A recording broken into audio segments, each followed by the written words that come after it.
Welcome to Sleep Theories, the channel where we explore some of the most intriguing ideas and conspiracies in a calming and reflective way, perfect for winding down and drifting off to sleep.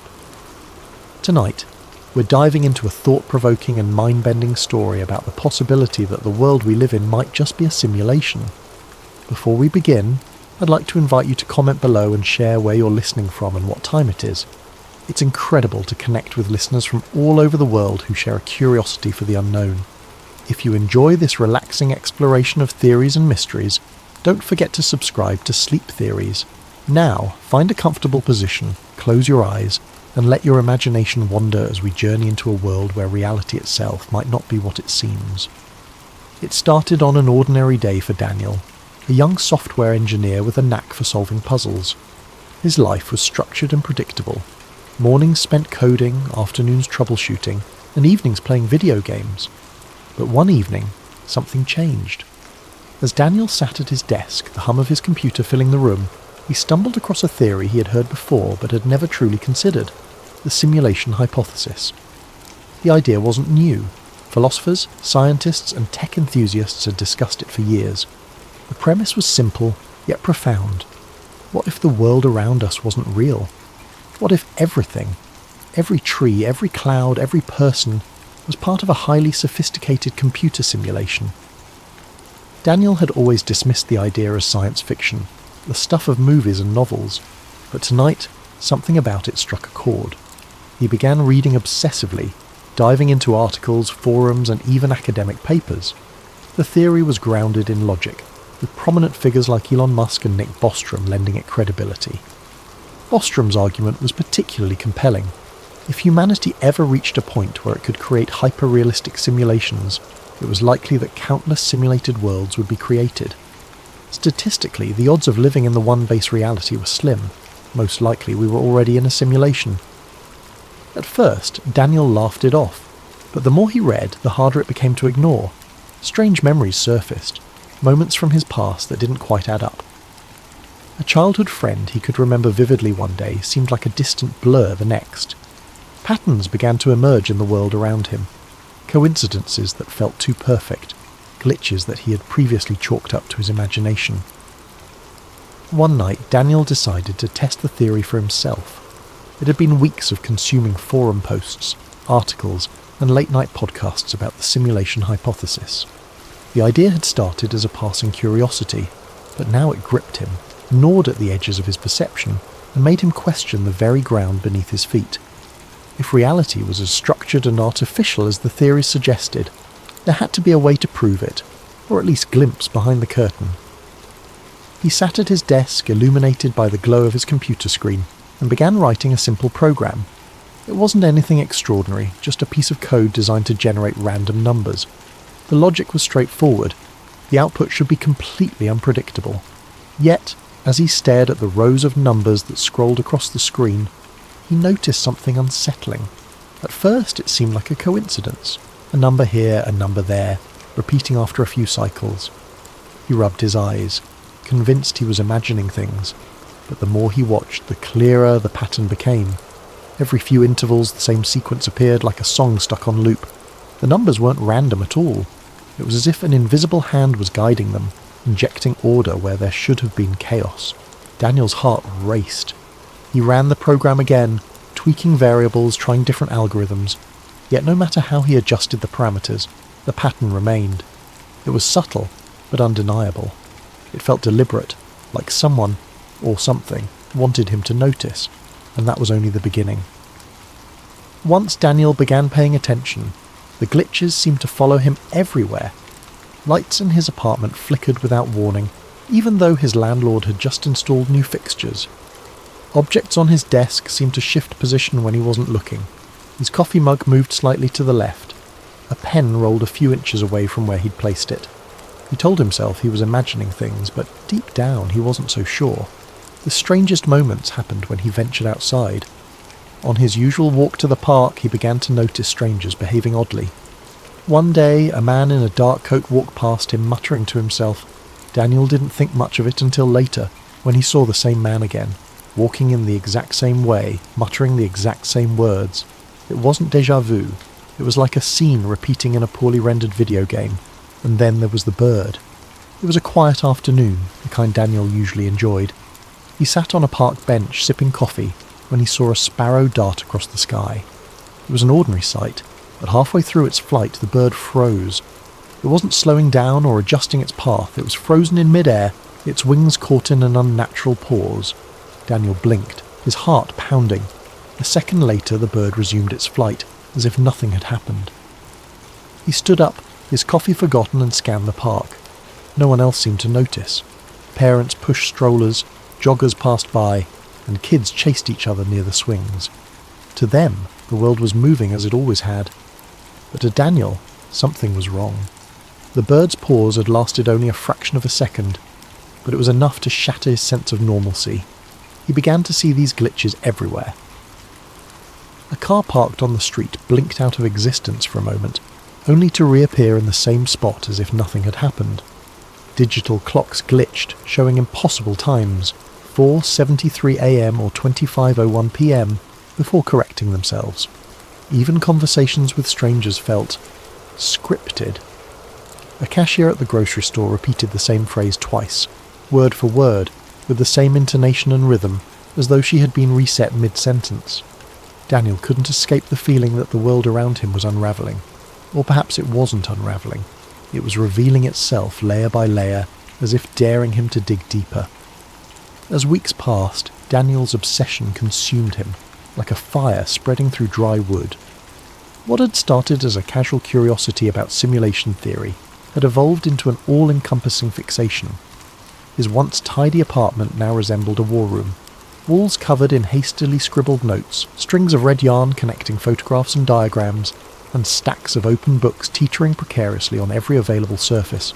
The soft glow of computer screens illuminated the chaos, their hum a constant background noise as Daniel delved deeper into his quest for answers. Friends had stopped reaching out, their texts and calls ignored until they dwindled into silence. Daniel barely noticed. His world had narrowed to a singular purpose, to prove that reality was not what it seemed. Days and nights blurred together as he scoured the internet for clues, digging through obscure forums, listening to late-night podcasts, and watching grainy videos of supposed glitches in the Matrix. He wasn't just exploring anymore, he was hunting, desperate for something tangible, something irrefutable. And then, one night, he found it. It was nearly 3 a.m., the hour when the world outside seemed the quietest and Daniel's mind felt the sharpest. He was scrolling through a forum dedicated to simulation theory, its threads filled with a mix of wild speculation, eerie anecdotes, and the occasional well-articulated argument. His eyes skimmed past a post titled "Proof Hidden in Plain Sight," and then stopped. The author of the post, a user known only as Observer, had a reputation in the community for their cryptic but compelling insights. The post was unlike anything Daniel had seen before. Observer claimed to have found evidence of the simulation, not in the form of glitches or anomalies, but in coded messages embedded within reality itself. The post included no direct evidence, only a series of cryptic clues and riddles, each one urging readers to look for patterns in everyday life. "They don't hide the truth," Observer had written. "It's right in front of us. Numbers, symbols, alignments, they all point to the same thing. Pay attention to the things you ignore. The messages are everywhere." Daniel's heart raced as he read and reread the post, the words resonating with a strange and unshakable truth. The messages were vague, almost maddeningly so, but they struck a chord deep within him. He began to notice them everywhere. The next day, Daniel bought coffee at his usual cafe. As he handed the cashier a $10 bill, his eyes fell on the receipt. The total was $4.42, an unremarkable amount until he noticed the timestamp printed at the bottom, 4:42 p.m. It was the same sequence of numbers he had seen on his phone battery days earlier, and it sent a shiver down his spine. Later that evening, as he walked through his neighbourhood, he passed a billboard advertising a clothing brand. The slogan, written in bold, sleek font, read, "It's all connected." It wasn't the kind of phrase that would normally catch his attention, but tonight it stopped him in his tracks. The words seemed directed at him, as though they were a private message hidden in plain sight. And then there were the stars. Daniel had always been fascinated by the night sky, often spending hours gazing at the constellations from his balcony. But now even the stars seemed to hold secrets. One clear night, as he studied the sky, he noticed an unusual alignment. 3 stars, brighter than the others, formed a perfect triangle. It wasn't a recognised constellation. He'd checked his star charts, and yet it felt deliberate, like a signature left behind by the architects of his reality.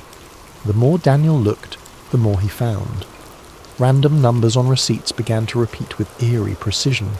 Phrases and advertisements seemed to echo his own thoughts. Even snippets of conversations overheard on the subway felt too perfectly timed, too meaningful to be mere coincidence. The world around him was starting to resemble a puzzle, one that begged to be solved. But for every clue Daniel uncovered, a new question arose. Were these patterns real, or was his mind playing tricks on him? If the messages were intentional, who or what was leaving them? And most importantly, why? The answers, Daniel felt, were tantalizingly close. Yet the more he searched, the more the lines between reality and illusion began to blur. His once firm grasp on the world around him was slipping, replaced by a growing sense of unease. Somewhere, buried within the fabric of existence, he was certain the truth awaited him. All he had to do was find it. Daniel couldn't shake the feeling that someone, or something, was watching him. At first it was subtle, a twinge of unease when he sat in front of his computer for too long, or the sense that shadows shifted slightly in his peripheral vision. But as days passed, the signs became impossible to ignore. His computer began behaving in ways that defied explanation. Files he hadn't touched would open on their own, random error messages would flash across his screen, and his webcam light flickered on for a few seconds at a time, though he had never enabled it. Each new glitch sent a shiver down his spine. He tried to rationalize it. Perhaps it was a software bug or malware.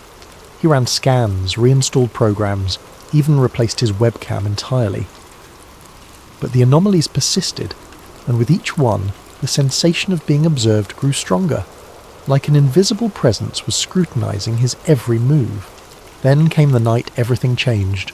It was late, well past midnight. The quiet hum of the city outside was barely audible over the faint whir of Daniel's computer fan. He had been sifting through yet another obscure forum thread, his tired eyes scanning lines of cryptic text, when the screen suddenly went black. His fingers froze mid-typing, the room plunged into an unnatural silence. Even the gentle buzz of his desk lamp seemed to fade away. Before he could react, white text flickered onto the dark screen. The words were simple but chilling. "You're getting close." Daniel's breath caught in his throat. His pulse quickened as he leaned forward, his face illuminated by the eerie glow of the message. He stared at the screen, half expecting more text to appear, but none did. He tried to type something, anything, but the keyboard was unresponsive. The message remained for a few more moments before vanishing, leaving the screen blank once again. He sat back in his chair, his heart pounding in his chest. Was this a prank? Had someone hacked into his system? Or more terrifyingly, was this a response to his relentless digging into simulation theory? The thought sent a cold chill down his spine. The message felt deliberate, as though whoever, or whatever, had sent it was watching him in that very moment. In the days that followed, Daniel's world began to feel more surreal. Conversations with people took on an uncanny quality. Friends and strangers alike spoke in clipped, almost mechanical tones, repeating phrases with eerie precision. The cashier at the grocery store said, "Have a nice day," in the exact same cadence on 3 separate visits. It was as though the people around him were following a script, their responses pre-programmed and devoid of spontaneity. Even the sky seemed unnatural. Daniel noticed that the clouds rarely moved, hanging in place like props on a painted backdrop. The colours at sunset were too vivid, too perfect, as if rendered by an artist with an overactive imagination. The air itself felt heavier, charged with an invisible tension that made his every breath feel laboured. And then, one fateful night, it happened. Daniel was sitting at his desk, staring at the blinking cursor on his screen. He had been trying to write down his thoughts, to make sense of the strange events that had been unfolding. But his mind was a whirlwind, and the words refused to come. Suddenly the lights in his apartment flickered and went out. The hum of his computer died. plunging the room into an almost oppressive silence. He sat motionless, his eyes adjusting to the darkness. For a moment he thought the power outage was a coincidence, a mundane inconvenience. But then, in the corner of the room, a faint glow began to emerge. It wasn't the warm light of a candle or the cold blue of an LED, it was something entirely otherworldly, shifting in colour and intensity like a living entity. The glow grew brighter, pulsing rhythmically as it filled the room with an ethereal light. Daniel's breath hitched as he stood, his movements slow and cautious. Within the glow he began to see patterns, lines of cascading numbers and symbols, shimmering and shifting like the surface of a disturbed pond. These symbols moved too quickly to comprehend, but their presence felt purposeful, as though they were the very building blocks of reality itself. It was as if a veil had been lifted, exposing the intricate machinery that lay beneath the surface of his world. Daniel's chest tightened, his mind racing with questions and fears. Was this the truth he'd been searching for? Was he witnessing the raw code of the simulation? Or was his mind playing tricks on him, conjuring visions from the depths of his obsession? Compelled by a mix of terror and curiosity, Daniel reached out. His fingers trembled as they moved closer to the glowing mass. The moment his hand made contact, a surge of energy coursed through him, jolting him like a bolt of lightning. He gasped, his vision flooded with a kaleidoscope of images and sensations. He saw flashes of his life, memories both familiar and foreign. He saw himself as a child playing in the park, but the scene felt off, as though it were a recording played back on faulty equipment. He saw faces of people he didn't recognise but felt he should, their expressions frozen in time. Most disturbingly, he saw himself from a distance, not as a human being but as a sequence of data, lines of ones and zeros stretching infinitely into the void. The experience lasted only a few seconds, but it left Daniel reeling. As the glow faded and the room plunged back into darkness, he collapsed into his chair, his body trembling with exhaustion and fear. His mind raced to make sense of what he had seen. Was it a glimpse of the truth, or had his obsession driven him to the brink of madness? In the silence that followed, one thought echoed through Daniel's mind. The world he knew would never feel the same again. In the days that followed, Daniel struggled to make sense of what had happened. He replayed the events over and over in his mind. The glowing code, the surge of energy, the kaleidoscope of images that had flashed before his eyes. Was it possible that he had truly glimpsed the underlying fabric of reality, or had his mind, pushed to the brink by his obsession, simply conjured it in a moment of exhaustion? No matter how many times he turned the question over, the answer remained elusive. He began to move through life with a strange sense of detachment. Every moment, every interaction, every sensation carried with it the faint echo of artificiality. The world around him, once vibrant and full of life, now felt like a carefully constructed facade.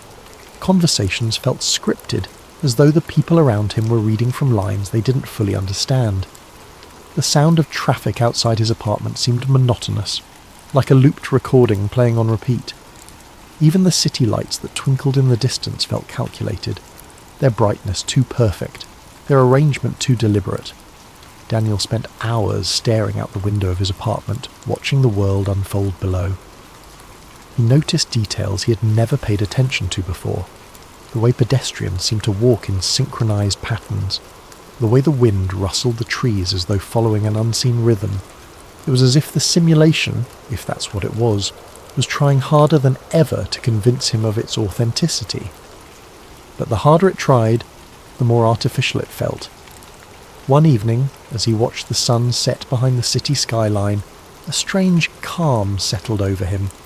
The colours of the sky, vivid oranges and purples fading into deep blue, felt impossibly beautiful, almost as if they had been painted just for him. And in that moment, Daniel realised something profound. Whether the world was real or simulated didn't matter. His experience of it was all he had, and it was no less meaningful for being uncertain. The laughter of a child playing in the park, the warmth of the sun on his skin, the taste of his favourite coffee, these things felt real. They brought him joy, comfort and connection, and perhaps that was enough. Daniel didn't stop wondering about the nature of reality. His curiosity was too deeply ingrained to simply vanish, but he no longer let it consume him. Instead, he began to focus on the things that grounded him, the friends he had neglected, the hobbies he once loved, the simple pleasures that made life worth living. If the world was a simulation, then it was a beautiful one, and he would cherish it for what it was. As he sat by his window that evening, the city lights twinkling in the distance, Daniel felt a sense of peace he hadn't known in months. The question of whether his world was real or fabricated faded into the background, replaced by a quiet acceptance of the mystery. Some truths, he realised, didn't need answers. Sometimes the beauty of the question was enough. Thank you for joining us tonight on Sleep Theories. May this story of reality and illusion inspire you to reflect, to wonder, and to find comfort in the unknown. Sleep well, and let your dreams carry you to a place of endless possibility. Sweet dreams.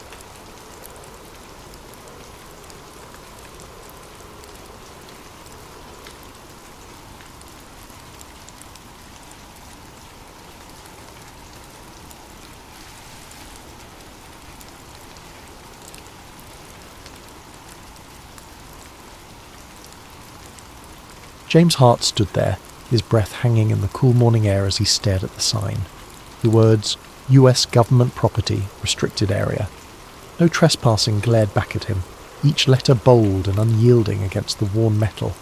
It was the kind of warning you didn't take lightly, the kind that usually sent law-abiding citizens like James turning back the way they came. And yet, he couldn't move. His boots stayed planted in the damp earth, his curiosity outweighing the rational part of his brain that screamed for him to leave. He scanned the area, turning his head slowly to look down the length of the fence. It was taller than he had realised, with rows of rusting barbed wire curling menacingly at the top. The trees around it were dense, their branches clawing at the metal like nature itself was trying to reclaim the land. What struck him most was the silence. The usual forest sounds, chirping birds, rustling leaves, were gone, replaced by an almost oppressive stillness that seemed to press down on him the longer he lingered. James felt a pang of guilt for even thinking about crossing the fence.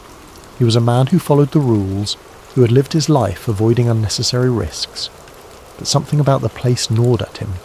It wasn't just the fence or the sign. It was the feeling that he had stumbled onto something significant, something he wasn't supposed to see. He told himself it was probably nothing. Maybe an old military outpost long abandoned. Maybe a weather station. Maybe, but his gut told him otherwise. That's when he noticed the gap. It was small, almost hidden by a cluster of shrubs growing at the base of the fence. James wouldn't have seen it if the sunlight hadn't caught the glint of metal where the barbed wire had been cut. The gap was jagged, as though whoever had made it hadn't cared much for precision. It looked fresh, too. Bits of the metal fencing still clung to the ground, as if it had been forced apart recently. He stepped closer, his heart beginning to pound. The gap didn't look like an official entrance. It looked unauthorized, like someone else had been here, someone who wasn't supposed to be.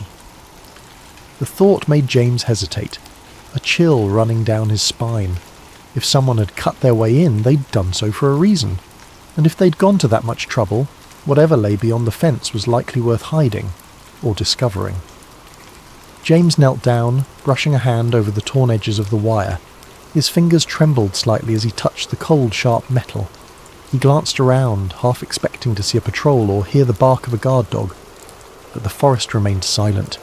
He couldn't shake the feeling that he was being watched, though he knew it was probably just his nerves. The rational side of his brain begged him to turn back. "This isn't your business," it whispered.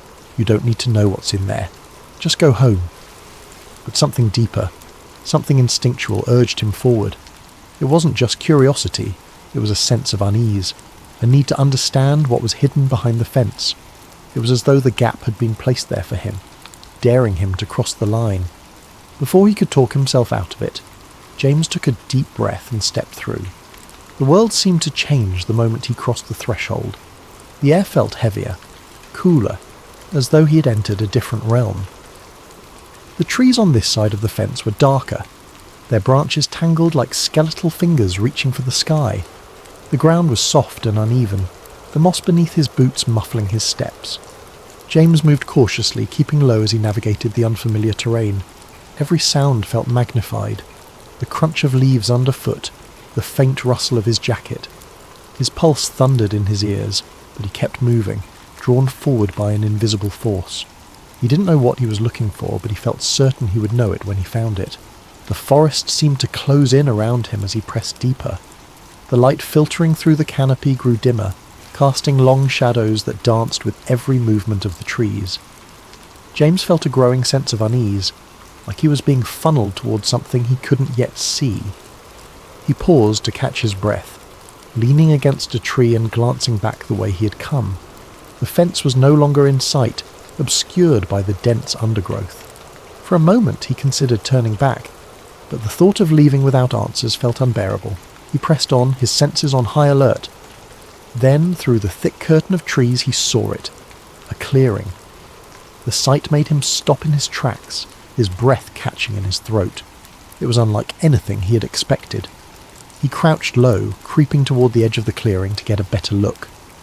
As he drew closer, details began to emerge. It wasn't just the clearing that was unusual, it was what stood in its centre. James squinted, his pulse quickening as he realised what he was looking at. A cluster of buildings, squat and nondescript, stood in the middle of the forest. Their concrete walls were stained with moss and streaked with rust, their windows covered with wire mesh.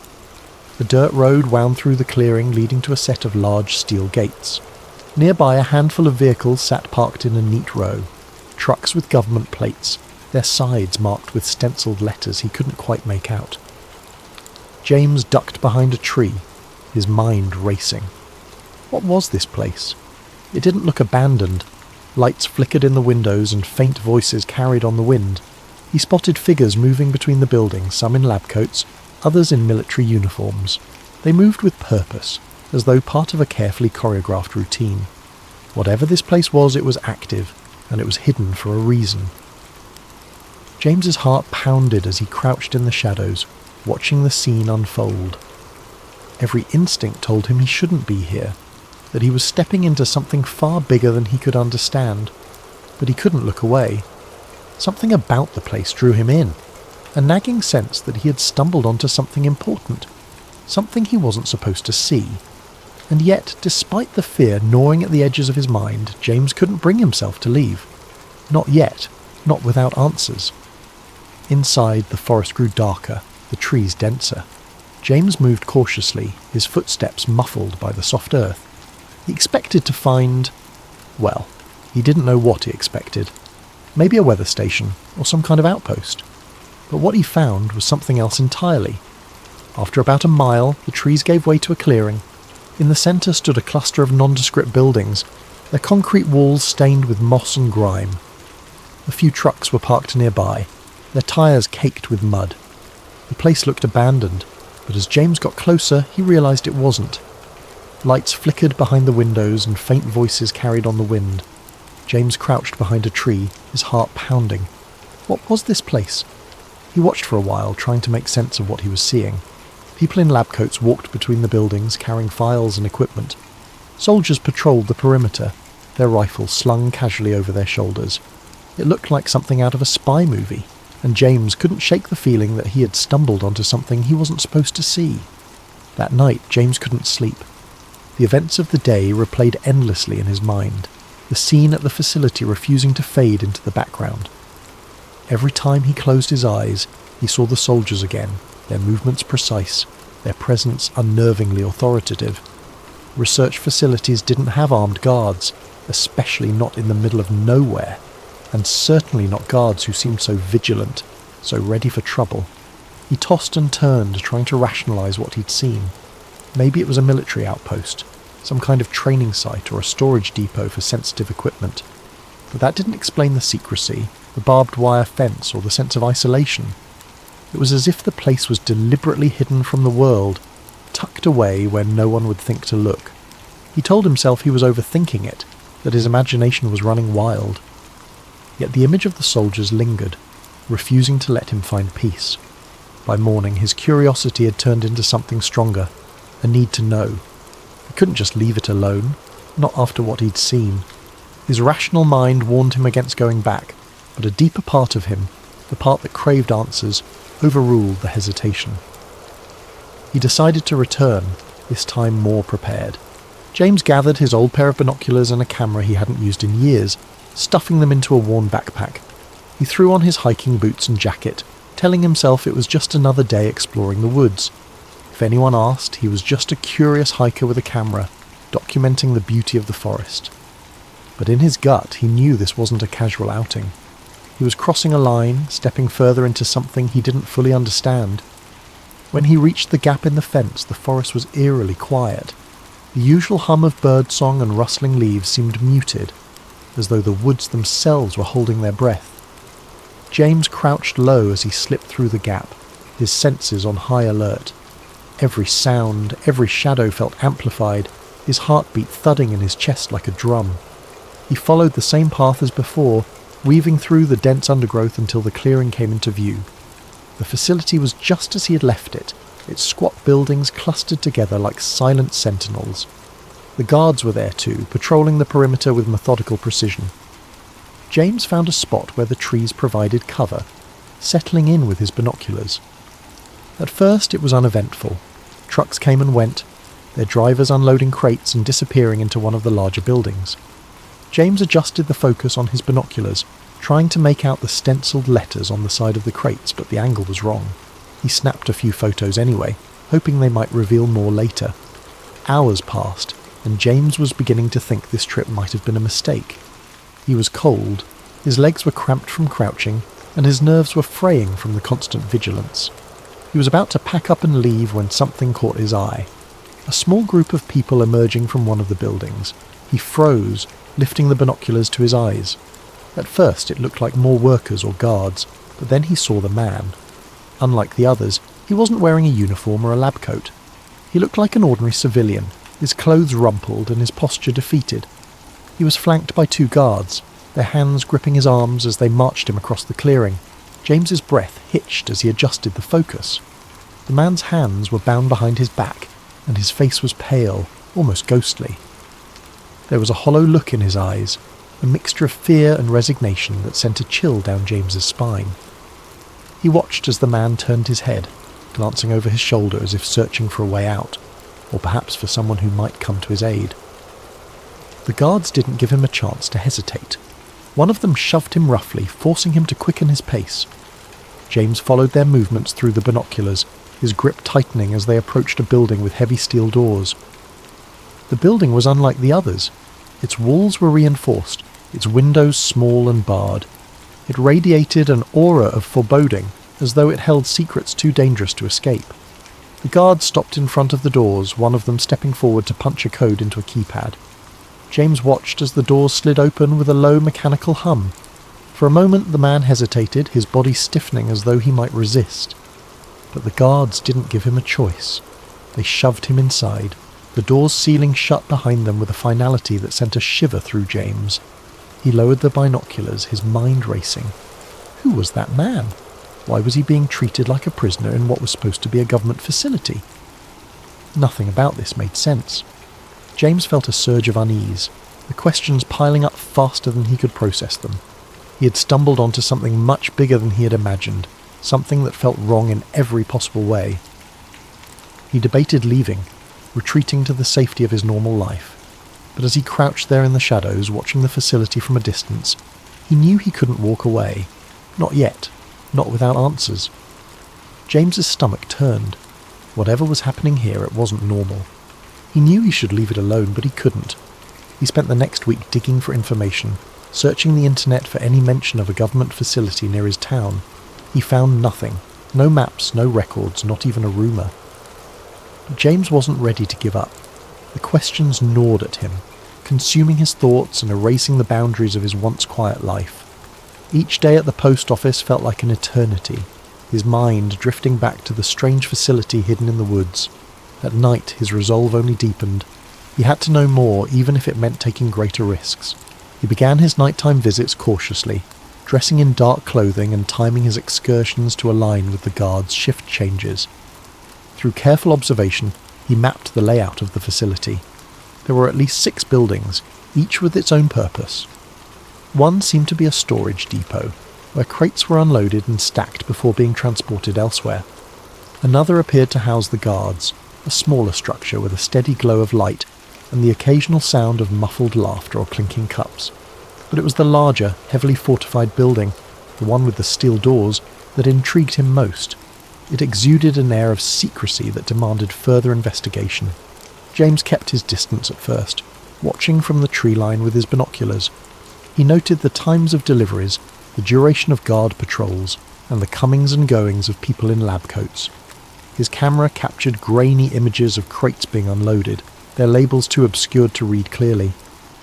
He studied the way the guards moved, the blind spots in their patrols, and the weak points in the facility's perimeter. With each visit he inched closer, his confidence growing alongside his determination. One night, James found himself crouched behind a row of bushes, no more than 20 feet from one of the buildings.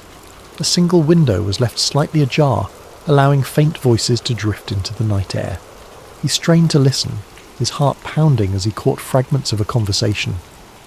Latest subject showed increased resistance, one voice said, firm and clinical. We'll adjust the dosage tomorrow, another replied, colder, more detached. James froze, his mind racing. What subject? What dosage? He pressed himself closer to the ground, his ears straining to catch more. Erasure protocols need to be flawless. We can't afford another incident. The words sent a chill down his spine. Erasure protocols? What could that mean? He had heard enough whispers of government experiments in the past to know this wasn't ordinary research. He remained still until the voices faded, replaced by the hum of machinery and the distant chirping of crickets. Emboldened by what he'd overheard, James returned night after night, slipping closer to the facility. He began to piece together a troubling narrative, one small fragment at a time.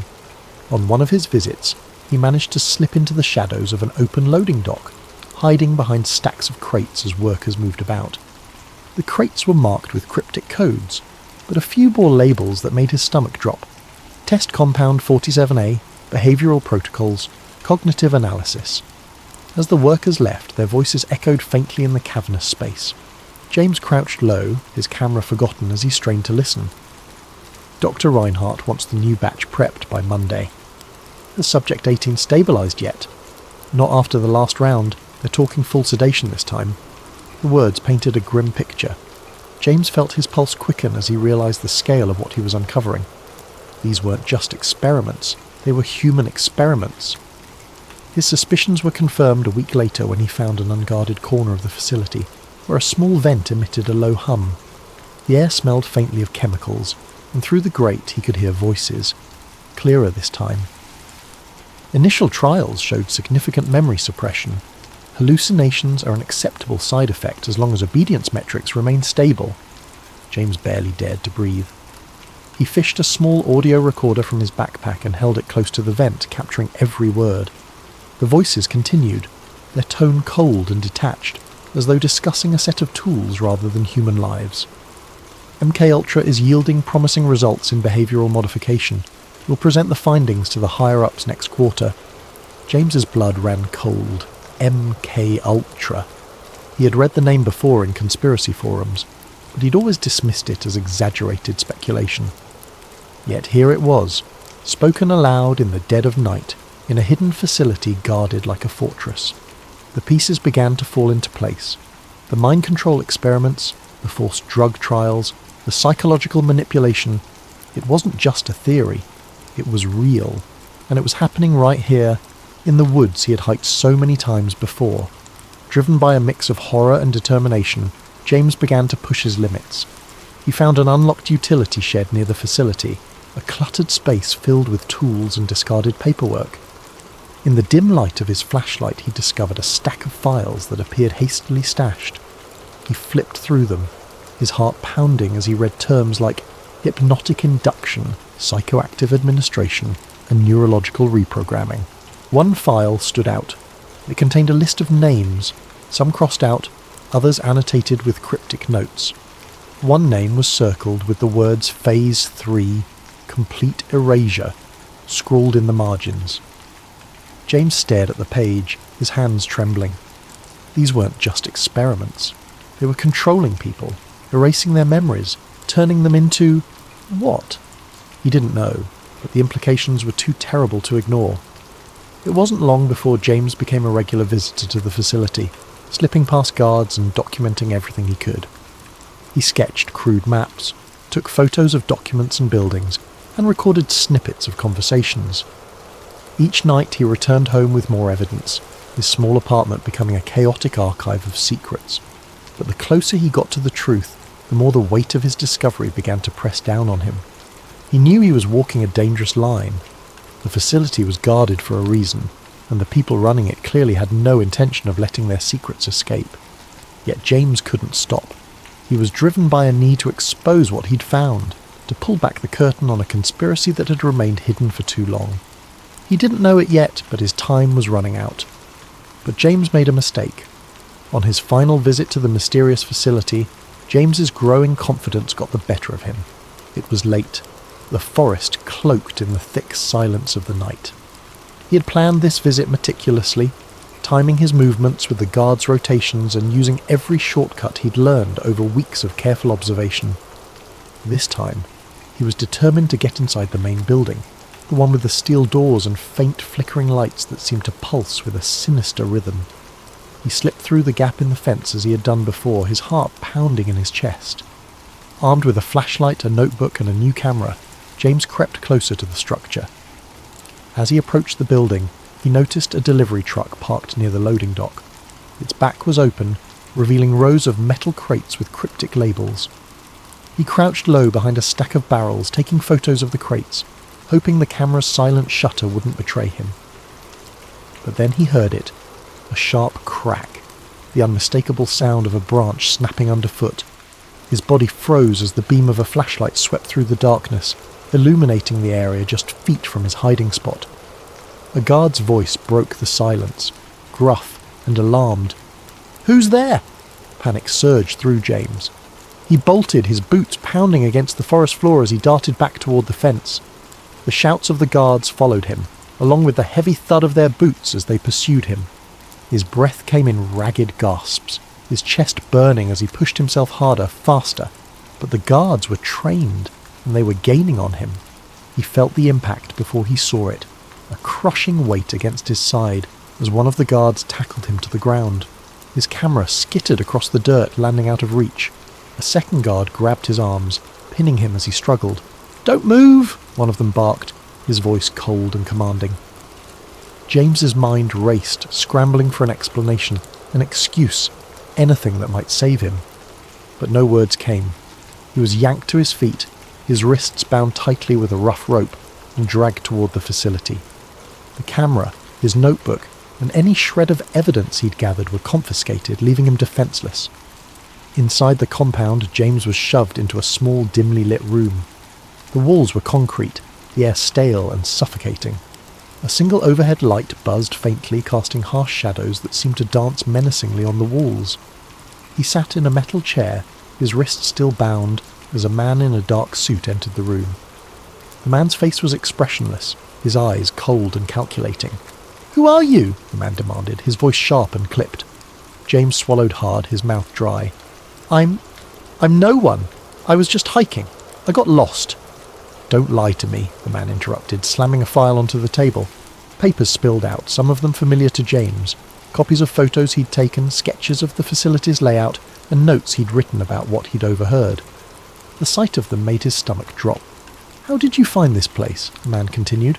"Who else knows about it?" James stammered, trying to come up with a plausible explanation, but his mind was blank. He could feel the intensity of the man's gaze, like a spotlight boring into his very soul. "I swear I didn't tell anyone," James said, his voice trembling. "I don't even know what this place is." The man leaned in closer, his face mere inches from James's. "And you never will." Before James could respond, a guard entered the room carrying a syringe. James's eyes widened, his pulse spiking as he realized what was about to happen. "No, wait," he shouted, struggling against the restraints, but it was no use. The needle pierced his arm, and within moments the world around him began to blur and fade. The last thing he saw was the man in the suit, his expression unreadable as darkness consumed him. When James woke up, he was lying in his own bed. At first, he thought it had all been a dream. The sunlight streaming through the window, the familiar hum of his apartment, all of it felt so ordinary, so normal. But as he sat up, his head spinning, a wave of unease washed over him. His camera was gone. So were his notes, his photos, his sketches, every piece of evidence he had painstakingly collected. Even his phone, which he had kept locked and secure, had been wiped clean. There were no messages, no photos, no browser history. It was as if the last few weeks had been erased entirely. James stumbled to the bathroom, splashing cold water on his face. But when he looked at himself in the mirror, he noticed something strange. A faint bruise on his arm, right where the needle had gone in. The sight of it sent a chill down his spine, confirming that what had happened wasn't just a bad dream. Over the following days, James tried to piece together what had happened, but his memories felt fragmented, like a puzzle with missing pieces. He could recall the facility, the guards, the files marked MK Ultra, but there was a strange emptiness in his mind, as though something had been taken from him. Every time he tried to focus on the details, his thoughts slipped away, replaced by a dull, throbbing headache. He tried to tell his story, to his friends, to anyone who would listen, but no one believed him. His friends chalked it up to stress, suggesting he take a break and get some rest. Even James began to doubt himself, wondering if the memories were real or if they had been planted there, part of some twisted experiment. When he returned to the trail where it had all begun, the facility was gone. The clearing was empty, the chain-link fence and buildings erased as if they had never existed. The only sign that anything had been there was a patch of disturbed earth, overgrown with weeds. James searched desperately for any trace, but there was nothing. As he stood in the clearing, staring at the emptiness, a sense of futility washed over him. Whatever had happened, whoever had taken him, they had erased their tracks, and part of him, with surgical precision. James knew what he had seen, what he had heard, but without evidence, without proof, the truth was as elusive as a shadow. James returned to his life, but it was no longer the same. The quiet predictability he had once cherished was gone, replaced by a gnawing paranoia. Every shadow, every flicker of movement in the corner of his eye felt like a threat. He avoided the woods, avoided conversations about conspiracy theories, and avoided questioning what had happened.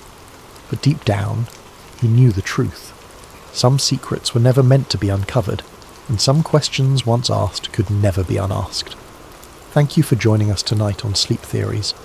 May this story of secrets and shadows inspire you to reflect, to wonder, and to dream. Sleep well, and let your imagination carry you to places where the mysteries of the world unfold. Sweet dreams.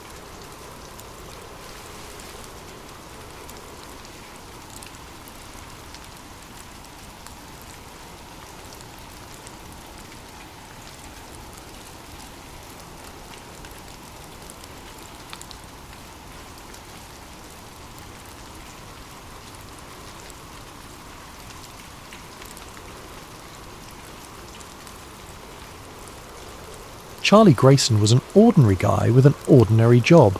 At 42, he'd spent the better part of 2 decades driving trucks, hauling everything from frozen vegetables to industrial equipment.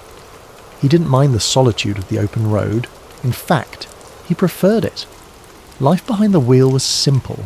Just him, his rig, and the endless stretch of highway. But sometimes, the road led to places he never expected. Driving was Charlie's refuge. The hum of the engine beneath him, the rhythmic roll of tyres on pavement, and the vast open skies above. It was his version of freedom.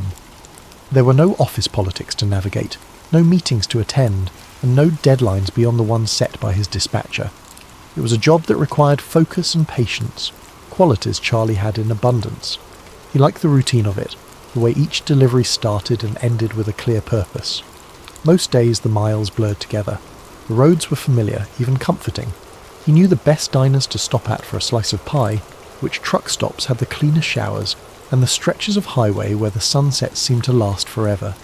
He loved the quiet moments when the world felt like it belonged to him alone, the only sound the low rumble of his truck and the occasional whisper of wind through the windows.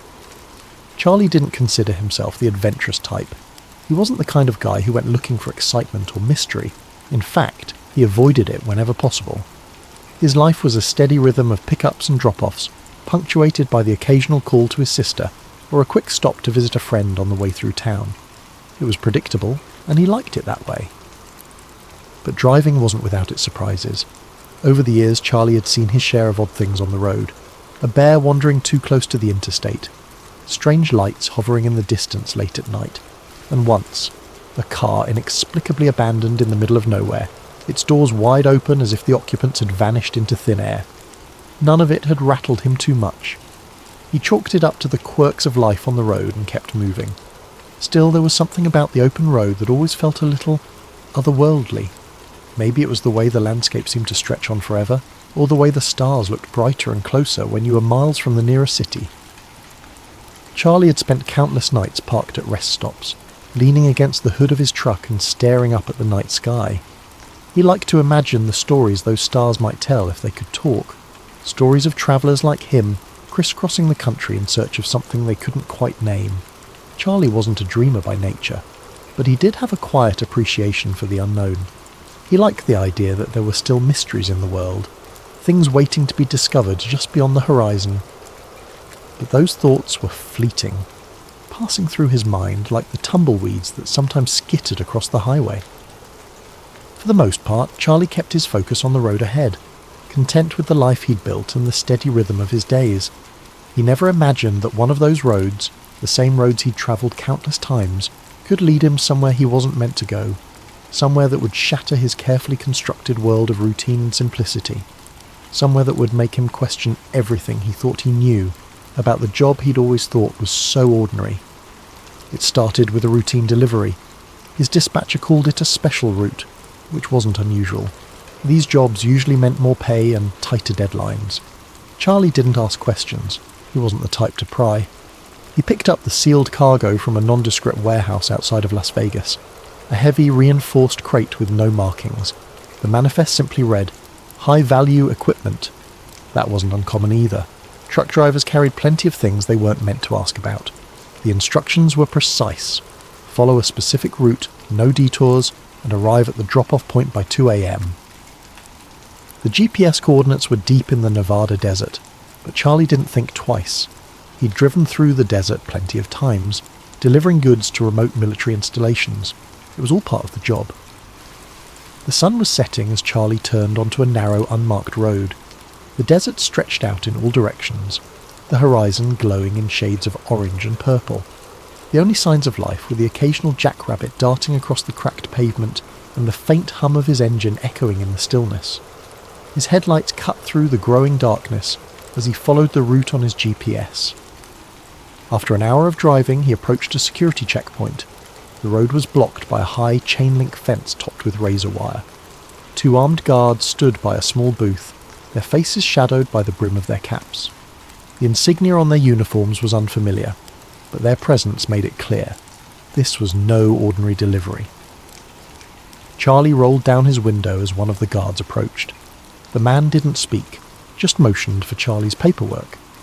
Charlie handed it over, his heart beating a little faster. The guard studied the documents, then nodded and waved him through. The gate creaked open and Charlie drove on, his curiosity gnawing at him. The road ahead was smooth, eerily pristine compared to the cracked pavement outside the fence. As he drove, the landscape changed. Large, hangar-like buildings loomed in the distance, their shapes barely visible in the moonlight. The air felt heavy, charged with an unexplainable energy that made Charlie's skin prickle. He couldn't shake the feeling that he was being watched. His GPS pinged again as he double-checked the coordinates, signalling that he had arrived at the drop-off point. The area wasn't what Charlie had expected. It wasn't the usual industrial depot or a warehouse tucked away in a quiet corner of town. Instead, it was a desolate stretch of concrete leading to a massive hangar, its steel doors looming like the entrance to a fortress. A single overhead light flickered, casting erratic, shifting shadows that danced across the asphalt. The air felt heavier here, as though the weight of the place itself pressed down on him. He cut the engine, the silence that followed feeling almost unnatural, broken only by the faint rhythmic hum of distant machinery. Charlie climbed down from the cab, his boots crunching against the ground as he stretched his legs. He glanced around, half expecting someone to appear immediately, but the area was eerily empty. The light above buzzed faintly, adding to the tension. For a moment he considered honking the horn to announce his presence, but something about the atmosphere made him think better of it. After a few minutes, a figure emerged from the shadows. It was a man in a crisp white lab coat, his expression blank and his gait purposeful.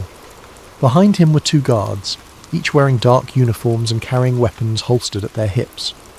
Their presence wasn't casual. They moved with precision, their eyes scanning the area as if they expected trouble.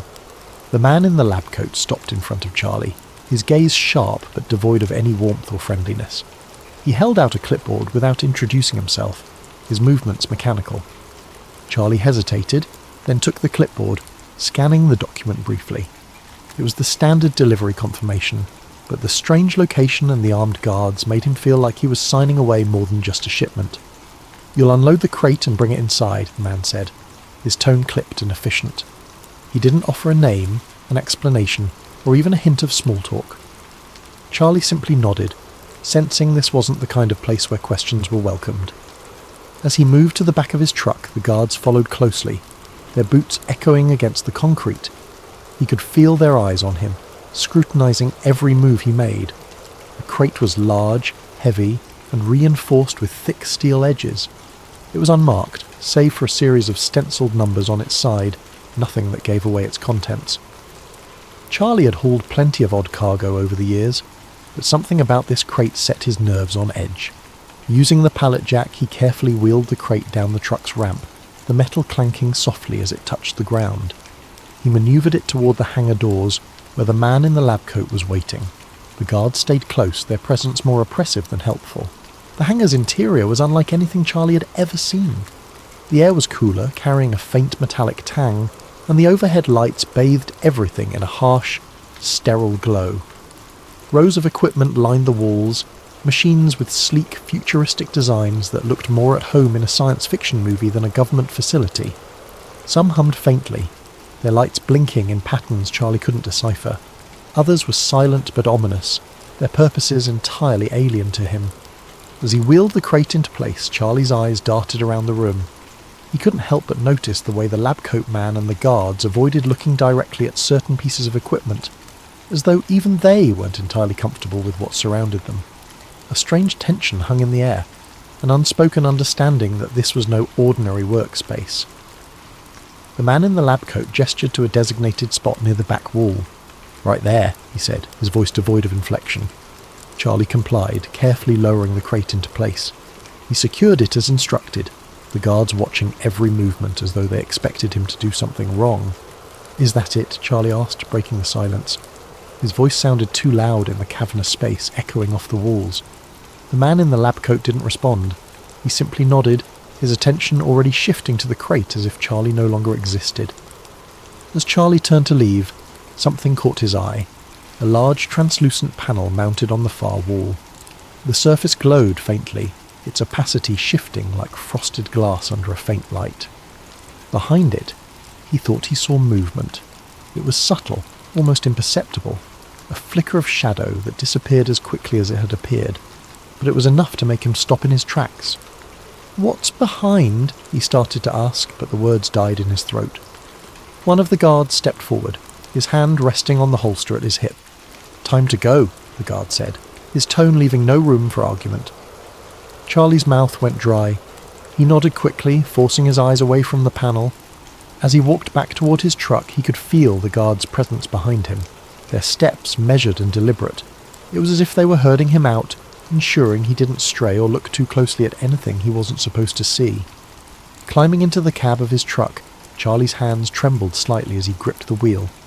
He started the engine, the familiar rumble doing little to calm his nerves. As he pulled away from the hangar, he cast one last glance in his side mirror. The translucent panel was barely visible through the open hangar doors, but in that fleeting moment, he thought he saw it again, a shadow shifting behind the glowing surface. He told himself it was just his imagination, a trick of the light or the exhaustion from the long drive. But no matter how hard he tried to convince himself, the unease lingered, crawling under his skin like an itch he couldn't scratch. The image of the translucent panel and the faint movement behind it replayed in his mind, an unshakable reminder that he had seen something he wasn't meant to. The GPS continued to hum directions, urging him back toward the main gate, but the unease clawing at Charlie's chest wouldn't let him obey. Something about the narrow, well-worn side road just ahead called to him, a whisper of forbidden knowledge he couldn't ignore. He hesitated for only a moment before jerking the wheel and veering off the marked route. His heart pounded as the truck's tyres crunched over the gravel, every turn taking him further away from the path he was supposed to follow. The side road twisted and snaked through the facility's outskirts, its bends obscured by the shadows of low hills and sparse desert vegetation. The abandoned buildings that lined his path seemed to loom larger as he passed, their windows like hollow eyes watching his every move.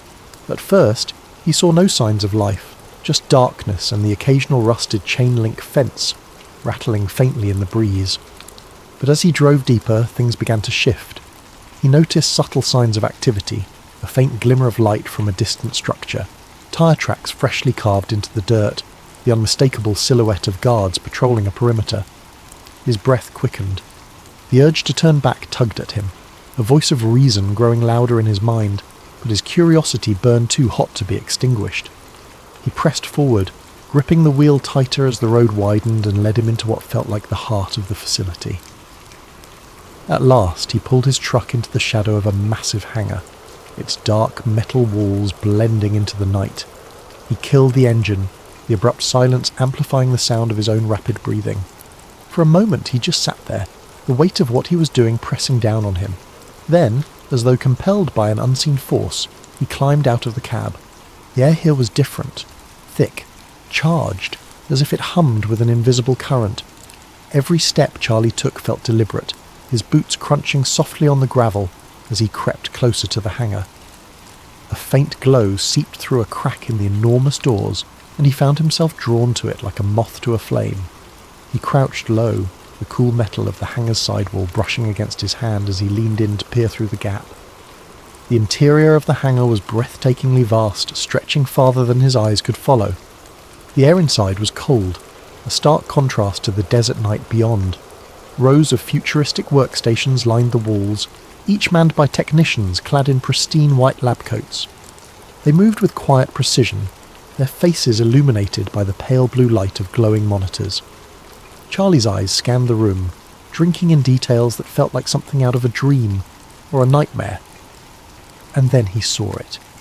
At the centre of the hangar, suspended impossibly above the ground, was a craft like nothing he'd ever imagined. Its shape was sleek, almost organic, with smooth metallic curves that shimmered like liquid under the harsh overhead lights. The hull was etched with strange, glowing symbols that pulsed faintly, as though alive. The air around the craft seemed to ripple subtly, distorting the light in a way that made it difficult to focus on its form for too long. Charlie's breath caught in his throat. This wasn't any kind of military tech he'd ever seen. This was something else, something not of this world. The realization sent a chill down his spine, and for a moment he couldn't move. His mind raced, struggling to process what he was seeing. His hands gripped the edge of the doorframe so tightly his knuckles turned white. The technicians moved around the craft like surgeons in an operating room, their movements synchronized and deliberate. It was clear they were conducting tests, but on what or why, Charlie couldn't begin to guess. A soft mechanical hum filled the air, barely audible but somehow felt deep in his chest. It was coming from the craft, a rhythmic vibration that seemed to resonate with the very walls of the hangar. He stared at it, transfixed, until a faint sound behind him shattered the spell. "Step away from the door," a voice commanded, sharp and unyielding. Charlie whipped around, his heart lurching into his throat. 2 guards were approaching, their weapons drawn and pointed squarely at him. The beams of their flashlights cut through the darkness, illuminating his frozen form. Panic surged through his veins, and before he could think, his instincts took over. He bolted. The shouts of the guards rang out behind him, their voices sharp and urgent. Charlie's boots pounded against the gravel as he sprinted back toward his truck, his mind a blur of fear and adrenaline. He could hear their heavy footsteps gaining on him, the clatter of their gear echoing in the night. Every breath burned in his lungs, but he didn't dare slow down. He reached the truck and yanked open the door, his hands trembling as he fumbled with the keys. The guards were closing in, their shouts growing louder, but finally the engine roared to life. He slammed the door shut and threw the truck into gear, his foot pressing hard on the gas pedal. The tyres spun for a moment before gripping the gravel, sending up a cloud of dust as he sped down the road. In his rearview mirror he could see the guards giving chase, their figures silhouetted against the distant lights of the hangar. But as he rounded a bend, the facility began to fade into the background. For a fleeting moment, relief washed over him. He thought he might have escaped, but his hope was short-lived. As he neared the main gate, a blinding spotlight erupted ahead of him, flooding the road with harsh white light. He squinted against the glare, his truck screeching to a halt. The tyres left deep grooves in the dirt as the vehicle came to an abrupt stop. Ahead, a line of vehicles blocked the road, their engines idling ominously. Armed guards stepped out, their weapons raised and trained on him. Charlie's breath came in ragged gasps as he realised he was surrounded. There was no way out. Slowly he raised his hands, his heart pounding so hard it felt like it might burst from his chest. The guards approached, their faces impassive as they barked orders. They pulled him from the truck, cuffing his wrists with practised efficiency. The cold metal bit into his skin, a stark reminder of his mistake. As they led him toward one of the waiting vehicles, Charlie cast one last glance over his shoulder. In the distance, the hangar loomed dark and silent, its secrets once again hidden from view. The faint glow of the translucent panel burned in his memory, a haunting image he knew he'd never forget. The guards shoved him into the back of a black van, its interior as cold and unyielding as the cuffs around his wrists. The doors slammed shut, sealing him in darkness. As the vehicle pulled away, Charlie's mind raced with unanswered questions and a growing sense of dread. He didn't know where they were taking him, or what would happen next. All he knew was that he'd seen something he was never meant to see, and that knowledge would cost him more than he'd ever imagined. Thank you for joining us tonight on Sleep Theories. As you drift off, let this story remind you of the mysteries that might lie just out of sight, hidden in the most secretive corners of the world. Sleep well and sweet dreams.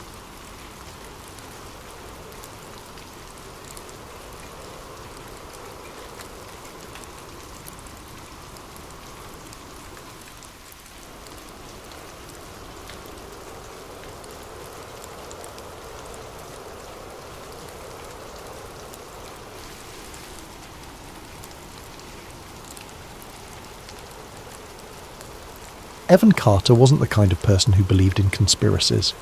He'd heard all the talk, people in break rooms, late-night TV shows, even podcasts his friends swore by, but he dismissed most of it as overactive imaginations looking for patterns where there weren't any. Life was messy, random. That's what he believed.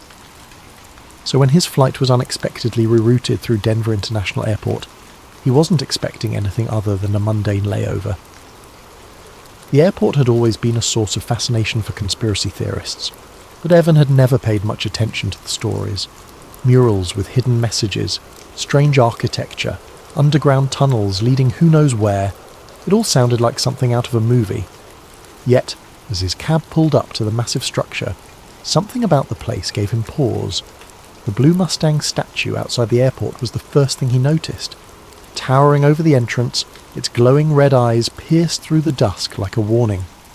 The locals had nicknamed it Blucifer, a fitting moniker considering its menacing appearance. Evan had seen pictures of it before, but standing in its shadow was something else entirely. There was an unsettling energy about it, a heaviness in the air that made him grip his suitcase a little tighter. He shook it off, telling himself he was just tired. After all, it had been a long day of delayed flights and last-minute changes. The airport loomed ahead, its peaked white roof resembling a series of snow-covered mountains, or perhaps the tents of an otherworldly encampment. The design was striking, sure, but also oddly surreal. He couldn't quite put his finger on it, but something about the place felt deliberate. Inside, the airport buzzed with activity. Travellers hurried from gate to gate, their footsteps echoing off the vast walls of the terminal. Evan checked his watch. 2 hours until his next flight. Plenty of time to grab a coffee and stretch his legs. But as he wandered through the expansive halls, his curiosity began to get the better of him. The murals were the first to catch his eye. Bright, sprawling works of art covered entire walls, their vivid colours and chaotic imagery stopping him in his tracks. One depicted scenes of destruction, fires raging, soldiers in gas masks, children crying beneath a dark sky. Yet, just a few feet away, another mural seemed to offer hope. A rainbow arching over smiling faces, hands reaching out in unity. The juxtaposition was jarring. What kind of message was the airport trying to send? Evan approached one of the murals, tilting his head as he studied the details. Amid the chaos of the scene, there were symbols tucked away in the background, patterns in the clouds, shapes carved into the mountains, even the way the figures' shadows fell on the ground. They seemed too precise to be random. It was as if the artist had hidden a code in plain sight, daring someone to unravel its meaning. "Strange, isn't it?" a voice said from behind him. Evan turned to see an older man in a janitor's uniform. The man's face was weathered, his eyes sharp despite the smile he wore. He held a mop in one hand, the other resting casually on the handle of his cart. "What's that?" Evan asked. "The murals," the man said, nodding toward the wall. "People think they're just art, but they're more than that. Messages, some say. Warnings, even." Evan chuckled nervously. "Warnings? About what?" The janitor shrugged, but his gaze didn't waver. "Depends on who you ask. Some say they're about the end of the world. Others think they're clues to something bigger, something hidden beneath the surface." "Hidden beneath the surface?" Evan repeated, raising an eyebrow. The janitor leaned in slightly, lowering his voice. "This place has secrets, kid. You ever hear about the underground tunnels? They go on for miles, deeper than you'd think. Some say they're for storage, others say they're bunkers. And some think, well, let's just say there's more to this airport than meets the eye." Evan stared at the man, unsure whether he was serious or just trying to mess with him. But there was something in the janitor's tone, something in his eyes, that made him hesitate. Before he could respond, the man straightened up and pushed his cart down the hallway, whistling a tune that echoed in the cavernous space. Evan shook his head, telling himself it was just a bit of local lore. Still, he couldn't shake the feeling the man had left him with. As he continued walking, he noticed other oddities he hadn't picked up on before. The strange gargoyle sculptures perched near the baggage claim, the way certain hallways seemed to curve subtly, almost imperceptibly, as if guiding him somewhere he didn't intend to go. And then there were the symbols. They were everywhere, etched into the floor tiles, carved into the walls, even woven into the patterns of the carpeting.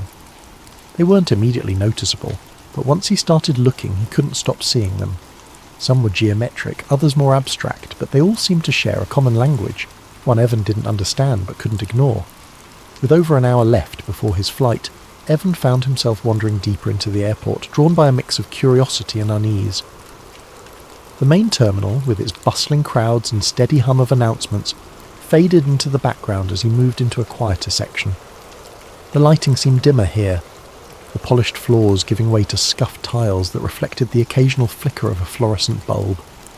The further he walked, the more the energy of the place shifted.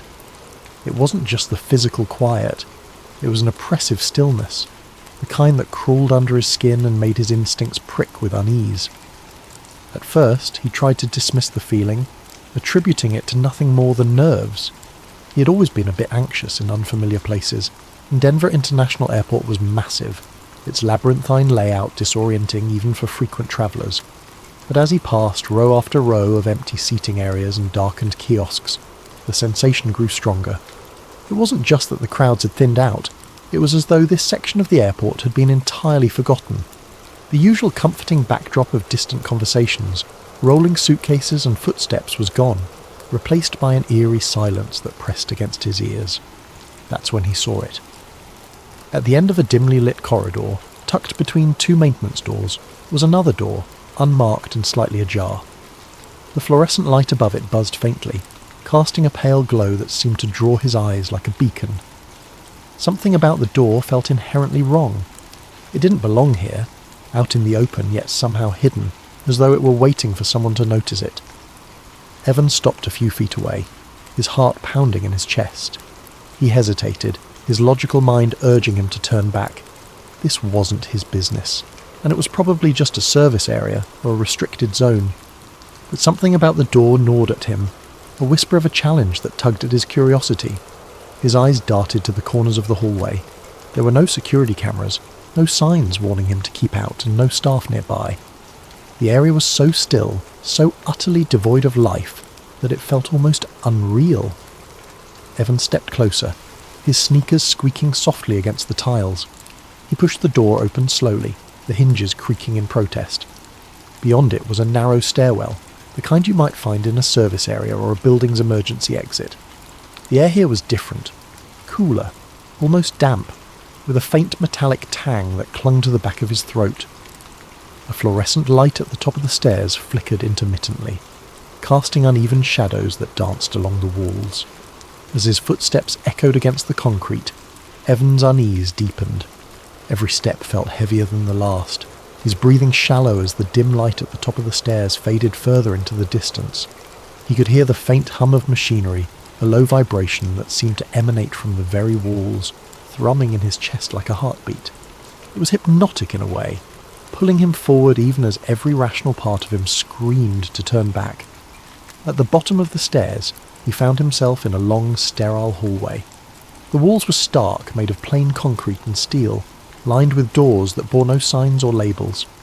The air was still cooler down here, and the faint hum he'd heard earlier was louder now, a steady thrum that felt alive somehow. Evan glanced over his shoulder, half expecting to see someone or something behind him, but the stairwell was empty, the door at the top now a distant memory. He wasn't sure why he kept going. The hallway seemed to stretch on forever, each identical section blending into the next. The dim lighting flickered sporadically, creating brief flashes of clarity before plunging everything back into an unsettling gloom. Evan's footsteps sounded unnaturally loud in the confined space, the echo amplifying with every step. Each time he passed another unmarked door, his curiosity grew sharper, mingling with a growing sense of dread. Finally, he reached a door that stood out from the rest. It was heavier than the others, its surface marked with intricate symbols etched deeply into the metal. The patterns were strange, almost geometric, and looked disturbingly familiar. He recognised them from the murals and floor tiles upstairs, symbols he'd dismissed as abstract design elements, but now seemed to carry a darker significance. His hand hovered over the handle, his mind racing. He pressed his ear to the cold surface and froze. There were voices on the other side. Muffled but distinct, they spoke in low, deliberate tones, the cadence too purposeful to be casual conversation. He couldn't make out the words, but there was an undeniable intensity in their tone, a weight that made him hesitate. Every instinct screamed at him to walk away, to turn around and pretend he'd never seen this door. But his curiosity had already taken hold, and the pull of whatever lay beyond was too strong to resist. With a deep breath, Evan gripped the handle and turned it. The door was surprisingly smooth, opening with a soft hiss. As it swung inward, a dim, sterile light flooded out, bathing the hallway in its glow. What he saw inside froze him in place, his breath catching in his throat. The room was enormous, far larger than he had expected, and filled with rows of monitors mounted on every wall. Each screen displayed something different: maps, blueprints, live surveillance feeds, and lines of coded data scrolling too fast to read. The air was filled with a faint hum, punctuated by the occasional beep of unseen machinery. In the centre of the room stood a massive circular table, its surface covered in documents, schematics, and objects he couldn't immediately identify. And then he saw them, a group of people standing around the table. Their figures were obscured by the dim light, but their presence was unmistakable. They were dressed in dark suits, their movements deliberate, their posture commanding. They spoke to each other in hushed tones, their faces partially turned away. At the head of the table stood a woman, her silhouette sharp and defined. Her hand rested on a thick file marked with the same symbols that adorned the door, her stance radiating authority. Evan's heart hammered in his chest as he tried to process what he was seeing. This wasn't just a hidden room, it was something bigger. Something he wasn't meant to find. Before he could fully take it in, one of the figures turned, their gaze snapping toward the door. Evan's blood ran cold as their eyes locked onto his. He knew he had made a mistake that could cost him more than he was prepared to pay. The room was vast, a cavernous space that seemed to stretch further than the walls could contain.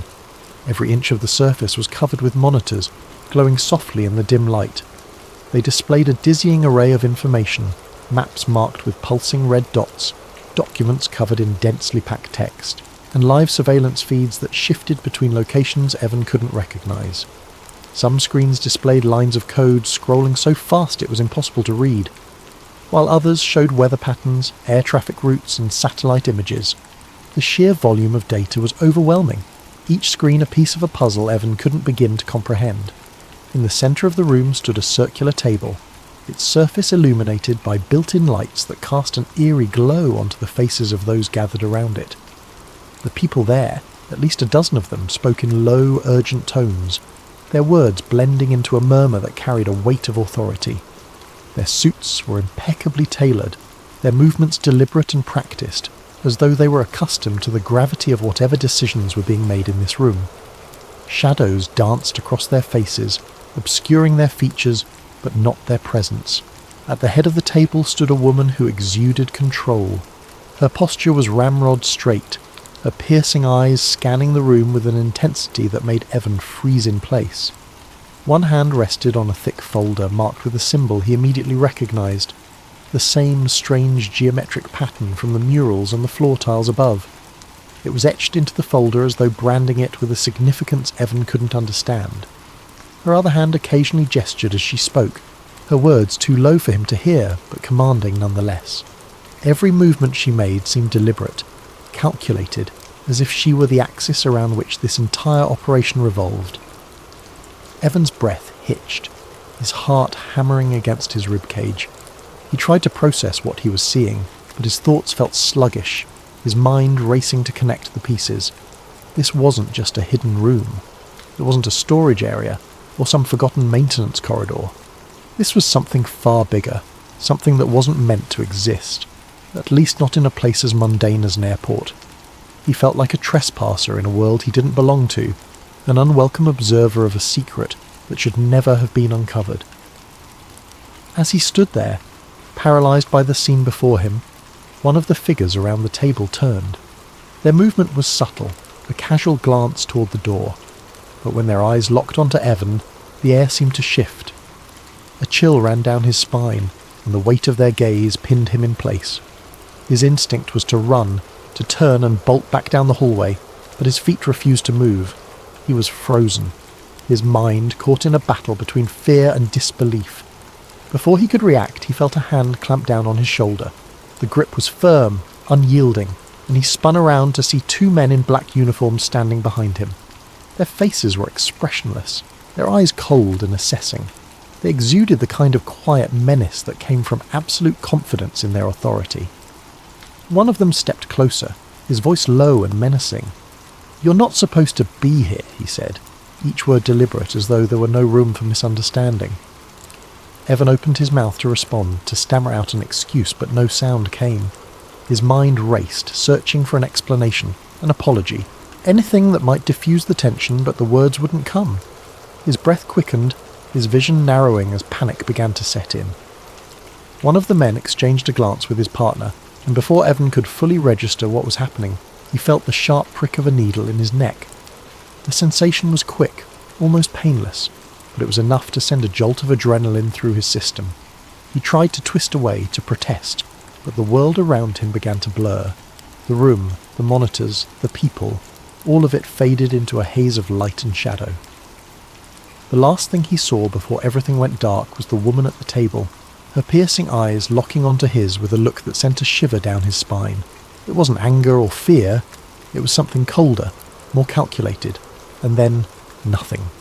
When Evan woke, he was slumped in a chair near his gate in the main terminal.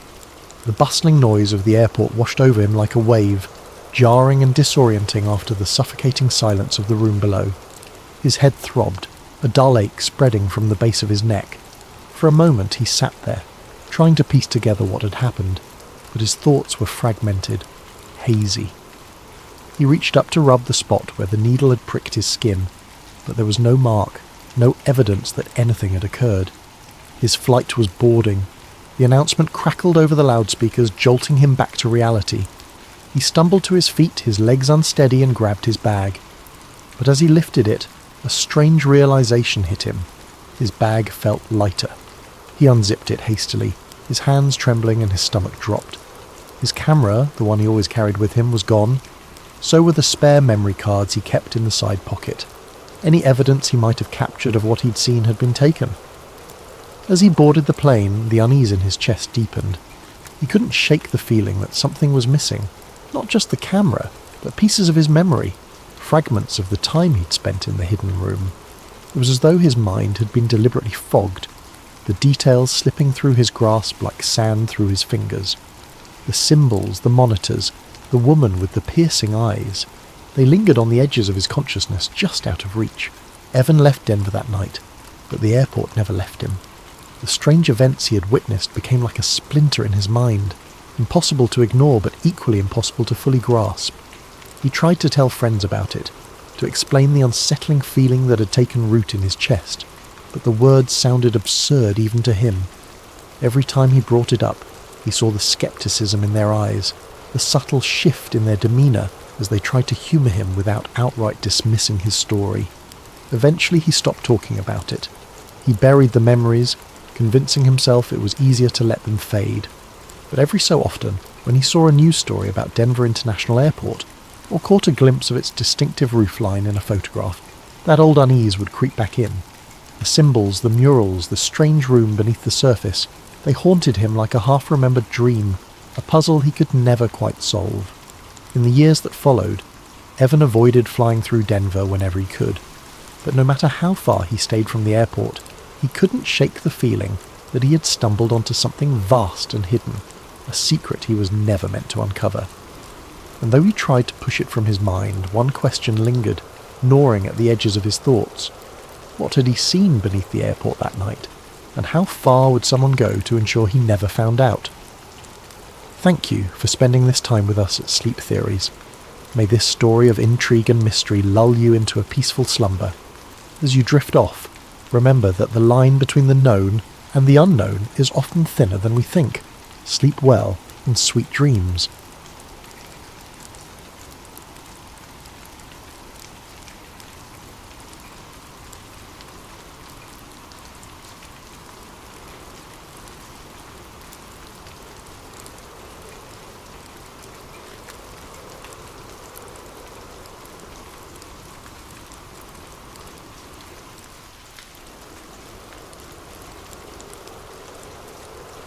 The man had no name, at least not anymore. The one he had before was buried under layers of false identities, broken memories, and whispers of things he was never supposed to know. He had been running for so long that even the concept of safety felt foreign to him, an illusion that had been ripped away piece by piece. Somewhere in a dimly lit motel room, he sat hunched over a torn notebook, scrawling down fragments of the past before they could fade away. His hands trembled, not from fear, but from something far worse.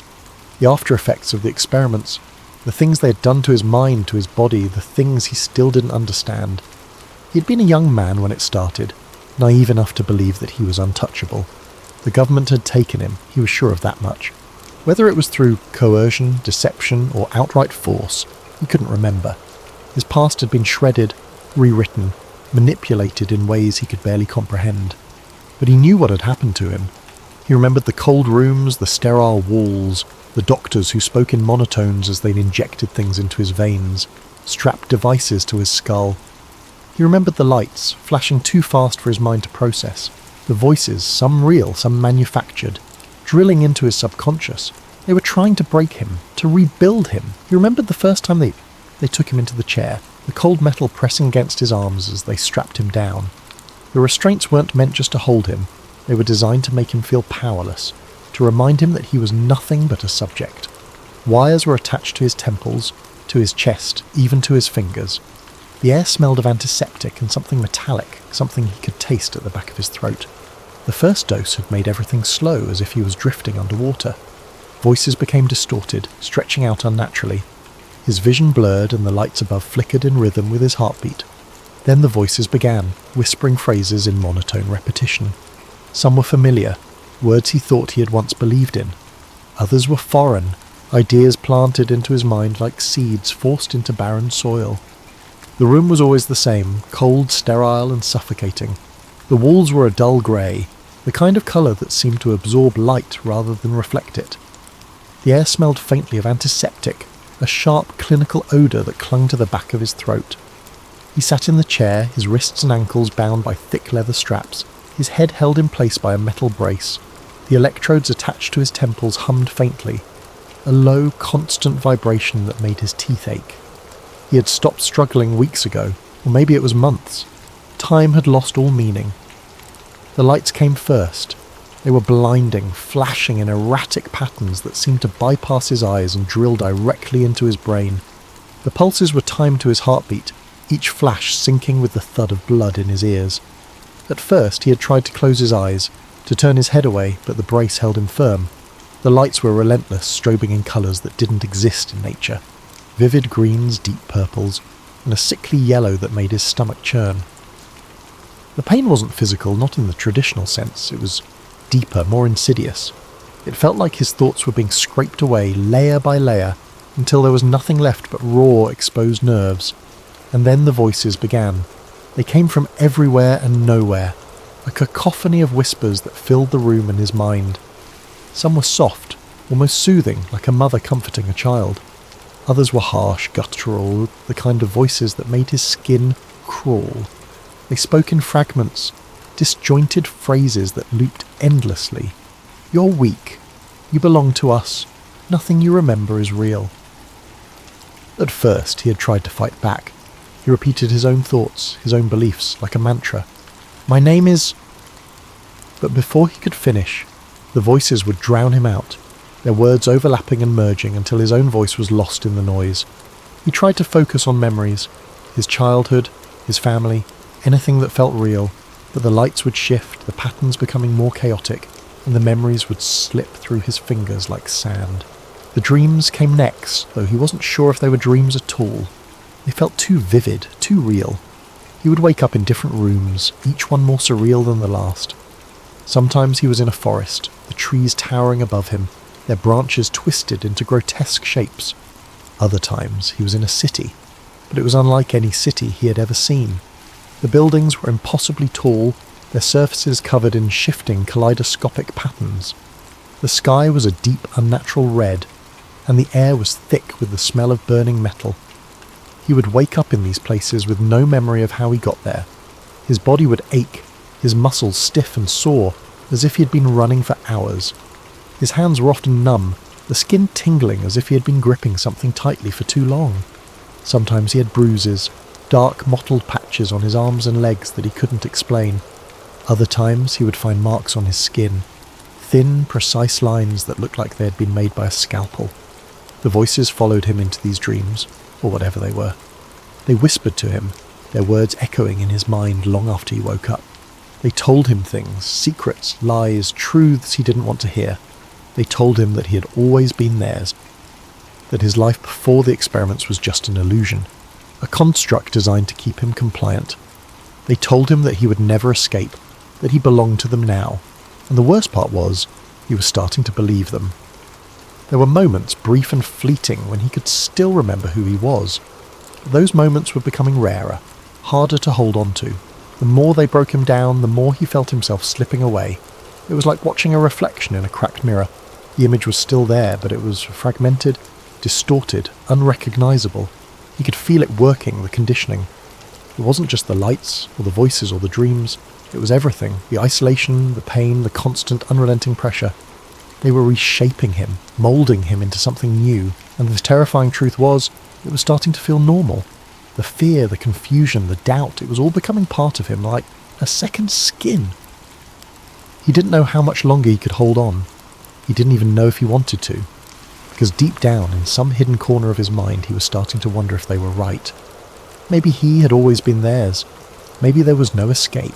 And maybe, just maybe, that was okay. The program had been called MK Ultra, though the name barely scratched the surface of what it truly was. The official records, what little the public knew, spoke of experiments in mind control, of psychological warfare, of tests that had supposedly been shut down decades ago. But he knew better. It had never stopped. They had just gotten better at hiding it. They had taken him apart piece by piece, stripping away the layers of his personality with a precision that was almost surgical. There was no single moment of breaking, no obvious threshold where he had gone from himself to something else. It had been gradual, insidious. a process. They had worn him down like waves against a cliffside, eroding his resistance in increments so small that by the time he noticed the change, it was already too late. They had forced him to endure days, weeks, without sleep, his world shrinking to nothing but the cold metal walls of his confinement. His body trembled from exhaustion, muscles spasming involuntarily as his mind begged for rest. But the moment his eyes slipped closed, they would shock him awake. The room was a prison of noise, filled with an unrelenting assault of static, piercing frequencies, and garbled voices that never quite formed words, yet somehow embedded themselves in his thoughts like splinters. And then there were the chemicals. They had forced them into his system, each dose carefully measured, carefully designed to peel away his defences. Some dulled his senses until he could barely remember his own name, his thoughts dissolving into a thick, syrupy haze. Others sent his mind into overdrive, racing so fast that he could hear his own heartbeat echoing in his skull, each second stretching into eternity. The whispers came then, soft at first, almost comforting, reassurances, promises of peace if he would only listen, only obey, but they grew harsher, more insistent, until they clawed at his sanity, burrowing into the deepest parts of his subconscious. Was it his own voice thinking these thoughts, or was it theirs? It became impossible to tell. They repeated phrases endlessly, planting them like seeds in the soil of his mind, watering them with repetition, nurturing them with pain. You belong to us. You have no past, no future. You are what we make you. He had tried to fight it at first, tried to hold on to his identity, but resistance had only brought more suffering, more darkness, more pain. And yet he had survived. He didn't know how. Maybe there had been something buried deep inside him that refused to be erased. Some ember of selfhood that refused to be smothered beneath their control. Maybe it had been luck, some unforeseen variable they hadn't accounted for, some minute flaw in their conditioning process that allowed him to slip through their grasp. Whatever the reason, he had managed to escape. That was when the real nightmare had begun. The night was cold, the kind of cold that seeped into your bones and made you feel like you'd never be warm again. He stood in the alleyway, his breath visible in the air, his hands shoved deep into the pockets of his coat. The note he'd found earlier was crumpled in his fist, the words "meet at midnight" burning in his mind like a brand. He didn't know who had left it there, or how they'd managed to slip it into the lining of his coat without him noticing. But he knew better than to ignore it. Every instinct told him this was important, that it might be the only chance he had to understand what was happening to him. The alley was narrow, flanked by crumbling brick walls and littered with trash. A single flickering streetlight cast long, jagged shadows across the ground. He kept his back to the wall, his eyes darting to the entrance of the alley every few seconds. He couldn't shake the feeling that he was being watched. It was a feeling he'd grown accustomed to over the past few weeks, ever since he'd started running. But tonight it was worse. Tonight it felt like the walls themselves were closing in on him. When the woman appeared, it was so sudden that he almost didn't believe she was real. One moment the alley was empty, and the next she was there, standing just a few feet away from him. She was dressed in dark clothing, her face obscured by the brim of a cap and the high collar of her jacket. Her voice was low, barely above a whisper, but it carried an intensity that made his skin crawl. "You were never meant to get out," she said. "They let you believe you did." His heart skipped a beat. "Then why am I still running?" "Because their car is still testing you," she replied, her tone matter-of-fact, as if she were discussing the weather. "They want to see what you'll do, who you'll tell, how you'll react. Every choice you make is part of the experiment." The words hit him like a punch to the gut. He had suspected as much, of course. The gaps in his memory, the unexplained bruises, the voices that seemed to come from inside his own head, it all pointed to something far more sinister than he wanted to admit, but hearing it out loud from someone else made it real in a way he couldn't ignore. "How do you know all this?" he asked, his voice trembling. The woman didn't answer right away. She glanced over her shoulder, as if checking to make sure they were still alone. When she turned back to him, her eyes were hard, unyielding. "'Cause I was one of them," she said. "I worked for the program. I know how they operate." He felt a surge of anger, hot and sudden. "You were part of this? You helped them do this to me?" "I didn't have a choice," she snapped, her voice rising for the first time. "None of us did. They don't give you a choice. They take you, they break you, and they remake you into whatever they need you to be. And if you try to resist, they make sure you regret it." Her words struck a chord deep within him. He knew what it was like to be broken, to be remade. He had lived it, but he also knew that didn't excuse what she had done. "So why are you helping me now?" he demanded. "If you were one of them, why are you here?" "Because I got out," she said, her voice softening. "Or at least, I thought I did. But once you're in, you're never really out. They're always watching, always waiting, and if they think you're a threat, they'll come for you, just like they are coming for you now." He felt a chill run down his spine. "What do you mean?" "You've been trying to expose them," she said. "You've been reaching out to journalists, to whistleblower groups. You've been asking too many questions, and they don't like that. They don't like loose ends." He thought about the cars that had been following him, the unmarked envelopes with their cryptic messages. He thought about the times he'd woken up in strange places, with no memory of how he'd gotten there. He thought about the voices, always whispering, always watching. "So, what do I do?" he asked, his voice barely above a whisper. The woman hesitated, as if weighing her words carefully. "You have two options," she said. "You can go deeper, try to uncover the truth and expose them, but that's dangerous.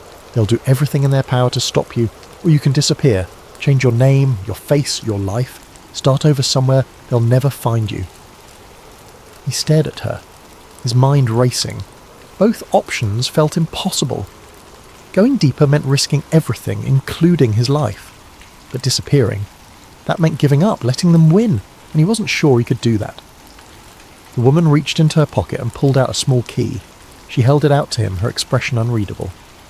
"This is your only chance," she said. "If you stay on this path, they'll catch you. They always do." He took the key, his fingers brushing against hers. It was cold, like it had been sitting in ice. "What does it open?" he asked. "A safe house," she replied. "It's not much, but it's off the grid. They won't find you there, at least not right away."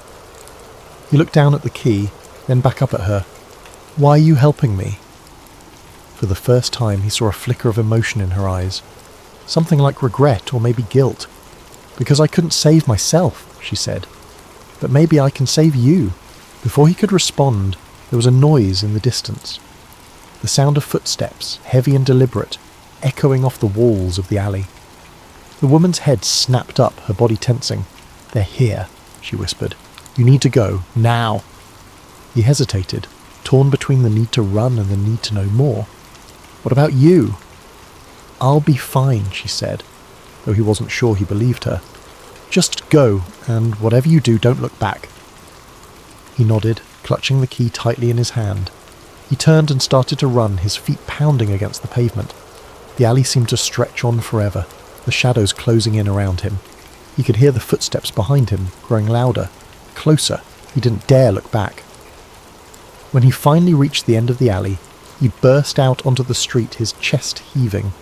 He glanced around, trying to get his bearings. The city was quiet, the streets empty. He didn't know where he was, but he knew he couldn't stay here. He started walking, his mind racing. The key felt heavy in his pocket, a constant reminder of the choice he had to make: go deeper or disappear. Neither option felt right, but he knew he couldn't keep running forever. As he walked, he thought about the woman. Who was she really? Was she telling the truth, or was this just another part of the experiment? He didn't know, and that was the problem. He didn't know who to trust. Not even himself. The voices in his head started up again, whispering things he couldn't quite make out. He tried to ignore them, but they grew louder, more insistent. He felt a sharp pain in his temple, like a needle being driven into his skull. He stumbled, catching himself against a lamppost. "Not now," he muttered, squeezing his eyes shut. "Not now." But the pain didn't go away.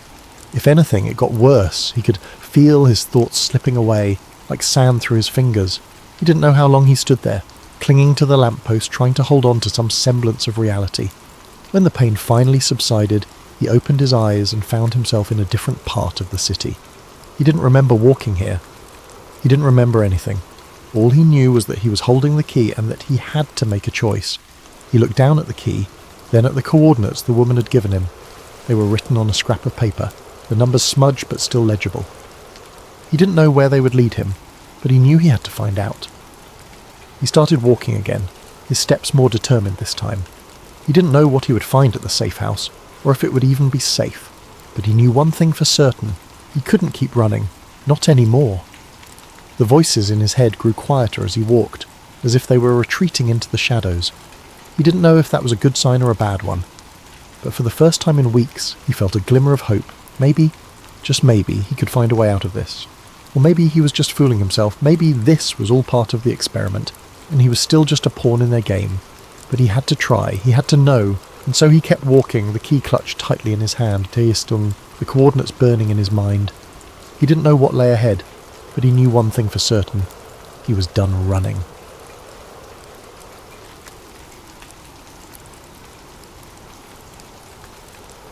The red numbers on the studio clock read 2:37 a.m, that strange hour of the night where time seemed to stretch, where the world felt just a little more hollow. The host of the Signal Line, an underground conspiracy radio show, leaned forward in his chair, the dim glow of the soundboard casting long shadows across the desk.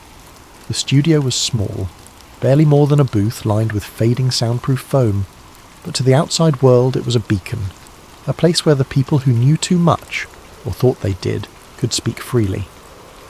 The radio waves carried secrets. The callers? They were the keepers of those secrets. And the host? He was just the man crazy enough to listen. For the past few months he had been chasing something big. Something bigger than JFK, bigger than MK Ultra, even bigger than the moon landing theories. It started with the storms, weather patterns that didn't make sense. It was subtle at first. A few odd cases here and there, nothing to set off alarms. A storm system that defied forecasts, seemingly gaining and losing strength at will. Then another, forming out of nowhere, with no clear atmospheric trigger. Meteorologists struggled to explain it, fumbling for terms like anomalous wind patterns and unexpected pressure shifts. But the host knew better. Weather was predictable, it followed rules. When it stopped following rules, someone was rewriting them. Then came the rain clouds in the deserts. People in regions that hadn't seen a drop of rain in years woke up to downpours so intense they carved new rivers into the earth. In Arizona, a sudden storm flooded entire stretches of highway in a matter of hours, leaving cars abandoned like shipwrecks in the mud. In the Middle East, an area known for its bone-dry, relentless heat, was suddenly battered by a torrential storm that appeared from nothing. It wasn't just rain, it was an event, a massive, unnatural cloud formation that blotted out the sun within minutes. Satellite imagery from the day before showed clear skies, no storm cells forming, no moisture build-up. Then, within the span of 2 hours, a fully formed thunderstorm erupted. The rainfall was too heavy, the winds too powerful, like a switch had been flipped. And then there was the lightning. Something was different about it. The storms carried unusual electrical charges, more violent than any natural pattern. The bolts were striking too frequently, too precisely, as if they weren't just the result of chance, but something controlled. Pilots reported seeing strange flashes in clear skies long before the first raindrop hit. Some swore their navigation instruments had glitched out entirely when flying near these storm systems, compasses spinning wildly, GPS signals vanishing for minutes at a time. Then, just as suddenly as it came, the storm would vanish. It wasn't normal. A hurricane in the Gulf of Mexico was supposed to hit the coast, following every prediction and simulation model. It was moving steadily in the direction that physics dictated, and then it turned. Not a gentle curve, not a natural shift in pressure, a 90-degree turn. Every meteorologist scrambled for an explanation, but the numbers didn't add up. Something external had moved it. People dismissed it as a freak event. But it wasn't just once. It happened again. Another hurricane, another unnatural turn, this time pulling it away from land at the last second, as if something had grabbed it and redirected it. And then there were the droughts. Areas that should have been seeing rainfall suddenly dried up. Farmers found their crops dying overnight, the soil cracking as if it hadn't been watered in months. The worst part, the regions most affected were the ones closest to known government testing zones. There were hints in declassified reports, mentions of experiments that dated back decades. Weather control had been a theory since at least the 1950s, cloud seeding, atmospheric interference. But this was different. This wasn't a rain experiment. This was control. A town in the Midwest experienced weeks of record-breaking heat, blazing temperatures that scorched crops, dried up rivers, and forced people indoors. It made no sense. Every pattern pointed toward normal seasonal weather. And then, without warning, it snowed. A full blizzard in the middle of a drought. Weather systems didn't work like that. People in the town reported a strange humming in the air before the cold front arrived. Some said the clouds looked artificial, their movement too calculated, too perfect. Some claimed they had seen flashes of blue light in the sky before the temperature dropped. No one had an answer. The news barely covered it. But the pattern was there, repeating itself in different places, different forms. Rain where there should be drought. Drought where there should be rain. Sudden shifts that meteorologists couldn't explain. There was something unnatural at work. It wasn't just happening randomly. The storms weren't just appearing. They were being placed. And the more the host dug, the clearer it became. Someone, somewhere, was controlling the weather. Then came the research. The name Wilhelm Reich kept appearing in documents, in whispers, in old declassified reports with more blacked out lines than actual words. Pages upon pages of information, reduced to a handful of legible sentences, buried under layers of censorship. Reich, a scientist, an inventor, a man who had supposedly discovered something beyond science, beyond weather, beyond anything the government wanted the public to understand. Orgone energy, a force, an unseen power that Reich believed existed all around us, something he claimed modern science had overlooked or deliberately ignored. He was convinced that this energy influenced life itself, dictated the state of the atmosphere, played a direct role in the formation and movement of storms. And then there was his cloudbuster, an eerie, metallic device with tubes pointing skyward, designed to pull and manipulate this energy, to disrupt clouds, create storms, break droughts. Witnesses swore they saw him do it, point the cloudbuster at the sky and watch as the clouds above began to shift unnaturally, dispersing or forming as if responding to an unseen hand. There were photographs, grainy old images of the machine in action, Reich standing beside it, cables snaking across the ground, metal pipes angling toward the heavens. It wasn't just theory, he was changing the weather, and just like that, he was silenced. His work was destroyed, his research confiscated, everything he had built, everything he had studied for decades, gone in a single government raid. The lab was dismantled, the experiments erased, the records locked away in classified vaults where they would never see the light of day again. And Reich himself, locked away. The charges were vague, violations of FDA regulations, accusations that his research was fraudulent, that he was misleading the public. But anyone who had followed his work knew better. They weren't shutting him down because he was a fraud. They were shutting him down because he was right, because he had built something that worked. And that was the problem. He died in prison under mysterious circumstances, a man erased from history, his discoveries buried along with him. But the host couldn't shake one thought. What if his work didn't disappear? What if someone else picked it up? That's what he was determined to find out. He had spent weeks piecing together scattered reports, digging through old newspaper clippings, scanning archived interviews with former scientists who had known Reich. Most of them had died decades ago, but a few had vanished under strange circumstances. One, in particular, stood out. A meteorologist from the 1970s who had worked on classified weather research. He had given a single interview before he disappeared, telling reporters that the government knows more about storms than they let on, that not all weather is natural, that some storms are made. The next day, he was gone. The host had been stuck there, chasing threads, trying to connect something that felt just out of reach. And then, one night, the answer came to him. A phone call. Most of his callers were the usual types, lonely voices in the dark, sharing fragmented theories, half-truths, echoes of things they thought they understood. Some were cranks, others true believers. But this time, something felt different. The static of the radio feed crackled ominously. Then, a voice, not just any voice, deep, mechanical. Something off about it, like it wasn't coming from a normal phone line, like it was passing through layers of distortion as if it was being filtered, modified before reaching him. "You're looking in the wrong place." The host's fingers froze over his notepad. His heart skipped a beat. It wasn't a question, it wasn't a theory, it was a statement. He sat up, gripping the microphone. And who exactly am I speaking to? Silence. A long, empty pause. In the background, something hummed faintly. Not white noise, not static, something deeper, like an old telephone wire buzzing, or something else, something he couldn't quite place. "Think bigger," the caller said. Their voice was flat, with no emotion, no hesitation, like they were reading from something, or reciting something they had known for a long time. Reich was a scientist, they continued, but his project, his research, didn't stop when he died. A prickle of cold ran down the host's spine. The way the caller said it, it didn't stop, like it had been moved. "Where?" the host asked, his throat suddenly dry. Another pause. Then finally, "You're looking for the old facilities," the caller said. "That's a mistake." The host's grip tightened on the pen in his hand.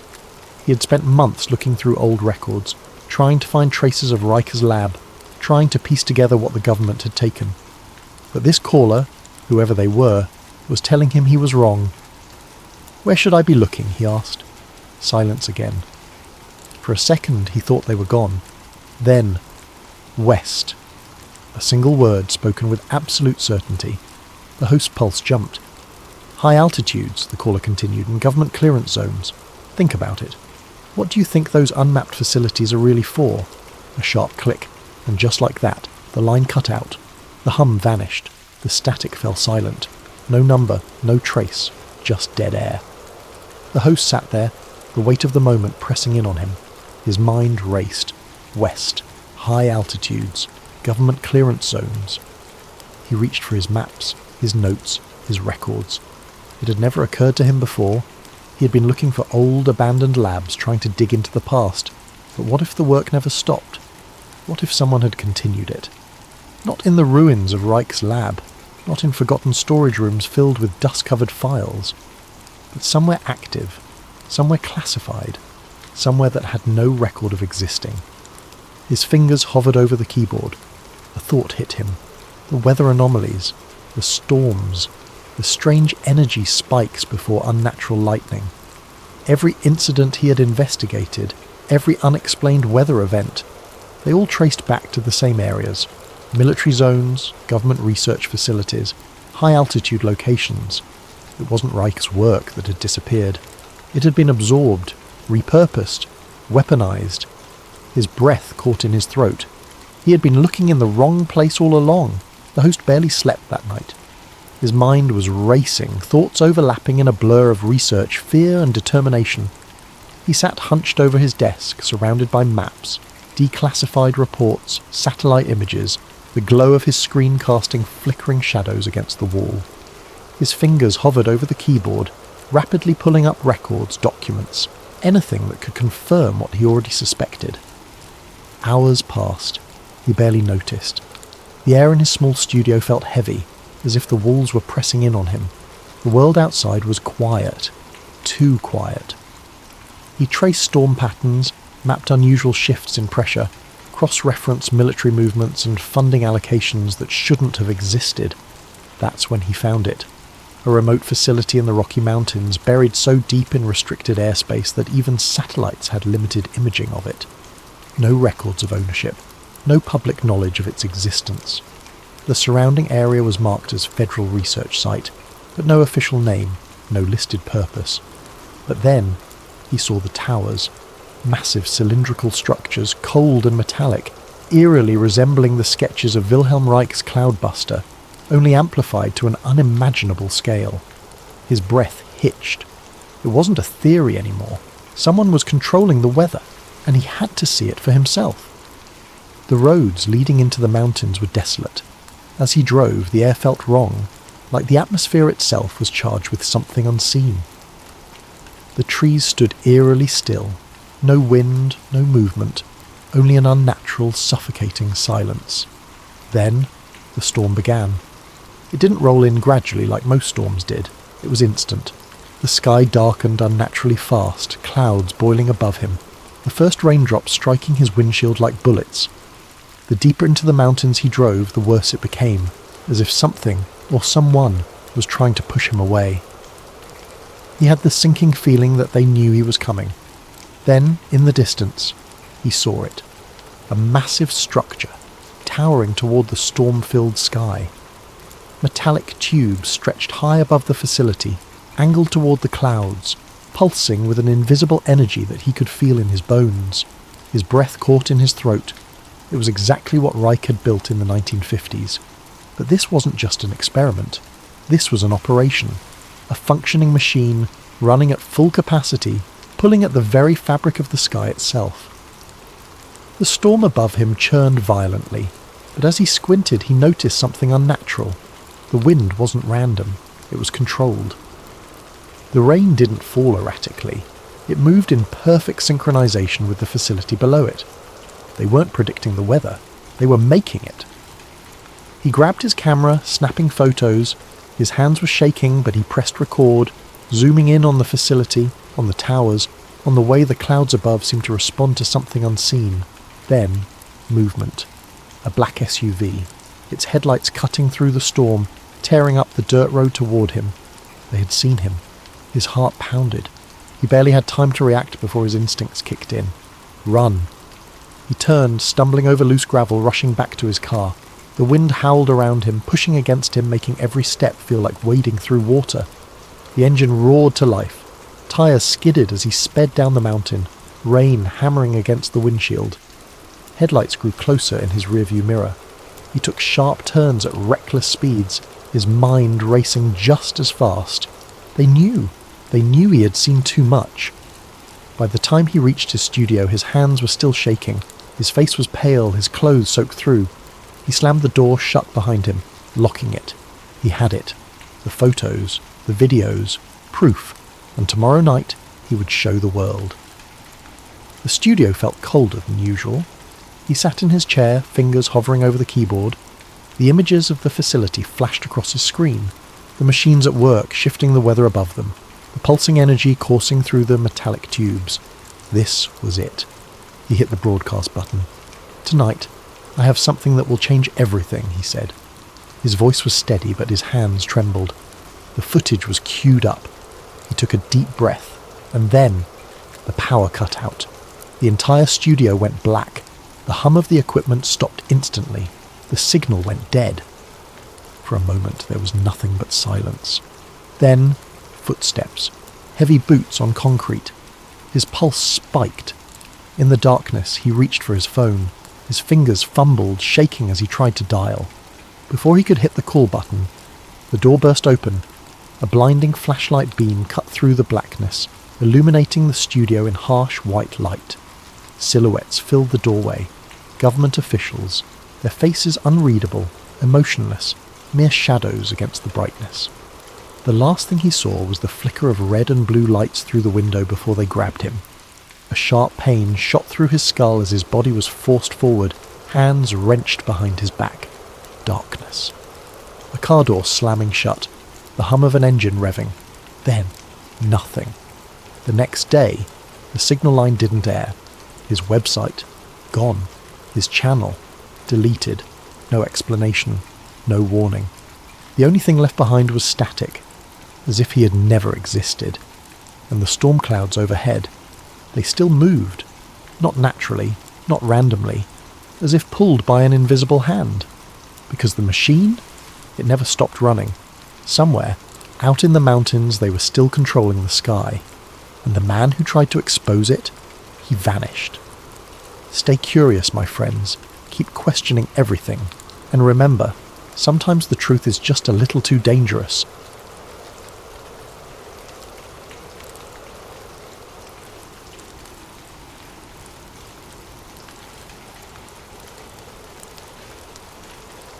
Welcome to Sleep Theories, the channel where we dive into the mysterious, the unexplainable, and the stories that make us question the world around us, all in a calm, soothing way to help you drift off to sleep.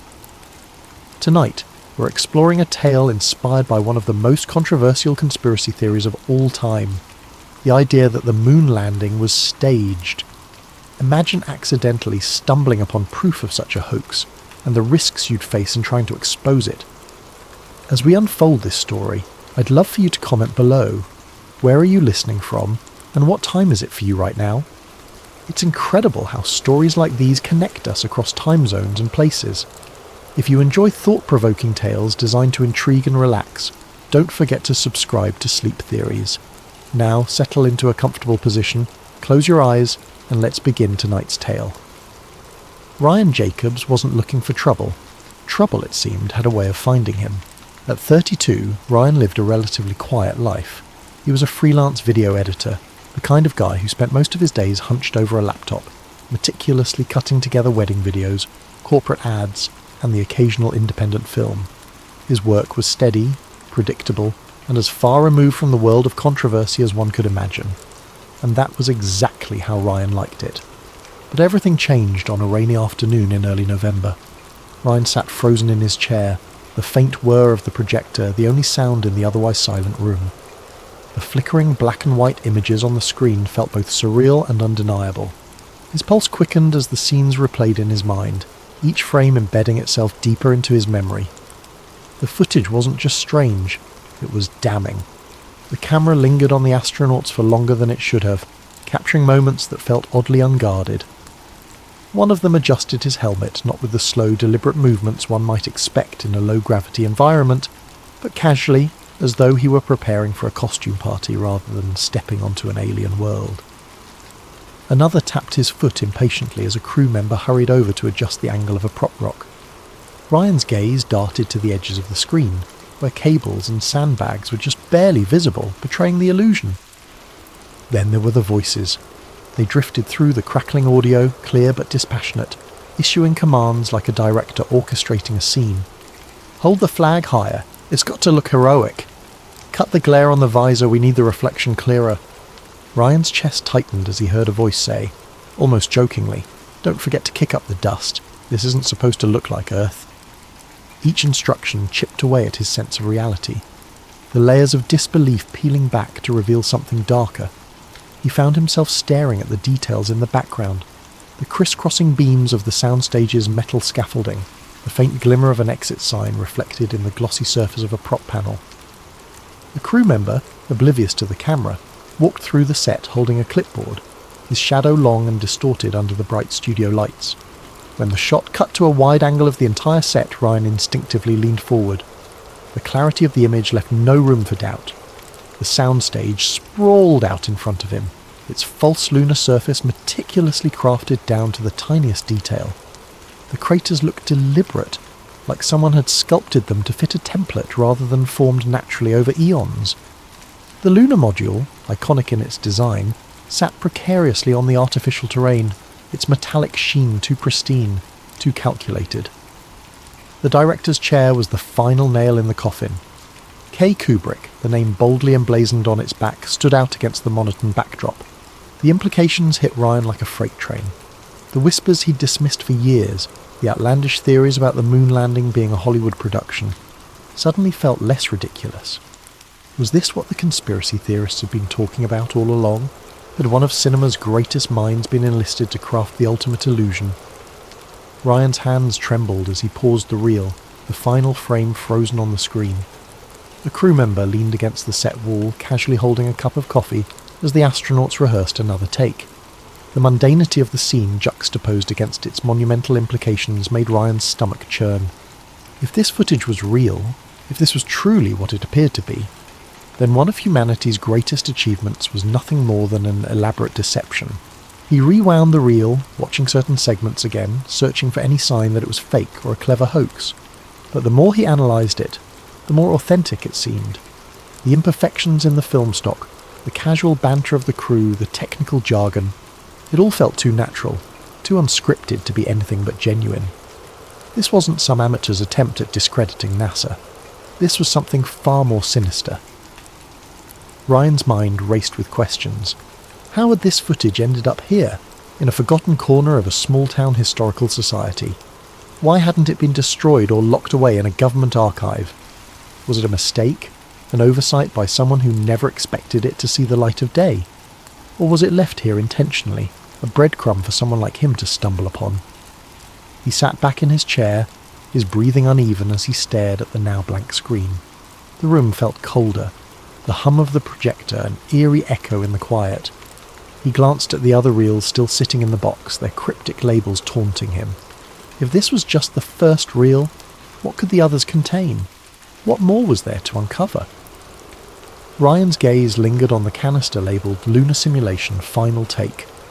The words seemed to glow faintly under the dim light, as if daring him to continue. His hand hovered over the box, hesitant but unable to resist the pull of his curiosity.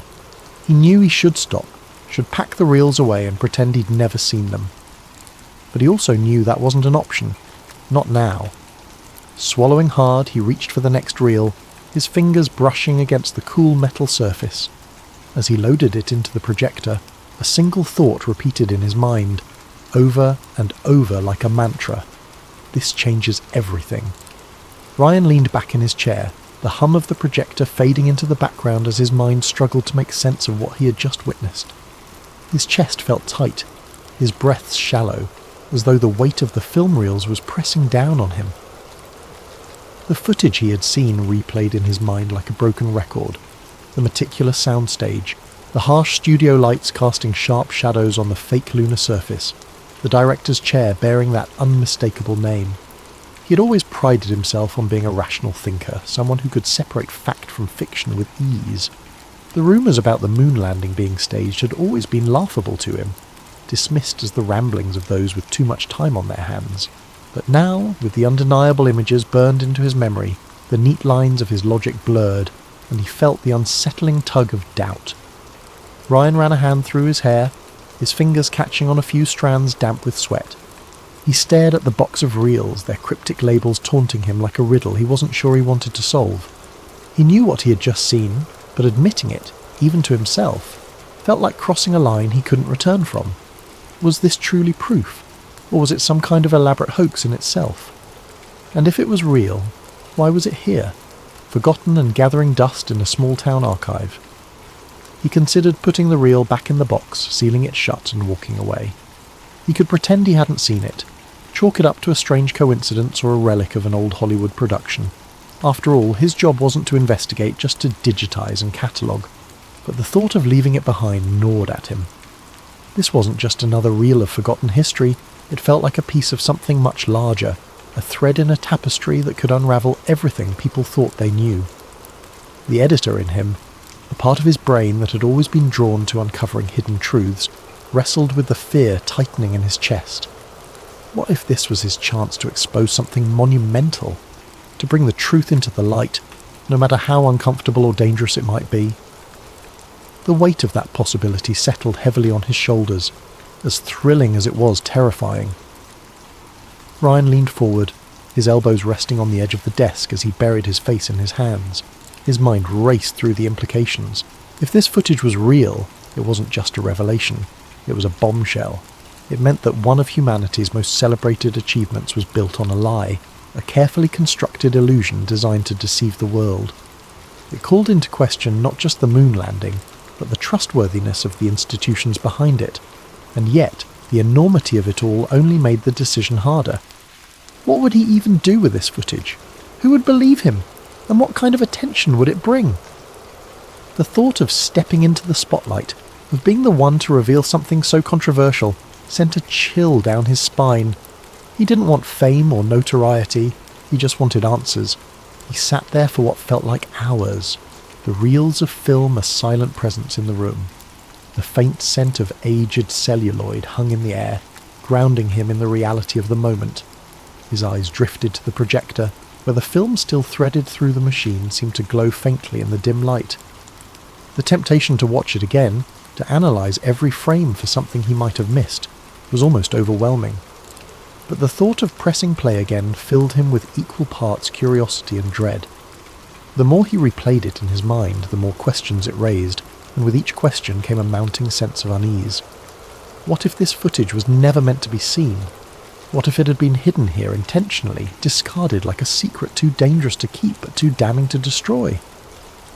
The room seemed to close in around him, the shadows stretching longer as the day wore on. Ryan rubbed his temples, his pulse pounding in his ears. He knew there was no going back now, not after what he had seen. Ignoring it wasn't an option, no matter how much simpler it might have been. The truth was out there, sitting in that box of reels, waiting for someone to do something with it, and whether he wanted it or not, that someone was him. Over the next few days, Ryan digitized the reels, meticulously cataloguing the footage, and backing it up on multiple hard drives. He watched hours of material, each reel adding another layer to the story. There were scripts, storyboards, even a brief clip of a man in a NASA uniform discussing the importance of selling the illusion. Ryan couldn't believe what he was seeing. If this footage was real, it would change everything the world thought it knew about one of humanity's greatest achievements. But as the week went on, Ryan began to notice things. Small at first, but unsettling. A black SUV parked across the street from his apartment for hours on end. Strange clicks on his phone line during calls. His internet connection slowing to a crawl every time he tried to upload the files. He tried to convince himself it was paranoia, the result of spending too much time watching the reels, but deep down, he knew better. The first real scare came late one night. Ryan was sitting at his desk, headphones on, reviewing a particularly damning clip of an astronaut adjusting his helmet mid-moonwalk. The room was silent except for the hum of his computer. Then, out of nowhere, his screen went black. He yanked off his headphones, his pulse racing. The power was still on, and his computer's fan continued to whir softly, but the screen remained dark. Moments later, a message appeared in stark white letters. "Stop!" Ryan's breath caught in his throat. He stared at the screen, his mind racing. Was someone trying to warn him? Threaten him? Before he could react, the message disappeared, replaced by a spinning circle as his computer restarted. When it finally booted back up, the file he had been working on was gone. He barely slept that night, his thoughts spiralling into fear and paranoia. The next morning he noticed the black SUV again, idling at the corner of his street. This time he was sure it wasn't a coincidence. Ryan decided to act. He copied the footage onto multiple drives, hiding them in different places, one in his closet, another in a safety deposit box at the bank, and a third mailed to a friend in another state. He reached out to a journalist he trusted, a woman named Claire who had a reputation for taking on controversial stories. They agreed to meet in a crowded cafe downtown, where Ryan showed her snippets of the footage on his laptop. Claire's reaction was immediate. Her face paled as she watched, her hands trembling as she adjusted her glasses. "Ryan," she said, her voice barely above a whisper, "do you know what this means? If this is real, if this gets out—" "It has to get out," Ryan interrupted. "People deserve to know the truth." But Claire looked hesitant. "You don't understand," she said. "This isn't just some cover-up. If what you're saying is true, the people behind this won't just let it slide. They'll do whatever it takes to keep it quiet." Ryan nodded. He had already begun to realise the extent of what he was up against, but knowing didn't make it any easier. The next few days were a blur. Claire agreed to help him investigate further, using her connections to verify the authenticity of the footage. But as they worked, the pressure mounted. Ryan's apartment was broken into, nothing stolen, but everything rifled through.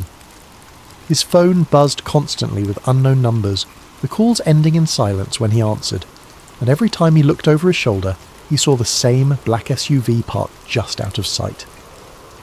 Ryan's paranoia grew. He stopped sleeping, his nerves fraying with each passing hour. He couldn't shake the feeling that someone was watching him, waiting for him to slip up.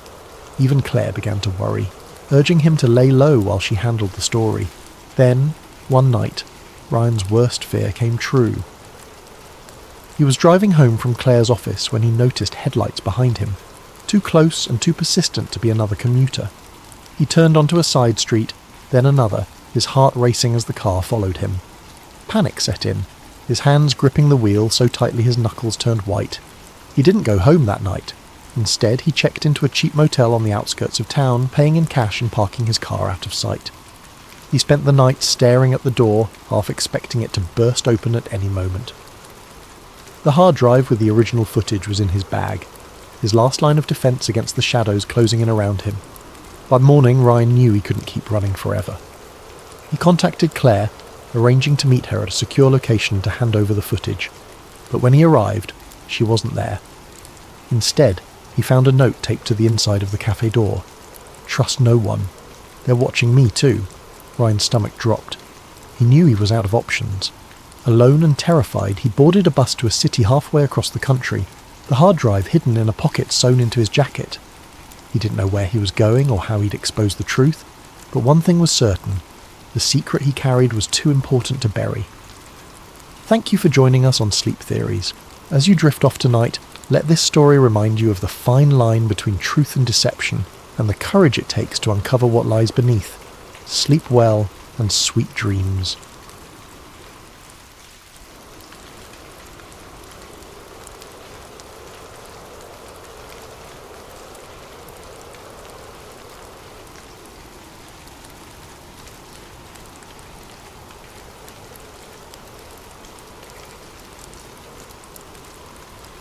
Edward Harker wasn't your average billionaire. He wasn't interested in flashy cars, towering skyscrapers, or jet-setting to exotic locales. No, Harker's obsession was rooted in something far more unusual. From the outside, he was a tech magnate, a man who'd built an empire of innovations that transformed industries and amassed him unimaginable wealth. But behind closed doors, he harboured a secret fascination, an unshakable belief that the Earth was flat. This wasn't just a passing curiosity or the idle musings of a man with too much time on his hands. For Harker, it was a conviction that had taken root in the deepest recesses of his mind, growing steadily over the years. It had started innocently enough, with late-night internet searches and debates in obscure online forums. But what began as a hobby had spiralled into a full-fledged obsession that consumed him. He wasn't just interested in proving the theory. He was determined to unravel the greatest deception he believed humanity had ever faced. Harker's sprawling estate in the countryside became his sanctuary for this quest. Behind the gates, nestled among manicured gardens and futuristic laboratories, he built a personal library dedicated to the subject. Shelves groaned under the weight of ancient atlases, declassified government documents, and obscure scientific treatises. Maps from centuries past covered his walls, their faded lines and inscriptions serving as a testament to the worldviews of a forgotten era, an era he believed held more truth than the polished narratives of modern times. He would sit for hours in his dimly lit study, his fingers tracing the lines of a 15th century map that depicted a flat Earth surrounded by an unbroken ring of ice. The details were striking. Depictions of mythical sea creatures in uncharted waters, warnings etched in Latin along the edges, and symbols that seemed to whisper secrets he was desperate to understand. These maps, he believed, held clues that had been ignored or dismissed for centuries. To him, they weren't just artifacts, they were evidence. As his obsession deepened, Harker began to notice patterns where others saw none. Satellite imagery, he claimed, bore signs of tampering. The curvature of the Earth seen from space was a product of fisheye lenses and digital manipulation. Weather balloons and high-altitude cameras launched by independent researchers, however, told a different story, one that aligned with his beliefs. Each piece of data he uncovered, no matter how small or anecdotal, was another brick in the towering edifice of his conviction. And then there was Antarctica. For Harker, it was the ultimate enigma. Official maps described it as a frozen continent at the bottom of the globe, but he was certain it was something else entirely. Historical accounts, from ancient sailors to early explorers, spoke of impassable ice walls and mysterious phenomena near the southern reaches of the world. These stories fed his imagination, painting a picture of a boundary so vast and formidable that no one dared cross it. To Harker, Antarctica wasn't just a frozen wasteland, it was the key to everything. The more he studied, the more Antarctica loomed in his mind as both a beacon and a barrier. It was a place shrouded in secrecy, with its remote research stations and tightly controlled access. The Antarctic Treaty, which prohibited unauthorized exploration and military activity, struck him as more than a cooperative agreement between nations. To Harker, it was evidence of a global conspiracy to keep the truth hidden. If the Earth was flat, as he believed, then Antarctica was the edge of that truth, a wall of ice stretching endlessly, shielding humanity from the terrifying reality beyond. But Harker wasn't content to theorize. For all his books, maps, and meticulously compiled research, he lacked the one thing he craved most: proof. He wanted to see the edge of the Earth with his own eyes, to document it, to expose the lie to the world, and he had the means to do it.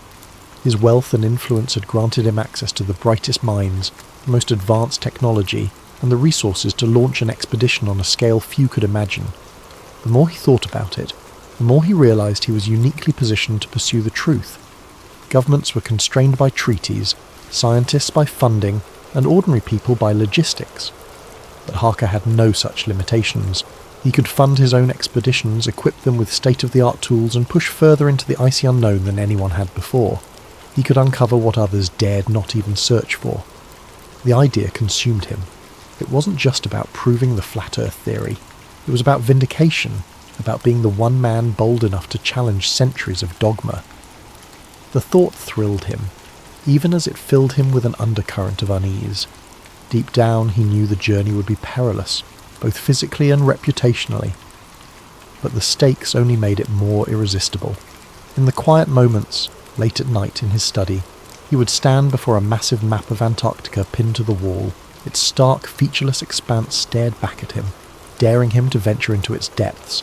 And every time he looked at it, he felt the same electric pulse of determination. If the edge of the Earth truly existed, he would find it. And nothing, not the icy terrain, not the skepticism of the world, not even the possibility of failure, would stop him.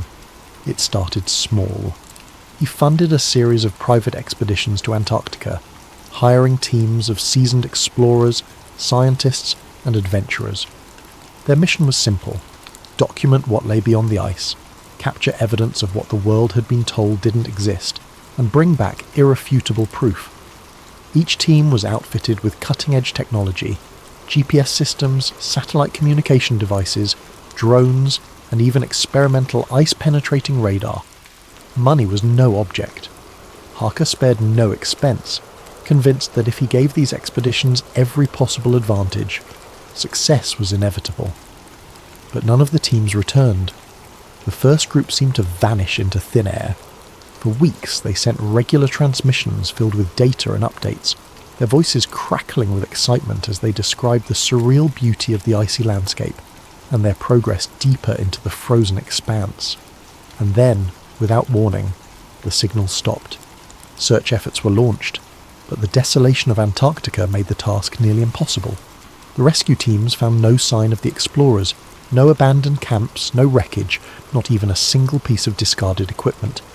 It was as if the ice had swallowed them whole. Harker was shaken but undeterred.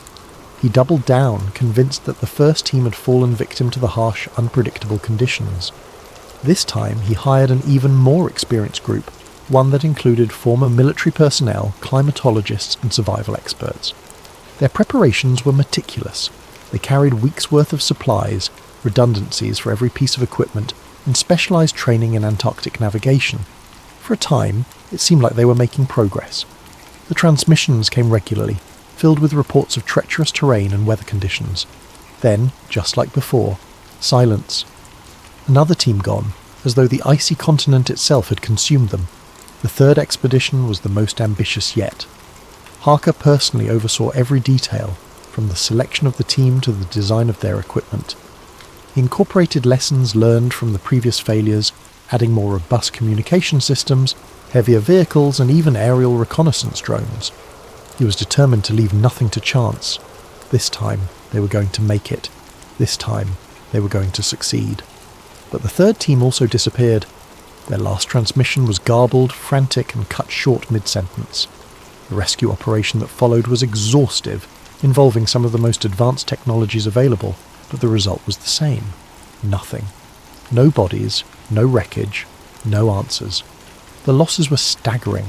Dozens of lives, millions of dollars in equipment, and months of planning, all gone without explanation. The disappearances began to attract attention from the media, with sensational headlines speculating about the dangers of Antarctica and questioning Harker's obsession. But it wasn't just the public that started to doubt him. His board of advisors grew increasingly concerned. They called emergency meetings, their voices filled with frustration and fear as they begged him to stop. "It's madness, Edward," one of them said during a tense gathering in his estate's conference room. 3 expeditions, 3 failures. How many more lives are you willing to risk? "You're throwing money into a void," another added, shaking his head. "Whatever you think is out there isn't worth this. It's time to let it go." But Harker couldn't let it go. He wouldn't. To him, the disappearances weren't just tragedies, they were proof. Proof that something was out there, something the world wasn't supposed to see. He became convinced that the expeditions hadn't failed because of the conditions or human error. They had been stopped. By what or by whom, he didn't yet know. but the pattern was too deliberate, too precise to be coincidence. Someone, or something, was working to ensure that no one uncovered what lay beyond the ice. The arguments with his advisors grew heated, their voices echoing in the cavernous meeting room. They pleaded with him to see reason, to consider the mounting losses and the toll his obsession was taking. But Harker had long since crossed the line from determination to fixation. The evidence was all around him, he argued. The disappearances, the sudden silences, the complete lack of wreckage. "You don't understand," he told them, his voice steely. "This isn't failure, it's interference, and it's all the more reason to press on." His advisors exchanged uneasy glances. They had seen Harker driven before. His ambition was what had built his empire, but this was different. This was a man consumed by something he couldn't let go, no matter the cost. They warned him, some even threatening to resign if he continued. But Harker's resolve was unshaken. He was too close, too certain that the answers he sought were within reach. And so he made a decision that shocked even those who knew him best. If no one else could succeed, then he would lead the next expedition himself. "I'm going," he announced one evening, his voice calm but resolute. "If I want answers, I need to find them myself." The preparations for Harker's journey were exhaustive. He assembled a team of the best and brightest: glaciologists, cartographers, survival experts, and a handful of trusted security personnel. They were given the finest equipment money could buy: custom-built snow vehicles, high-tech communication gear, and enough provisions to last months. Harker spared no expense, determined that this expedition would succeed where the others had failed. Their departure was shrouded in secrecy, a cloak of anonymity drawn tightly around every detail of the mission. No announcements were made, no social media posts leaked. The group boarded a private jet in the dead of night, their destination listed as a vague research operation. Even the crew piloting the aircraft had been sworn to silence, signing ironclad non-disclosure agreements. Harker had made it clear to everyone involved: if word of their mission got out, they would likely never make it past the runway. The team's journey began at a remote and rarely used base on the edge of Antarctica, far from the bustling hubs of international research stations. The facility was little more than a cluster of prefabricated buildings and a small airstrip, barely visible against the backdrop of endless white. It had been chosen for its isolation, ensuring that no curious eyes would be watching. Supplies were unloaded quickly, their crates marked only with cryptic codes to obscure their true contents. Harker moved among the team, his presence both inspiring and intimidating, a mix of quiet determination and restless energy. He didn't trust anyone outside their circle, not the media, not the international coalitions that regulated Antarctic expeditions, not even the scientists who claimed to champion transparency and discovery. To Harker, they were all potential agents of the conspiracy, complicit in maintaining the illusion of a spherical Earth. His paranoia, once a quiet undercurrent, had become an undeniable force driving every aspect of the operation. The team's morale was an uneasy blend of excitement and trepidation. Many of them were drawn to the mission for reasons beyond Harker's flat Earth obsession. Some were seasoned adventurers, enticed by the prospect of exploring one of the last uncharted frontiers. Others were scientists, curious about the mysteries Antarctica held, even if they didn't buy into Harker's theories. And then there were those who simply couldn't resist the lure of being part of something monumental. Whether it was groundbreaking or unthinkable, they didn't care. They were here for the thrill, the chance to make history. The journey across the ice was punishing from the outset. Their convoy consisted of specialized vehicles designed to withstand the extreme cold, their treads crunching over the frozen terrain. Temperatures plunged to levels most of the team had never experienced, the bitter cold seeping into every crack and crevice of their gear. Even the most advanced thermal clothing struggled to keep them warm, and frostbite became a constant threat. The wind was relentless, a deafening roar that seemed to come from all directions at once. Gale-force gusts whipped up blinding sheets of snow, reducing visibility to a few feet at times. The vehicles moved in a slow, deliberate line, their headlights cutting through the swirling white like ghostly beacons. Inside the cabs, the team huddled in their seats, their breath fogging the windows as they exchanged worried glances. Harker, however, seemed unfazed. He sat in the lead vehicle, poring over maps and charts illuminated by the dim glow of a laptop screen. The coordinates he had spent years calculating were burned into his mind. a sequence of numbers he believed would lead them to the truth. He spoke sparingly, his focus unyielding, his intensity filling the small space like a palpable force. Whenever doubt crept into the minds of the team, they only had to glance at him to remember why they were there. His belief was a fire that refused to be extinguished, no matter how harsh the conditions. The landscape was both breathtaking and oppressive. Vast fields of snow stretched endlessly in every direction, broken only by jagged ridges of ice and the occasional towering glacier. The sky above was a pale grey expanse, blending almost seamlessly with the ground below, creating a disorienting sense of endlessness. It was beautiful in a way that defied description, but it was also utterly inhospitable, a reminder of the unforgiving nature of the continent they had dared to challenge. Days blurred into nights, though the sun never truly set this far south. It hovered low on the horizon, casting long, eerie shadows that danced across the ice. The team worked in shifts, battling exhaustion, as they set up and dismantled camps with mechanical efficiency. Sleep came in fits and starts, interrupted by the howling wind or the groaning of the ice beneath them. Meals were quick and utilitarian, eaten in silence as each member wrestled with their thoughts. The weight of the journey began to take its toll. Equipment froze and failed in the extreme cold, forcing the team to make constant repairs. The isolation pressed heavily on their minds, the endless white stretching out like a void that threatened to swallow them whole. Conversations grew sparse, replaced by the hum of engines and the crunch of snow underfoot. The only constant was Harker, his unwavering conviction pushing them forward, even as doubts festered in the back of their minds. But for all the hardships, there was a growing sense of anticipation. As the team pressed deeper into the icy expanse, following Harker's carefully plotted course, they began to notice subtle changes in the terrain. The ice seemed to grow denser, its surface more reflective, almost like glass. The air grew colder still, the wind sharper, as though they were nearing some invisible threshold. Harker was convinced they were close. He spent hours staring at the horizon, his breath fogging in the frigid air, his eyes scanning for the faintest sign of what he believed lay beyond. Each day brought them closer to the coordinates he had marked, and with every mile his excitement grew. For the rest of the team, the journey was grueling, but for Harker, it was exhilarating. He was on the brink of discovering what he had devoted his life to proving, or so he believed. The initial shock of the encounter was paralysing. The team, hardened by weeks of grueling travel and adversity, now sat in stunned silence within the confines of the armoured transport. The vehicle's interior was dark, lit only by the faint glow of control panels near the front. The hum of the engine and the rhythmic crunch of snow beneath the tyres were the only sounds, amplifying the oppressive tension that hung over them like a suffocating shroud.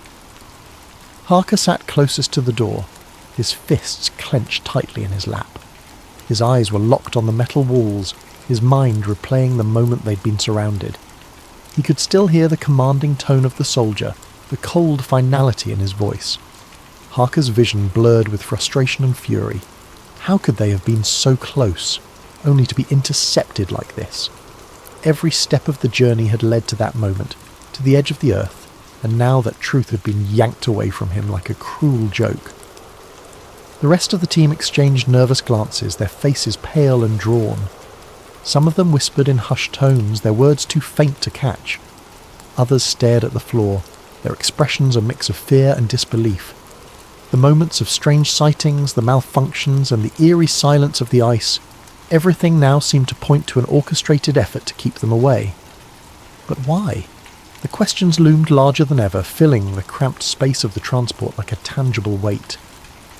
"Do you think they're taking us to a base?" one of the team members finally whispered, breaking the silence. "Maybe," another replied, his voice shaky. "Or worse."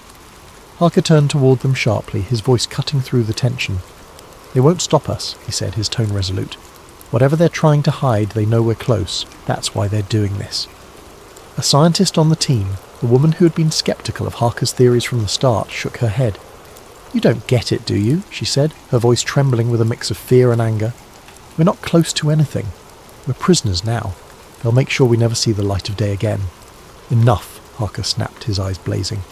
"They're trying to scare us, to make us doubt what we've seen. But we've seen it. That wall, whatever it is, they can't erase that from our minds." The scientist fell silent, but her expression didn't soften. The others avoided eye contact, unwilling to take sides in an argument that felt futile in the face of their current reality. The transport jostled them roughly as it climbed over uneven terrain. Hours passed, though it was impossible to know how many. The absence of windows left them disoriented, cut off from the world outside. Harker couldn't tell if they were being taken deeper into the ice or back the way they had come. Every lurch and bump of the vehicle sent waves of anxiety through the team, the uncertainty gnawing at their already frayed nerves. Finally, the vehicle came to a stop. The engine idled for a moment before cutting off, leaving a profound silence that seemed almost deafening. Harker's heart pounded as he heard the faint sound of boots crunching in the snow outside. Voices murmured, muffled by the thick walls, and then the door swung open with a metallic groan. Blinding light flooded the transport, and the team squinted against the harsh glare. Figures loomed in the opening, silhouetted against the icy landscape. The soldiers' black uniforms and visors gave them an almost inhuman appearance, as though they were machines rather than men. "Out!" barked one of the soldiers, his voice sharp and commanding. The team hesitated for a split second before complying. One by one they climbed down from the transport, their movements slow and stiff after hours of confinement. The cold hit them like a slap, the biting wind cutting through their layers of clothing. Harker was the last to step out, his jaw clenched as he scanned the surroundings. They were in a barren expanse of ice, with no landmarks or structures in sight. The wall they had glimpsed earlier was nowhere to be seen, hidden by the distance or deliberately obscured. Instead, the transport and its occupants were surrounded by a perimeter of heavily armed soldiers. Their weapons gleamed in the sunlight, a silent reminder of the consequences of defiance. "Form a line," one of the soldiers ordered, gesturing sharply. The team obeyed, shuffling into a loose line as the soldiers circled them.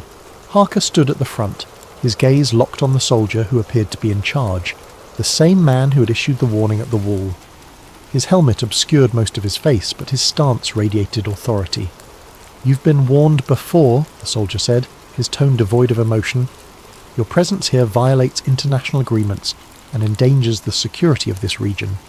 You will not be allowed to proceed." Harker took a step forward, his breath visible in the frigid air. "You can't keep this hidden forever," he said, his voice steady but laced with anger. "The world deserves to know what's out here. People deserve to know the truth." The soldier didn't flinch. "The truth," he said, almost mocking, "is not yours to decide. You've overstepped, Mr. Harker, and now you'll face the consequences." With a sharp motion, he signalled to his men. The soldiers stepped forward, their movements precise and synchronized. The team was quickly separated and restrained, their protests falling on deaf ears. Harker struggled against the firm grip of the soldiers holding him, but it was futile. He could feel the cold metal of handcuffs bite into his wrists, a stark contrast to the fiery determination still burning in his chest. As the soldiers led them away, Harker glanced over his shoulder, hoping for one last glimpse of the wall. But all he saw was the endless white expanse, as empty and silent as the secrets it concealed. The answers he had sought were tantalizingly close, yet they remained just out of reach, buried beneath layers of ice and deception. The group was herded into another transport, their fate unknown. Harker's mind raced with possibilities, each one darker than the last. But despite the fear and uncertainty, one thought remained clear in his mind. He had seen the wall, and no matter what happened next, he would never stop believing in what lay beyond. Thank you for joining us on Sleep Theories. As you drift off tonight, let this story remind you of the lengths we'll go to in pursuit of the truth, and the mysteries that remain just beyond our reach. Sleep well, and sweet dreams.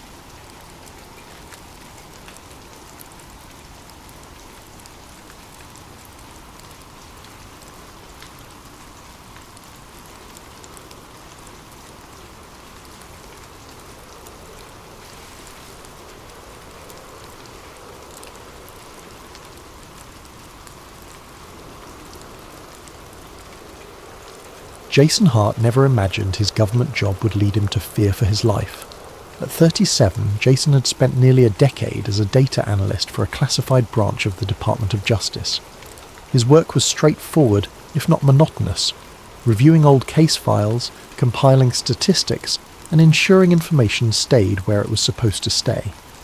Jason liked the stability, the quiet routine of his life. He wasn't the type to question authority or chase after hidden truths. But all of that changed one ordinary Wednesday afternoon. Jason's office was a nondescript cubicle in a secure building outside of Washington, D.C. The walls were grey, the lighting harsh, and the coffee perpetually stale. On this particular day, Jason was working through a backlog of old CIA and FBI case files marked for internal review. Most of them were mundane. Redacted memos about long-closed investigations, bureaucratic chatter, and the occasional bit of Cold War paranoia.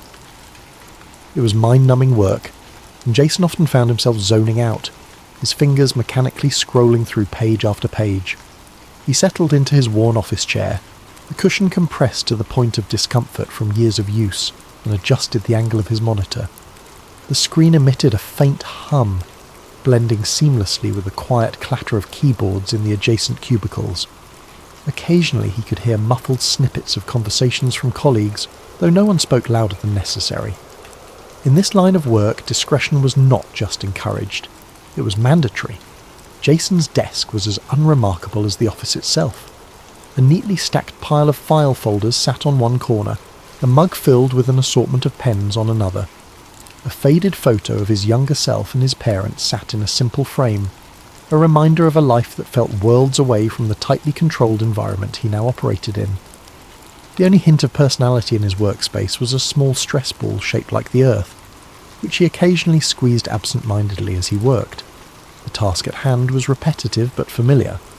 He was combing through archived documents to verify that sensitive information had been properly categorized and secured. Each file was a window into the past, though most were dull snapshots of bureaucracy, records of mundane investigations, outdated protocols, and procedural updates long since rendered irrelevant. Yet every so often, a document would catch his eye, something slightly out of place, an odd phrasing or a name that didn't seem to belong. That was part of what made Jason good at his job. He had a knack for spotting anomalies, the little details others might overlook. It wasn't that he was overly curious. He simply liked order, and inconsistencies were like splinters in his otherwise tidy mental framework. Today, however, the files seemed particularly unremarkable, and his mind began to wander. He glanced at the clock on the wall, its second hand ticking steadily toward lunchtime. Time always seemed to move slower in this building, as if the walls themselves conspired to stretch the hours. Jason sighed and took a sip from his coffee mug, wincing at the lukewarm bitterness. He made a mental note to brew a fresh pot later, though he knew he probably wouldn't. Routine had a way of dulling even the smallest ambitions. As his gaze drifted back to his screen, he noticed a folder he hadn't seen before. It wasn't unusual for files to appear unexpectedly. Sometimes supervisors added tasks without warning, assuming analysts would simply get to them in due course. Still, the folder's title struck him as odd. Confidential, Special Review. Most of the files he dealt with were part of larger collections, with clear naming conventions that reflected their contents. This one stood out for its vagueness. Jason hesitated, his cursor hovering over the folder's icon. It wasn't that he suspected anything unusual, at least not yet, but something about the starkness of the label made him pause. He glanced around the office, noting that his nearest co-workers were absorbed in their own tasks, oblivious to his moment of indecision. With a small shrug, he double-clicked the folder. The file structure inside was clean and minimal, just a handful of documents, each with similarly nondescript titles. Jason clicked on the first one, a scanned memo from decades earlier. The typewritten text was slightly blurred, the edges of the paper faintly yellowed. It looked like any number of other memos he'd reviewed over the years, the kind of document that had been copied and stored so many times it had lost all significance. Yet, as he began to read, he noticed something unusual. The memo referenced a high-priority operation involving multiple agencies, but it lacked the usual bureaucratic jargon.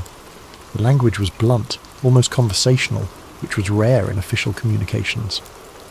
Jason leaned closer to the screen, his brow furrowing as he scanned the rest of the document. It was vague, but there were mentions of directives from the highest level, and sensitive outcomes requiring absolute discretion. Jason's instincts kicked in, a flicker of unease sparking in the back of his mind. He couldn't quite put his finger on it, but something about the tone felt wrong. He reached for his stress ball, squeezing it absent-mindedly as he reread the memo. A nagging thought formed in his mind. Maybe this was more than just an old, unimportant file. He moved on to the next document, his curiosity now fully engaged. As the page loaded, Jason adjusted his glasses and prepared for another round of bureaucratic monotony. But the more he read, the more a strange sensation began to creep over him, a sense that he was venturing into territory he wasn't meant to see. But one file caught his attention. The folder was marked Top Secret, Operation Patriot. The name meant nothing to him, but the subheading grabbed his curiosity. Dallas Contingency Planning, November 1963. Jason felt a chill creep up his spine as he opened the file. He'd always been fascinated by the JFK assassination, though he'd never believed the wilder conspiracy theories. But this file, buried deep in the system, seemed to suggest there was more to the story. The first few pages were innocuous. Logistics, travel plans, and memos about security protocols. But as he scrolled further, the tone shifted. Jason's eyes widened as he read a memo from a high-ranking official detailing the need for absolute control over the narrative in the event of a Dallas incident. The document referenced individuals with code names and included phrases like plausible deniability and coordinated disinformation efforts. Jason leaned closer to his screen, his heart pounding. The language was vague enough to avoid outright accusations, but the implications were clear. This wasn't about protecting the president. It was about preparing for the fallout from his death. He hesitated for a moment, his fingers hovering over the keyboard. He knew he shouldn't dig any deeper.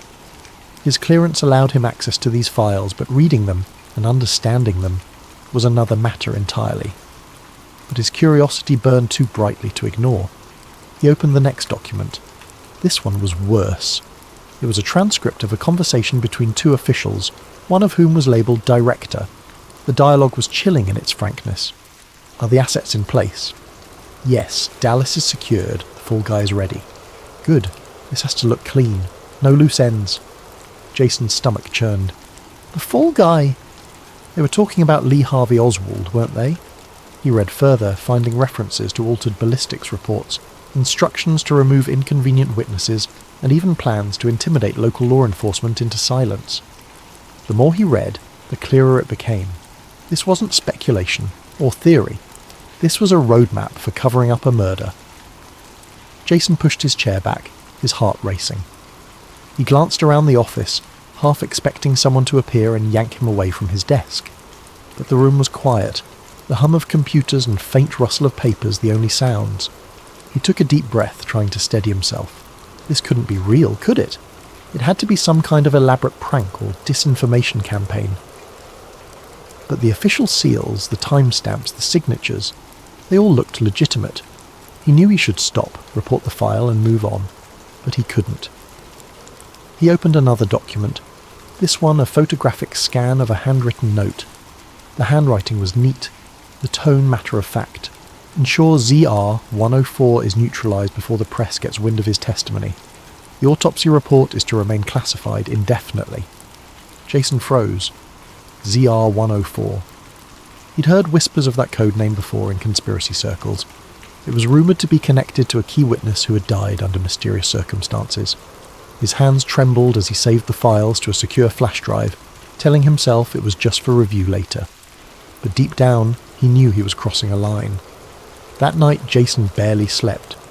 He lay awake in his small apartment, the flash drive tucked under his pillow like a lifeline. Every sound, the creak of the floorboards, the hum of the refrigerator, felt amplified, sinister. His mind raced with questions. What did he do with this information? Could he trust anyone with it? Would anyone even believe him? The pale glow of a street lamp filtered through the slats of his blinds, casting uneven shadows across the room. Jason stared at the ceiling, his chest tight with unease. He felt like he was teetering on the edge of something vast and dangerous, an invisible precipice that threatened to swallow him whole. The weight of the flash drive beneath his pillow seemed to press into his skull, a constant reminder of the choice he'd made to take it. His rational mind told him he should never have taken the files. He'd crossed a line, one he couldn't uncross, and now there was no telling what the repercussions would be. Yet despite the fear clawing at his insides, he couldn't shake the feeling that he'd done the right thing. The documents he'd seen were too significant, too damning, to be left buried in some forgotten digital archive. People deserved to know the truth, didn't they? But the truth came with risks. Jason knew enough about the system he worked within to understand how deeply it could bury things and people when necessary. He'd heard stories over the years, whispered rumours of individuals who'd asked too many questions or dug too deeply into classified matters. They were reassigned, silenced, or simply disappeared from the bureaucratic machine without a trace. Jason had always dismissed those stories as paranoia, but now they didn't seem so far-fetched. His pulse quickened as a thought occurred to him. What if someone already knew what he'd done? His heart pounded in his chest as he sat up, throwing the blanket off. He walked to the window, parting the blinds just enough to peer outside. The street below was quiet, the occasional car passing by on its way to nowhere important. But there! A black sedan parked across the street, its engine off, the silhouette of someone inside barely visible against the faint interior glow. Jason's stomach dropped. He told himself it could be anyone. A neighbour, a passerby taking a break. But his instincts screamed otherwise. He released the blinds and backed away from the window, his breathing shallow. The apartment, once a sanctuary, now felt like a trap, its walls too thin, its spaces too exposed. He returned to the bed, sitting on the edge with his head in his hands. He couldn't keep living like this, jumping at every shadow and second-guessing every sound. But what were his options? Turning the flash drive over to the authorities seemed impossible now. If the documents he'd seen implicated people at the highest levels of government, who could he even trust? And if he went public, he'd be painting a target on his back. The minutes stretched into hours, the glow of dawn beginning to seep through the blinds. Jason's body ached with exhaustion, but his mind refused to let him rest. Every creak of the building felt like footsteps, every faint sound like a whisper of danger. He clutched the flash drive tightly in his hand, its cool surface grounding him in the present. He didn't have answers yet, but one thing was clear. He couldn't stay here. Not like this. Not anymore. The next morning his unease turned to dread. As he approached his office building, he noticed a black SUV parked near the entrance. It was unmarked, its windows tinted to an almost mirror-like sheen. Two men in suits stood nearby, their postures rigid and military, their eyes scanning the area like hawks. Jason hesitated mid-step, his pulse quickening in his chest. He told himself it had to be a coincidence. Maybe they were from another agency, handling unrelated business. But as he reached for his ID badge to swipe at the security gate, one of the men glanced sharply in his direction. It was fleeting, but deliberate enough to feel like a cold hand gripping the back of his neck. Inside, the atmosphere felt off. The usual buzz of activity and chatter was subdued, the office quieter than it should have been for a weekday morning. Colleagues who normally greeted him with a nod or a smile seemed distracted, their conversations hushed and guarded. Jason felt exposed, like an invisible spotlight was following his every move. He made his way to his desk, his movements stiff and robotic, his mind screaming at him to act normal. Then came the email. It popped up on his screen with a quiet ding. The sender was anonymous, and the subject line was blank. The message itself was chilling in its simplicity. We know everything. Jason's blood ran cold. His hand hovered over the mouse, unsure whether to delete the message or leave it untouched. His eyes darted to his bag, where the flash drive lay hidden beneath a folder of innocuous paperwork. How could anyone know? He'd been so careful. His heart thudded in his chest as paranoia took root. Were there cameras in his apartment he hadn't noticed? Had someone been watching him even before he realised he was being followed? His instincts kicked in. He grabbed his belongings, standing so quickly his chair nearly toppled over. With a deep breath he tried to compose himself, striding toward the exit as calmly as he could manage. Every step felt like it carried the weight of 1,000 eyes. The elevator ride down stretched into eternity. Each floor dinged, each pause seemed to hold the threat of a confrontation. Jason clenched his fists, willing his expression to remain neutral. When the doors finally opened to the ground floor, he stepped out and walked briskly toward the main entrance, his mind rehearsing plausible excuses in case someone stopped him. But no one did, until he stepped outside. The black SUV was still there, idling now, as though waiting for him. One of the men in suits, tall, broad-shouldered and wearing dark sunglasses, turned toward him. Their eyes locked for a fraction of a second, and Jason saw the man speak into a device clipped to his lapel. Jason didn't wait to find out what he was saying. He bolted. He darted down the sidewalk, weaving through the morning crowd with practiced agility. The sound of his heartbeat roared in his ears, drowning out the ambient noise of the city. He risked a glance over his shoulder and saw the two men following him. Not running, but walking quickly, their expressions calm and determined. They didn't need to rush. They were hunters, and Jason was the prey.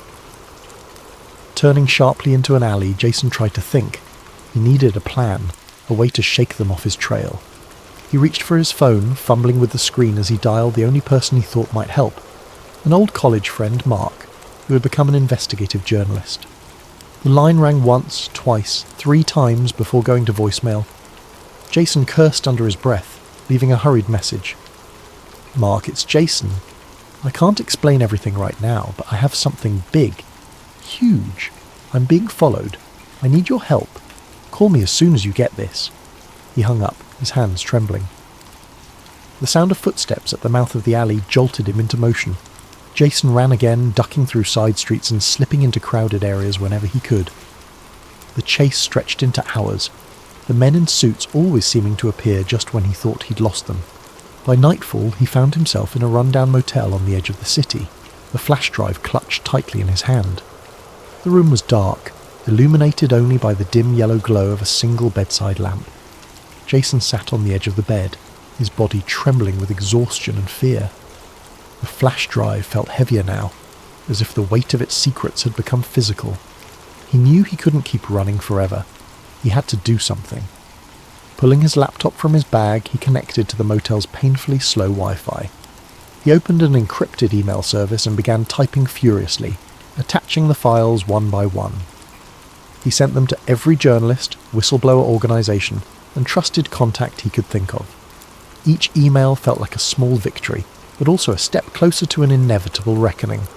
As the last email sent, Jason leaned back, exhaling shakily. For the first time in days, he felt a flicker of relief, but it was short-lived. A faint hum reached his ears, growing louder with each passing second. Jason froze, his eyes darting to the window.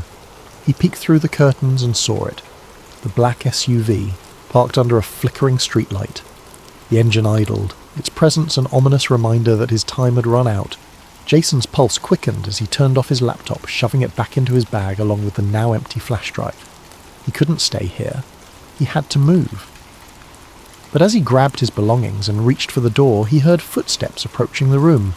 They were slow, deliberate and unhurried, the sound of people who already knew they had won. Jason backed away from the door, his breath coming in shallow gasps. His eyes darted around the room, searching for an escape, but there was none. The faint knock on the door was almost polite, but it carried a weight that made Jason's knees weak. "Mr. Hart," a voice called from the other side. It was calm, even friendly, but Jason could hear the edge beneath it. "We just want to talk." Jason didn't answer. His mind raced, torn between surrendering and whatever slim chance he might have at escape.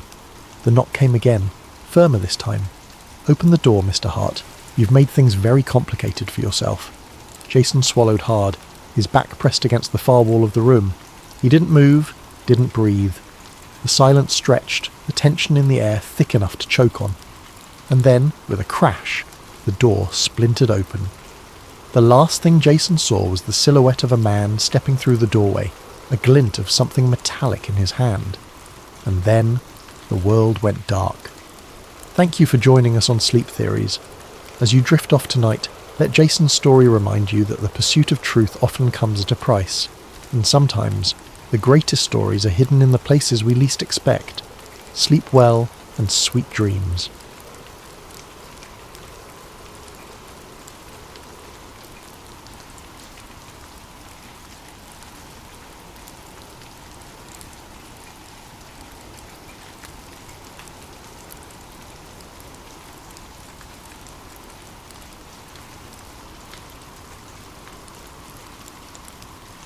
Jake Wilder wasn't a man you'd peg as the curious type.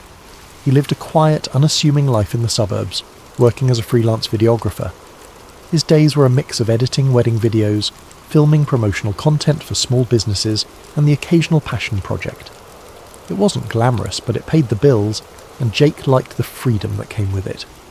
He didn't need excitement or intrigue. His life was simple, predictable, and most importantly, safe. Jake's routine was one of steady monotony, and he preferred it that way.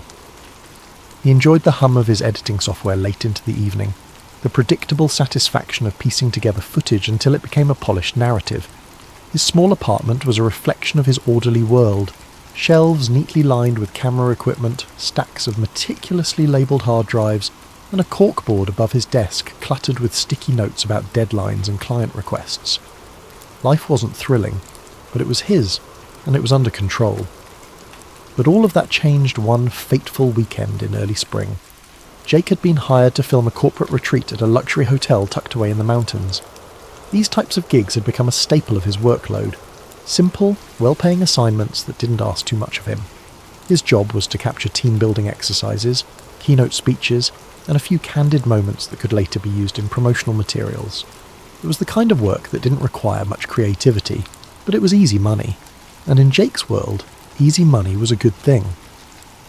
The email with the job details had come a week earlier, sent by an event planning company he'd worked with a handful of times before. The instructions were simple: arrive Friday morning, set up, and be ready to start filming by noon. Meals and accommodations would be provided, along with a generous day rate that made the 2-hour drive worth it. Jake hadn't hesitated to accept. The event sounded routine, and the chance to spend a few days in a mountain resort, even if he was working, was a welcome change from his cramped apartment. When he arrived at the hotel, he was immediately struck by its grandeur. The building was a sprawling, opulent estate, its architecture reminiscent of an old-world European castle, with towering spires and ivy-covered stone walls. The driveway was lined with neatly trimmed hedges, and the valet attendants moved swiftly between the luxury cars pulling in and out of the circular drive. It was the kind of place that radiated exclusivity, and Jake couldn't help but feel a little out of place in his beat-up sedan. Still, he was used to navigating high-end events, and he approached the assignment with his usual professionalism. Jake parked in the designated staff lot, and carried his equipment through a side entrance, following the directions he'd been given. Inside, the hotel was even more impressive. The lobby was a symphony of marble and crystal, with a grand chandelier hanging from the vaulted ceiling, and a fireplace crackling warmly at one end. The air smelled faintly of fresh flowers and polished wood, and a soft classical melody played in the background. Jake checked in with the event coordinator, a brisk but polite woman named Lauren, who handed him a detailed schedule and pointed him toward the conference hall where the first session would take place. "We'll need a mix of wide shots and close-ups," she said, barely pausing as she scanned her clipboard. "The CEO will be speaking this afternoon, so make sure you're set up early. We don't want any hiccups." Jake nodded, already mentally planning his setup. He wheeled his equipment cases through the halls, taking note of the layout and making mental notes about lighting and angles. The hallways were wide and impeccably clean, the kind of place where even the smallest detail seemed deliberate. He passed other staff members setting up tables, arranging floral centerpieces, and adjusting the positions of chairs.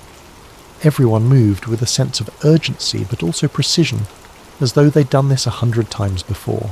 The conference hall itself was massive, with floor-to-ceiling windows that offered a breathtaking view of the surrounding forest. Jake took a moment to appreciate the scenery before getting to work. He set up his camera on a tripod near the back of the room, ensuring he had a clear view of the stage and the audience. He adjusted the lighting, tested the audio levels, and double-checked his backup equipment, a habit he'd developed after too many near disasters early in his career. The morning passed quickly as Jake captured establishing shots of the hotel and its grounds. He filmed the attendees mingling over coffee, their conversations a hum of polite laughter and introductions. The participants were a mix of middle-aged professionals, all impeccably dressed in tailored suits and sleek business attire. Jake noticed how many of them carried an air of confidence, the kind that came from years of climbing corporate ladders. As he worked, Jake found himself enjoying the rhythm of the day. The work wasn't challenging, but there was something satisfying about capturing the right moments and framing them just so. He knew these kinds of gigs were what kept his bills paid, and he was good at them. By the time lunch rolled around, he had already collected enough footage to feel confident about the final product. He grabbed a quick bite from the buffet, a spread of artisanal sandwiches and fresh salads that put his usual lunch of instant ramen to shame. After eating, he returned to the conference hall to prepare for the afternoon session. Everything about the day felt smooth, predictable, just the way Jake liked it. But as he stood at the back of the room, adjusting his focus and framing the stage, something caught his attention. A group of men in dark suits entered the hall through a side door, moving with quiet purpose. They weren't part of the event staff or the attendees. Jake was sure of that. Their suits were sharper, their demeanour more formal. They moved like they belonged there, yet there was an air of secrecy about them.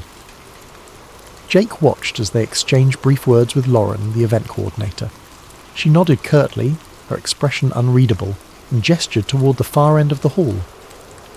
The men walked in that direction, disappearing behind a set of heavy double doors. Jake's curiosity flickered, but he shook it off. It wasn't his business, and he had work to do. Still, the image of those men lingered in his mind as he went about his tasks. Something about the way they moved, the way Lauren had reacted to them, it was different. Not alarming exactly, but different. Jake told himself to focus on his job, reminding himself that corporate retreats often attracted VIPs.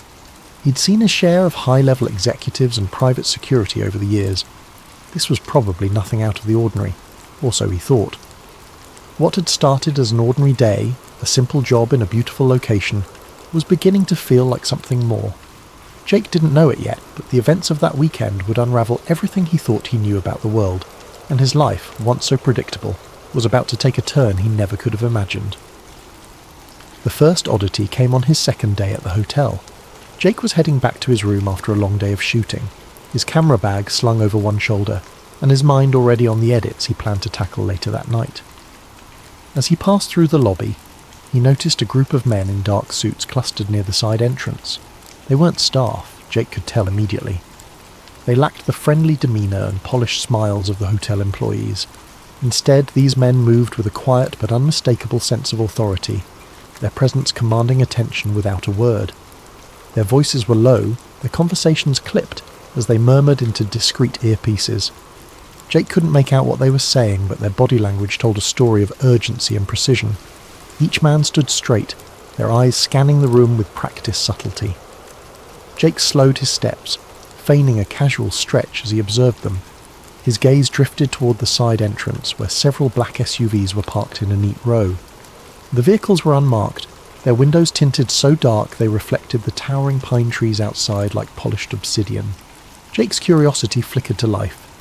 He had seen his share of private security over the years, bodyguards for wealthy clients or high-ranking executives, but this felt different.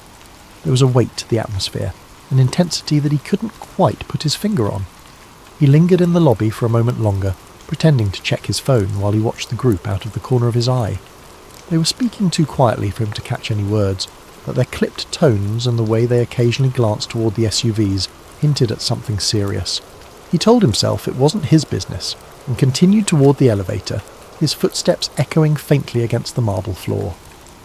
But even as the doors closed behind him, the scene in the lobby lingered in his mind. Who were those men? And what kind of event required such heavy-handed security? The following day, Jake's suspicions grew. It began subtly, with the arrival of a new group of guests in the late morning. He was setting up his equipment in one of the conference rooms when he noticed them entering through a side hallway. There were about a dozen of them, men and women alike, each impeccably dressed in tailored suits and designer shoes. They walked in pairs, their movements purposeful, their voices hushed. Jake couldn't hear what they were saying, but the tension in their interactions was palpable. They weren't laughing or making small talk like the other attendees. Instead, they exchanged glances that seemed loaded with unspoken meaning. Jake stepped behind his tripod, using it as a cover to watch them more closely. He noticed small details that made his pulse quicken. The way some of them carried slim, leather-bound portfolios, their hands clutching them tightly as though they contained something invaluable. Others had briefcases or messenger bags, their edges worn but meticulously clean. They moved as a unit, their pace synchronized, as if they had done this 100 times before. His gaze followed them as they disappeared through a set of heavy double doors near the back of the conference wing. The doors bore no signs or markings, just a keypad and a small circular camera mounted above. Jake hadn't noticed that section of the building before, and the sight of it sent a faint ripple of unease through him. What kind of meeting required such secrecy? And why weren't these people listed on the event schedule? As the day went on, more arrivals trickled in. Jake noticed the same patterns: muted conversations, guarded expressions, and an almost palpable air of importance. He spotted a woman in her early 40s, her hair perfectly styled, wearing a navy suit that screamed custom tailoring. She clutched a small tablet to her chest as she spoke in low tones to a man who looked to be in his 60s, his silver hair combed neatly back. They exchanged only a few words before the man glanced around, his eyes darting across the room as if checking for eavesdroppers. Jake instinctively turned his head, pretending to focus on adjusting a lens. The same SUVs were still parked outside when he stepped out to grab a quick lunch. He lingered near the entrance, pretending to check his phone as he observed the drivers.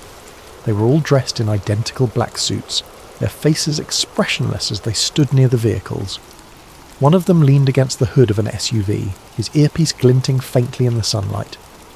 Jake couldn't shake the feeling that their presence was more than just precautionary. It was deliberate, calculated. By the evening, the hotel's atmosphere had shifted entirely. The once relaxed ambiance of a corporate retreat had been replaced by something more subdued, almost heavy. Jake noticed staff members moving with more urgency, their conversations shorter, their expressions tight. Even Lauren, the ever-composed event coordinator, seemed on edge.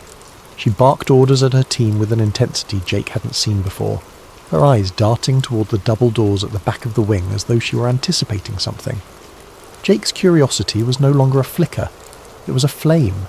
He had spent years honing his observational skills as a videographer, noticing the smallest details to capture the perfect shot. And what he was noticing now didn't add up.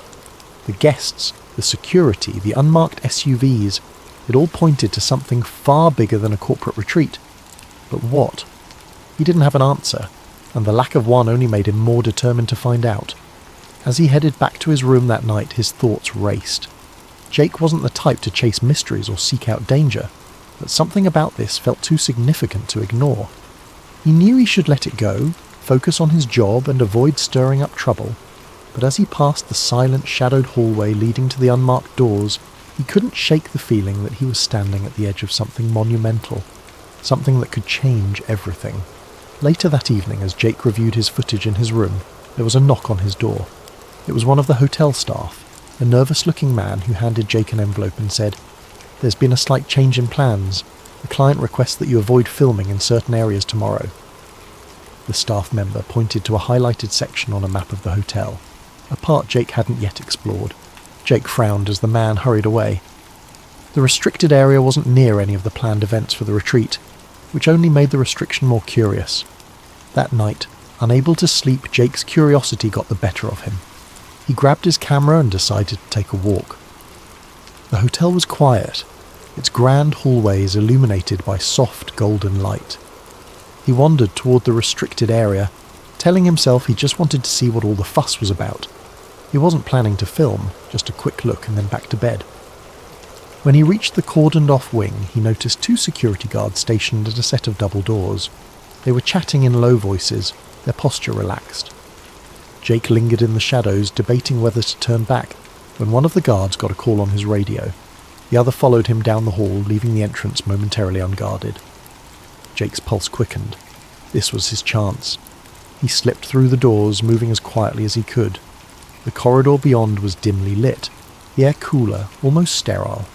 He passed several empty conference rooms before he heard it, a low hum of voices coming from a room at the end of the hall.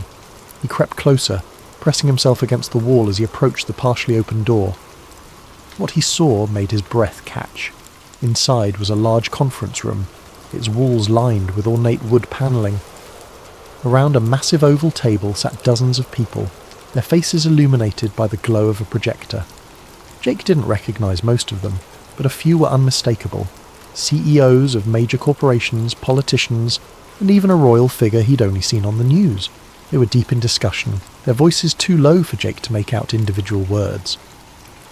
On the screen behind them, a slide displayed a title that made Jake's stomach turn.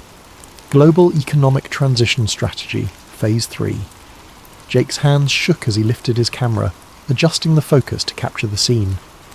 He panned across the room, zooming in on faces, documents spread across the table, and the titles of other slides: Media Consolidation Plan, Energy Resource Redistribution, and Population Control Measures. It felt surreal, like stepping into the plot of a dystopian novel, but this was no fiction. This was happening right in front of him. He was so engrossed in filming that he didn't hear the footsteps behind him. A hand clamped down on his shoulder, making him jump. He turned to see one of the security guards glaring at him, a walkie-talkie in hand. "What are you doing here?" the guard demanded. Jake stammered, trying to come up with an excuse, but it was no use. The guard yanked the camera from his hands, pulling him away from the doorway. Jake caught one last glimpse of the room, the projector screen now displaying a list of future meeting dates and locations, before the door was slammed shut. "Come with me," the guard said, his grip firm. Jake's mind raced. He was in trouble, serious trouble. But more than that, he was terrified of what he'd just uncovered. The guards took Jake to a small windowless room and left him there, alone, for what felt like hours. His thoughts spiraled as he sat in the hard plastic chair, staring at the blank walls. Would they call the police? Or worse, would they make him disappear? The men and women in that room weren't just powerful, they were untouchable. Finally the door opened, and a man in a tailored suit stepped inside. He closed the door quietly, his expression unreadable as he took a seat across from Jake. "Mr. Wilder," he said, his voice calm but firm, "you've stumbled into something you shouldn't have."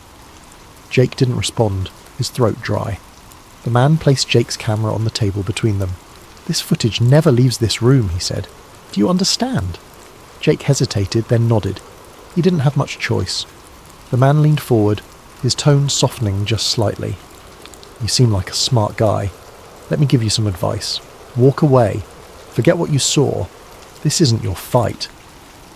Before Jake could reply, the door opened again, and two guards entered. They escorted him out of the room, down a series of hallways, and out of the hotel. They returned his camera, minus the memory card, and told him in no uncertain terms to leave and never come back. But Jake couldn't walk away. The memory of what he'd seen burned in his mind, the fragments of conversation he'd overheard replaying in his head. He knew he was in danger, but he also knew the world needed to know the truth. Over the following weeks, Jake began piecing together the breadcrumbs. He researched the Bilderberg Group, an annual meeting of elites shrouded in secrecy, and matched the faces he'd seen to public figures. He found mentions of other meetings, hidden in plain sight, and began documenting their locations and agendas. It became an obsession. Jake worked in secret, uploading encrypted videos and files to anonymous forums. He knew the risks, but the pull to expose the truth was stronger than his fear. Then, one night, as Jake sat hunched over his laptop in his darkened apartment, he heard a knock at the door. His blood ran cold. He hadn't told anyone where he lived, not since he'd started digging deeper. He closed his laptop, his heart pounding as the knock came again, louder this time. He never answered the door. Thank you for joining us tonight on Sleep Theories. Let this story remind us of the hidden forces at play in our world, and the courage it takes to seek the truth. May your dreams be filled with curiosity and wonder, and may you sleep soundly knowing that even the darkest mysteries can be brought to light. Sweet dreams, and good night.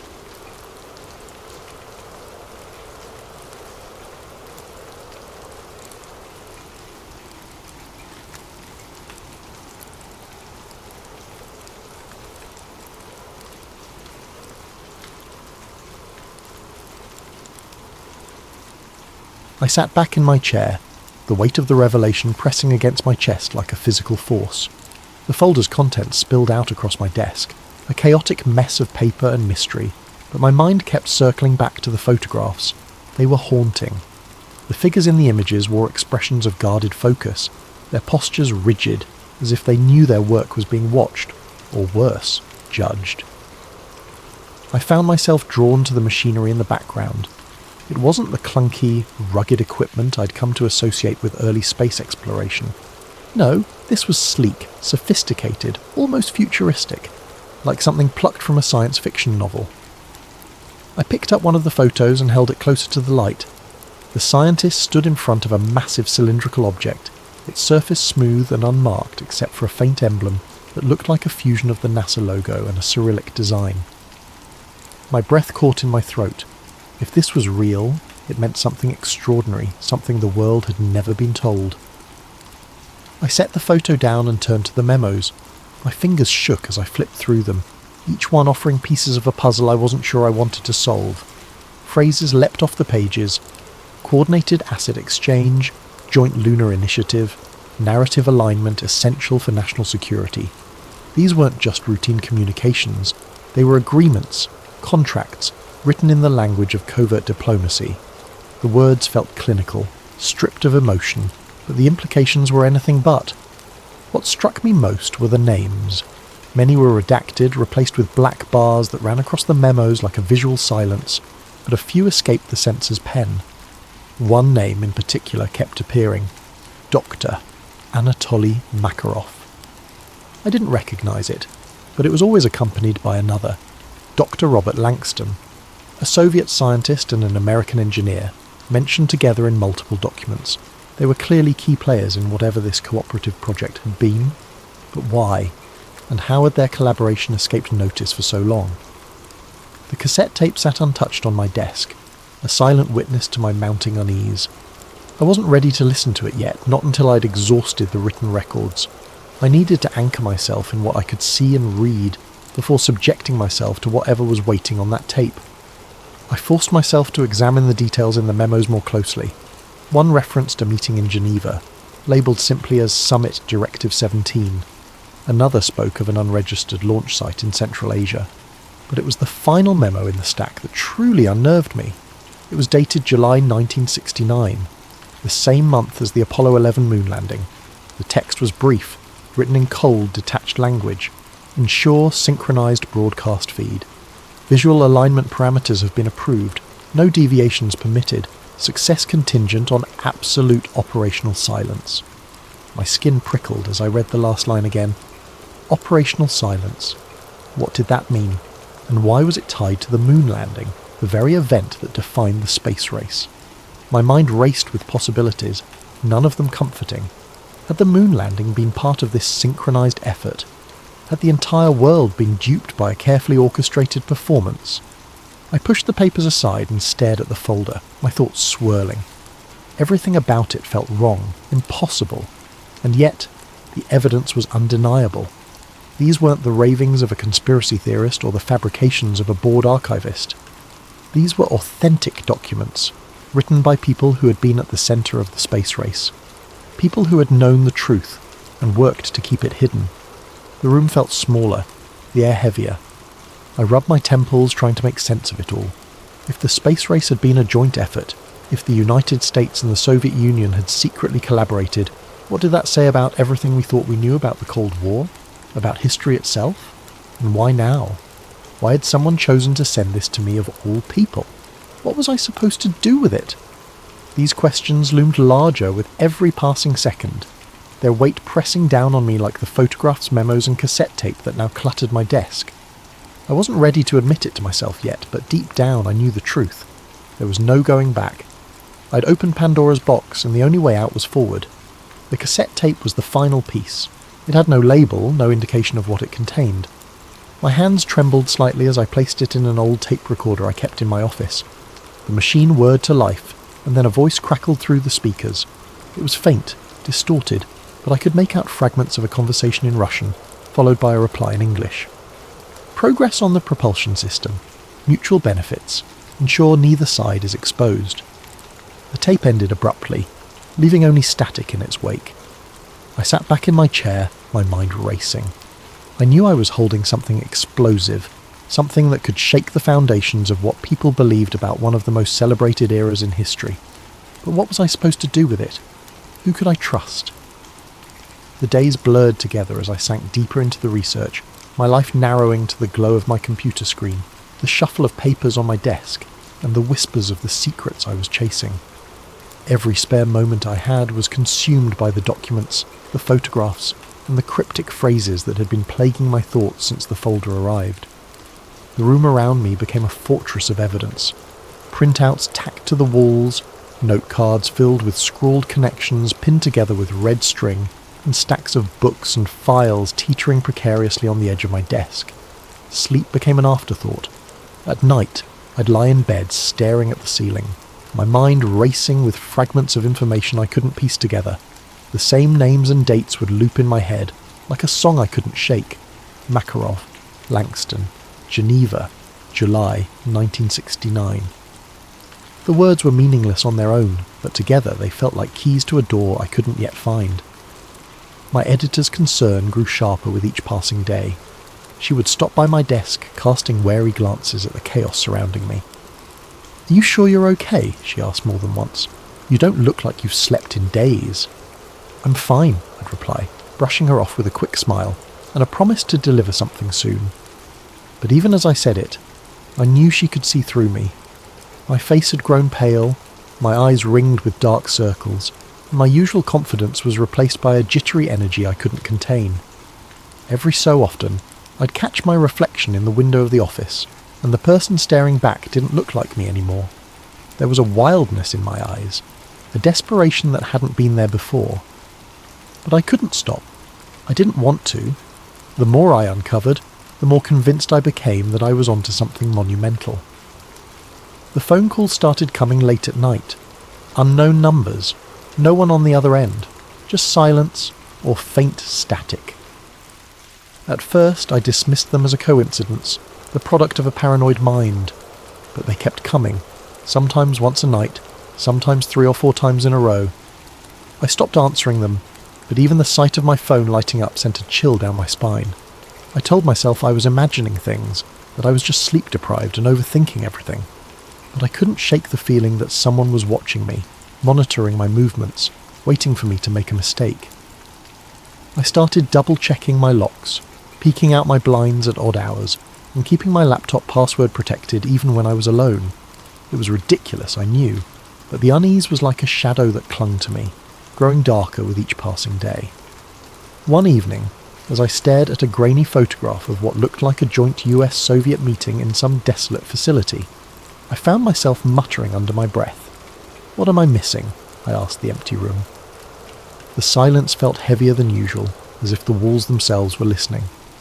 I leaned back in my chair, running a hand through my unwashed hair, and closed my eyes. The exhaustion was catching up to me, but every time I thought about stepping away, that same thought pulled me back. What if I'm right? It wasn't just about proving the theory anymore. It was about the magnitude of it all. If the space race had been choreographed, if the two greatest enemies of the 20th century had secretly worked together, then everything I thought I knew about history was a lie. It was bigger than a story. It was a reckoning. I opened my eyes, the photograph still in my hand. In the corner of the frame, barely visible, was a calendar hanging on the wall. The date was circled in red, December 14th, 1962. My pulse quickened as I jotted it down, another fragment to add to the growing pile. It didn't mean anything yet, but it felt significant. Everything did. The walls of my apartment were closing in. The air felt thick, suffocating, and I realised I hadn't eaten all day. My stomach growled, but the idea of food felt foreign, like a task for someone who still lived in the real world. I shoved the photograph into the folder and stood, pacing the room in restless circles. "You're losing it," I said aloud, my voice sharp in the quiet. But even as I said it, I knew I wouldn't stop. I couldn't. This was bigger than me now. The tipping point came when I received a second package. This one was smaller, just a single envelope with no return address. It arrived early in the morning, slipped through the mail slot while the city was still waking up. The envelope was unremarkable, plain and beige, but the weight of it in my hands was enough to send a jolt of adrenaline through me. My fingers trembled as I opened it, sliding out a single photograph. The image was clearer than the grainy black and white photos from the first package. This one was in colour, crisp and recent. It showed a man in his 60s sitting at a small table outside a cafe. He was dressed in a simple grey coat, a scarf draped loosely around his neck. A newspaper lay folded in front of him, next to a cup of coffee. He looked ordinary, almost forgettable, just another face in the crowd. But his posture, the way his eyes seemed to dart slightly off camera, suggested he was anything but. I flipped the photo over and saw the caption scrawled on the back in uneven handwriting. "The architect. Meet him and you'll have your answers." My pulse quickened. The architect. The word felt loaded, heavy with meaning. Was this the person behind the alleged collaboration? The one who had orchestrated the carefully choreographed dance between the United States and the Soviet Union? My mind raced with possibilities.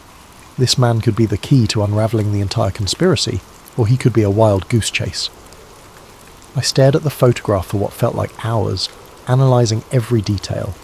The cobblestones under the table, the faint shadow of the cafe sign just visible in the upper corner, the blurred figures walking past in the background.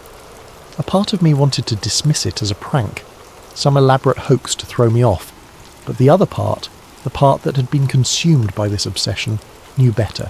This was real. It had to be. The caption didn't include a name, but it was clear enough where the photograph had been taken, somewhere in Eastern Europe, likely Prague. The cafe's sign, though partially obscured, was written in Czech, and the architecture of the surrounding buildings matched the city's distinct style. My instincts told me that whoever sent this wanted me to follow the trail. They wanted me to find this man. It was reckless. I knew that even as I reached for my phone to book a flight. My editor would kill me if she found out I'd left without notice. But I didn't care. The story was too big, the stakes too high. If this man truly held the answers, then I couldn't afford to wait. The next morning, I was on a plane, staring out at the endless expanse of clouds and questioning everything. What if this was a trap? What if the photograph was bait, meant to lure me into a situation I couldn't control?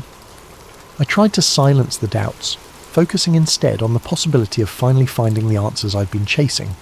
The truth was out there, and I was closer than ever. When the plane landed in Prague, the reality of what I was doing hit me like a wave. The city greeted me with its timeless beauty, sprawling Gothic cathedrals, narrow cobblestone streets, and the unmistakable hum of history woven into every corner. But I wasn't here as a tourist. The photograph in my pocket felt heavier than ever, a constant reminder of my purpose. I checked into a small hotel near the city centre, my room overlooking a quiet courtyard. As I unpacked, I spread the photograph out on the desk and studied it again.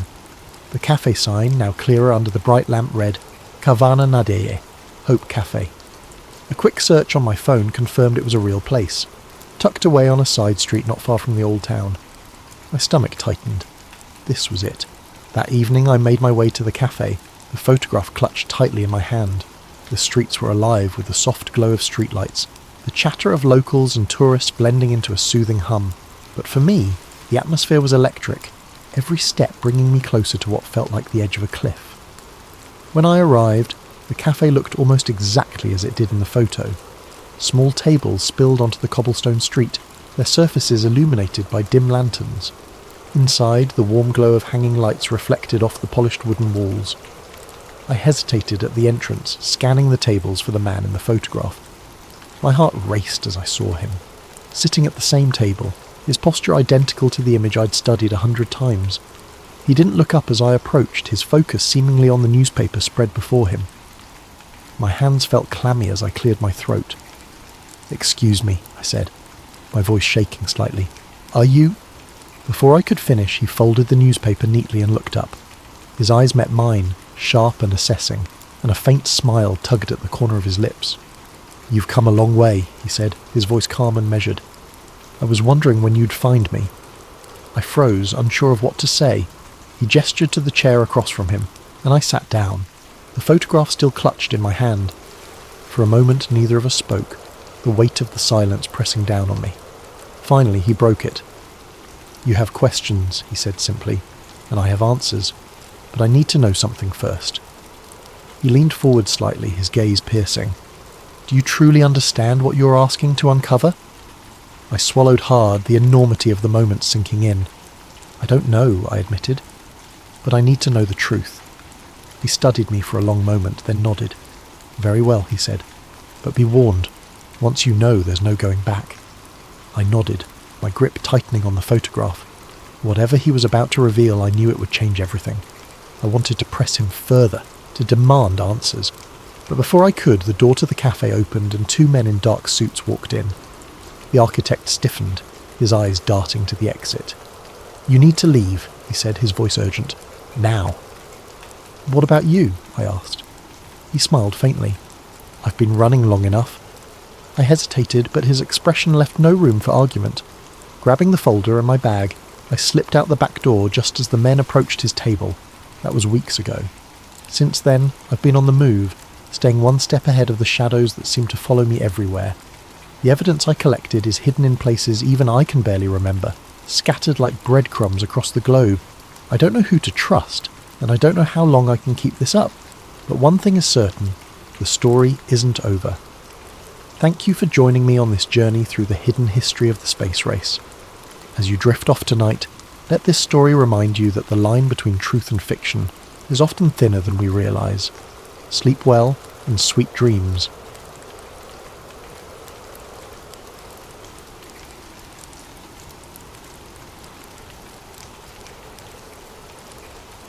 Detective Henry Lawson had spent years digging through cold cases, unearthing secrets long buried beneath layers of official reports and half-truths. He had always believed that every mystery had an answer, if one was willing to dig deep enough. But nothing in his career prepared him for the case of Malaysia Airlines flight MH370. It started with a simple request from a grieving wife. Her husband had been on that flight, and she never accepted the official explanation. She had replayed the news reports endlessly, memorising every detail, every contradicting statement, every forced press conference where officials dodged questions instead of answering them. There was always something missing, something left unsaid. Her eyes, hollow from years of sleepless nights, fixed on Henry with a quiet desperation. "How does a Boeing 777 just disappear?" she had asked. "How does a plane with over 200 people on board vanish without a single piece of real evidence?" She wasn't the first to ask those questions, but Henry saw something different in the way she spoke. She wasn't just seeking closure, she wanted justice. At first, Henry thought it was an exercise in futility. Thousands of experts had scoured the oceans, analysed the data, debated theories on global news outlets. Investigators from multiple countries had spent years chasing ghost signals, calculating possible crash sites, sending deep-sea submersibles into the abyss, only to return empty-handed.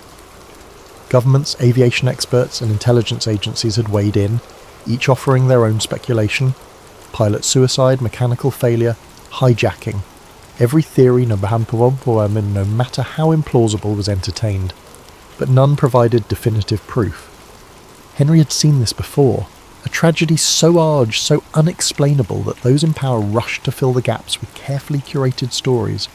Stories that satisfied the public but conveniently left out the inconvenient details. What could he possibly find that they had not? And yet the more he considered it, the more something gnawed at him. A plane of that size, with modern tracking systems vanishing without a trace? Planes had disappeared before, but not like this. Not in an era of real-time satellite monitoring. Not in an age where every inch of the sky was tracked by military and civilian radar systems, and certainly not in one of the most heavily monitored air corridors in the world. So he did what he always did. He started at the beginning. He combed through flight logs, radar data, passenger manifests. He read the official reports, every paragraph, every footnote, every redacted line. It didn't take long for the inconsistencies to emerge. The timelines didn't align. The initial flight path, as recorded by Malaysian authorities, didn't match independent air traffic control records. The transponder, the device that allows air traffic control to monitor the plane's location, was manually turned off. Why? Pilots didn't do that unless they had a reason. And then there was the last transmission. The co-pilot's final words, "Good night, Malaysian 370. A normal sign-off. Too normal. Henry had heard thousands of recorded flight communications throughout his career, and something about this one felt off.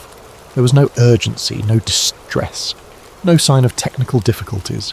It was the voice of someone following routine protocol. But minutes later, the plane veered sharply off course. Something happened in that cockpit. Something that no one was willing to talk about. The deeper Henry read, the more his gut twisted. The official narrative was too clean, too controlled, like someone had written the ending before the real story was even told. The official story said the flight lost contact with air traffic control on March 8th, 2014. And an hour after takeoff, the plane veered westward, flew for hours with no radio communication, and eventually disappeared somewhere over the Indian Ocean. But as Henry sifted through the documents, radar logs, satellite pings, pilot communications, he found discrepancies that gnawed at his instincts. For one, there was no distress signal. If there had been an emergency, the pilots would have had time to send out a mayday, but there was nothing. Then there were the radar anomalies. Reports indicated that the plane had taken a sudden left turn, flying low, almost as if it were trying to evade detection. That wasn't the behaviour of a plane suffering mechanical failure. That was deliberate. The final satellite ping placed the aircraft somewhere deep in the southern Indian Ocean, but even that didn't make sense. Why would a commercial pilot fly thousands of miles off course into one of the most remote regions on Earth? There were also whispers, classified reports, leaked transcripts, and anonymous sources claiming that multiple military radars had tracked the aircraft after it disappeared from civilian radar. Some sources claimed the plane had been intercepted by a foreign military presence. Henry needed more. He reached out to contacts he hadn't spoken to in years, former air traffic controllers, aviation analysts, even an old friend in the military. Each conversation was the same. Hesitation, fear, warnings to let this one go. But then he found Mark Delaney. Delaney had been working at a radar facility in Diego Garcia, a highly secretive US military base in the Indian Ocean, a place few civilians even knew existed. It wasn't on travel brochures, it wasn't a place you stumbled upon, it was a fortress, surrounded by miles of restricted waters, home to some of the most classified operations in the world. If something had happened to MH370 near there, someone on that base knew. His voice was tense over the phone. It wasn't just paranoia, it was fear. "I don't have much time," Delaney said. Henry could hear faint background noise, the door shutting, muffled voices, a heavy exhale. "But you're asking the right questions." Henry leaned forward in his chair, gripping the phone tighter. Was the plane tracked after it disappeared? A long stint, then finally a quiet "Yes." Henry's pulse quickened. He swallowed, forcing himself to keep his voice steady. "What happened to it?" Another silence. This one stretched longer. Henry could hear breathing on the other end, shallow and uneasy. Delaney wasn't just hesitating, he was deciding. Finally, his voice dropped to a whisper. "I can't say over the phone, but it didn't just crash. That's all I'll tell you." Then the line went dead. Henry's stomach turned. He tried to call back. Once, twice, 3 times, nothing, just an automated message. The number was disconnected. Delaney was gone, and that's when it hit Henry. Delaney knew he was being watched. He had taken a risk just by saying those few words, and now he had either disappeared voluntarily, or someone had made him disappear. Henry sat there, gripping his phone, staring at the blank screen. His heart pounded in his chest. Diego Garcia. Henry had heard the name before. A military black site. A place where things happened off the record, where flights weren't logged, where people weren't supposed to ask questions. The official search for MH370 had been focused on the South Indian Ocean, thousands of miles away from Diego Garcia. But if Delaney was right, if the plane had been tracked after it disappeared, then the whole investigation had been a carefully crafted misdirection. If the aircraft had veered toward Diego Garcia, it would have been intercepted. There was no if about it. No unidentified aircraft could approach that base without triggering an immediate military response. Fighter jets would have been scrambled within minutes. The plane had been seen, and someone had ordered it not to be seen. The next day, an unmarked envelope arrived at Henry's office. No return address, no postage. Someone had dropped it off in person. A cold prickle ran down his spine as he picked it up, feeling the weight of the contents inside. A stack of papers, a USB drive, a single sheet on top with one sentence written in black ink. "Be careful who you trust." Henry's breath caught. He locked the door before pulling the contents onto his desk. Printed radar images. He spread them out, scanning each one. Blurry but unmistakable. It showed MH370's last known location, far from where the official search had taken place. The transponder had been off, but the plane hadn't been invisible. Military radar had been tracking it the entire time.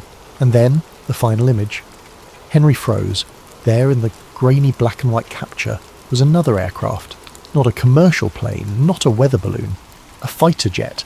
The markings were unclear, no national insignia, no identifiable call signs, but the shape was unmistakable, military-grade, armed, following MH370 in its final moments.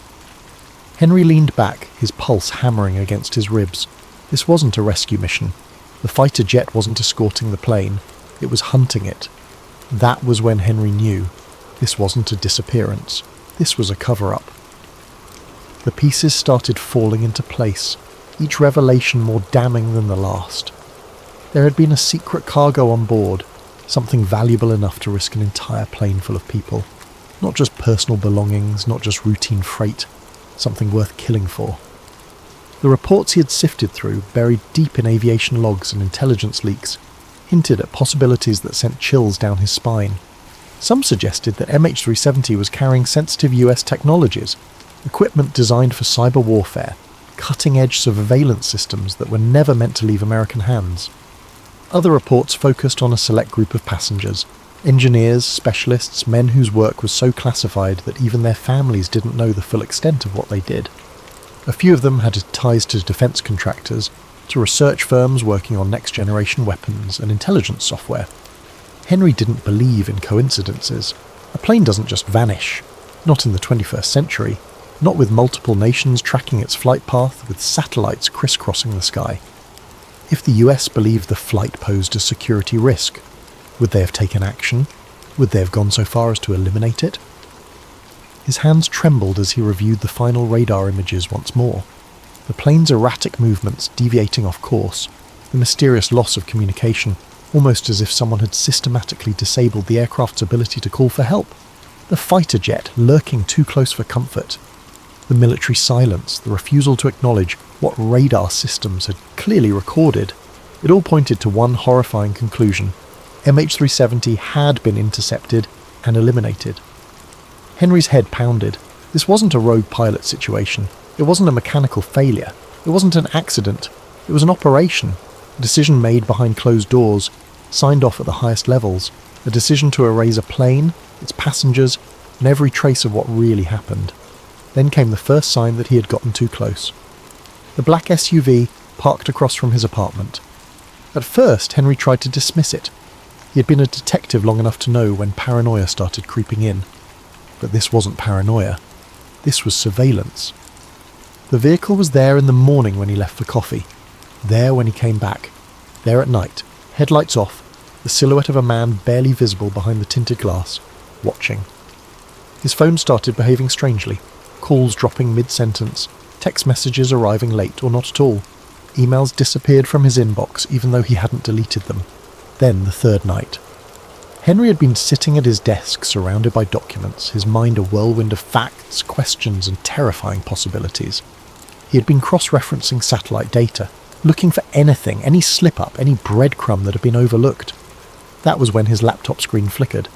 For a split second the display distorted, lines of code flashing before settling into eerie silence. Then the cursor moved on its own. A message appeared in the centre of the screen. "Walk away." Henry's breath hitched. The words just sat there, glowing in the dim room. Not a warning. A command. A cold dread seeped into his bones.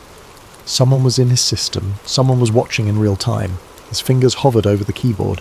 And then his mouse started moving again. The message erased itself, letter by letter, before the screen went black. Henry ripped the battery out of his laptop and stood up, his chest rising and falling in sharp, shallow breaths. This wasn't just a warning, it was a final notice. Henry didn't sleep that night. He sat in his darkened apartment, the weight of what he had uncovered pressing down on him like a lead blanket. The truth was there, glaring at him from the scattered papers, the images, the classified reports he had no right to possess. He had spent weeks, months digging through deception, peeling back the layers of misinformation and silence that had been carefully constructed to hide what really happened to MH370. And now he knew too much. By morning his decision was made. He would go public. The families of the victims deserved the truth. They had spent years grasping at empty answers, chasing fragments of hope in ocean currents that held nothing but carefully placed wreckage. If no one else was going to tell them what had happened, he would. He had started drafting an email to a contact at an independent news outlet, attaching the documents he had gathered. He knew they wouldn't believe him at first. The story was too big, too dangerous. But once they saw the evidence, the radar images, the transcripts, the unexplained military activity in the flight's final moments, they would have no choice but to listen. His hands hovered over the keyboard, but before he could hit send, it happened, the knock at the door. 3:47 a.m., not the polite, hesitant knock of a visitor. This was different, rhythmic, deliberate. Henry barely had time to react before the door burst open. Black suits, silencers, cold eyes, no badges, no words of explanation, just a silent command in their movements. Get up, don't resist. A man stepped forward, his presence chilling in its calmness. He didn't need to speak. Henry knew exactly who they were, and more importantly, what they were here for. They had been waiting for him to cross the line, and now he had. "We need you to come with us." Henry's pulse pounded, his mind racing for options, for escape routes. There were none. These weren't regular authorities. These were professionals. They didn't handcuff him. They didn't need to. The implicit threat hung in the air, and Henry knew that resisting would only make things worse. They escorted him downstairs where an unmarked black vehicle was idling at the curb. No license plate, tinted windows. He was ushered inside, the doors locking the moment they shut. They drove in silence. No one spoke. No one told him where they were going. The only sound was the hum of the tyres against the road and the distant realisation sinking into his bones. This wasn't an arrest. This was containment. The location was undisclosed, windowless, sterile, silent. The kind of place that didn't officially exist. They led him down a corridor, the fluorescent lights buzzing overhead, sterile and cold. Finally, they brought him into a small featureless room. White walls, a steel table, 2 chairs, no cameras, at least none that were visible. A man in a dark suit sat across from him, hands folded neatly on the table. His expression was unreadable, his presence unsettling in its quiet control. Not a law enforcement officer, not an interrogator, something worse. "You've been looking where you shouldn't," he said finally. His voice was calm, but there was no mistaking the underlying threat. Henry said nothing. The man leaned forward, tapping his fingers on the table. A calculated pause. "You've seen the footage. You know what happened." Another pause. "And you know that knowledge like this doesn't come without consequences?" Henry kept his expression unreadable, but inside his thoughts raced. How much did they know? The answer came before he could process it. The screen behind him flickered to life. Henry didn't want to turn around, but he did, and his breath caught in his throat. His wife, his daughter, bound, blindfolded, sitting in a dimly lit room, terrified but unharmed. For now. His pulse roared in his ears, his hands clenched into fists. He wanted to scream, wanted to lunge across the table, but the man in the suit just watched him, calm, controlled, in complete command. "You've done enough digging," he continued, his voice devoid of emotion. "Now you're going to erase it." Henry forced himself to stay still, to not break in front of them. Then a lighter was placed in front of him. Beside it, a pile of documents, the evidence he had spent months collecting, the papers he had risked everything to find. Burn it. Henry clenched his jaw, his nails dug into his palms. Every instinct screamed at him to fight, to refuse, to tell the world what he had uncovered. But he looked at the screen again, his wife, his daughter, and he knew there was no choice. With shaking hands, he picked up the lighter. He struck a match. The flame took hold instantly, devouring the pages, the images, the transcripts, everything he had worked for, everything he had found, gone. The fire crackled softly as the last of the paper curled into blackened ash. The man in the suit leaned back, satisfied. Smart choice. They let him go, but he wasn't free. 2 days later, the police arrived at his door. A raid. A warrant. Charges. Completely fabricated. Possession of illicit materials. Tampering with government property. Enough to bury him in the system indefinitely. A quick trial. A long sentence. Henry barely spoke during the proceedings. There was nothing to say. He had already lost, locked away, forgotten. The truth buried deeper than ever. And the mystery of MH370? Still unsolved. If you've made it this far, let me know what you think in the comments. What really happened to MH370? And do you think the truth will ever come to light? Don't forget to like, subscribe, and join me next time as we unravel more of the mysteries that lurk just beneath the surface. Sleep well. Evelyn Harper never considered herself special. She lived in a small, quiet town on the edge of the Midwest, where the stars felt closer than the ground beneath her feet. A schoolteacher by day, Evelyn spent her nights in solitude, enjoying the tranquility her life offered. She often joked that her only companions were her books and the humming crickets outside her window. She liked it that way. It was simple, predictable. Evelyn's days were measured by the comforting rhythms of small-town life. She woke at dawn to the sound of birds chirping outside her modest farmhouse, their melodies blending with the faint rustle of wind through the trees. Her mornings were always the same: coffee in her favourite mug, the one with a chip on the rim from years of use, and the daily crossword puzzle from the town's only newspaper. By the time she'd finished her second cup, the sun would have risen fully, casting its golden light over the rolling fields that stretched out to meet the horizon. She loved her job, even though it wasn't always easy. Her third-grade classroom was a mix of chatter and laughter, with moments of quiet focus as her students worked through spelling tests or art projects. Evelyn had a way of making the lessons come alive, weaving stories and songs into her teaching that left her students eager to learn. She found joy in their curiosity, their boundless energy, and the way they reminded her to see the world through fresh eyes. After school, Evelyn would linger in her classroom, tidying up the day's messes and preparing for the next. She liked the quiet moments when the hallways were empty, and the only sound was the creak of the old wooden floors beneath her footsteps. It was a chance to reflect, to breathe, and to remind herself why she loved what she did. Her evenings were her own, a sanctuary of peace and stillness. She'd return home to her cosy house at the edge of the town, where the fields seemed to stretch forever and the world felt impossibly wide.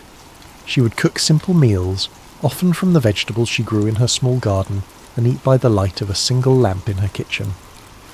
Afterward, she'd settle into her favourite armchair by the window, a well-worn novel or a journal in her lap. Evelyn's favourite time of day was dusk, when the sky turned shades of lavender and peach, and the first stars began to appear. She would step out onto her porch, mug in hand, and watch as the heavens came alive with pinpricks of light. The crickets would begin their nightly serenade, their steady rhythm a backdrop to the gentle rustle of the breeze. It was a time for reflection, for dreaming, for feeling at one with the universe. To anyone else, her life might have seemed lonely, even dull. But to Evelyn, it was perfect. She had carved out a little piece of the world that was entirely her own, free from the noise and chaos that seemed to dominate everyone else's lives. She didn't need much, just the stars, the stillness, and the knowledge that tomorrow would bring more of the same. But as comforting as her routine was, there was always a faint undercurrent of restlessness, a whisper of something unspoken that tugged at the edges of her contentment. On certain nights, when the moon hung low and the world felt especially quiet, Evelyn would catch herself staring at the sky a little too long, wondering if there was something more. It wasn't a longing for adventure or change. She loved her life exactly as it was. But there was a sense of curiosity, a quiet yearning to understand the vastness above her. She never imagined that her life would change, not in any dramatic way at least. Evelyn Harper was a woman who believed in the beauty of small things, the laughter of her students, the warmth of the sun on her face, the way the stars seemed to wink at her from the dark expanse of the night sky. Her world was small, and she liked it that way, but the universe has a way of surprising us when we least expect it. And for Evelyn Harper, the stars she loved so dearly were about to draw her into a mystery far greater than anything she had ever dreamed.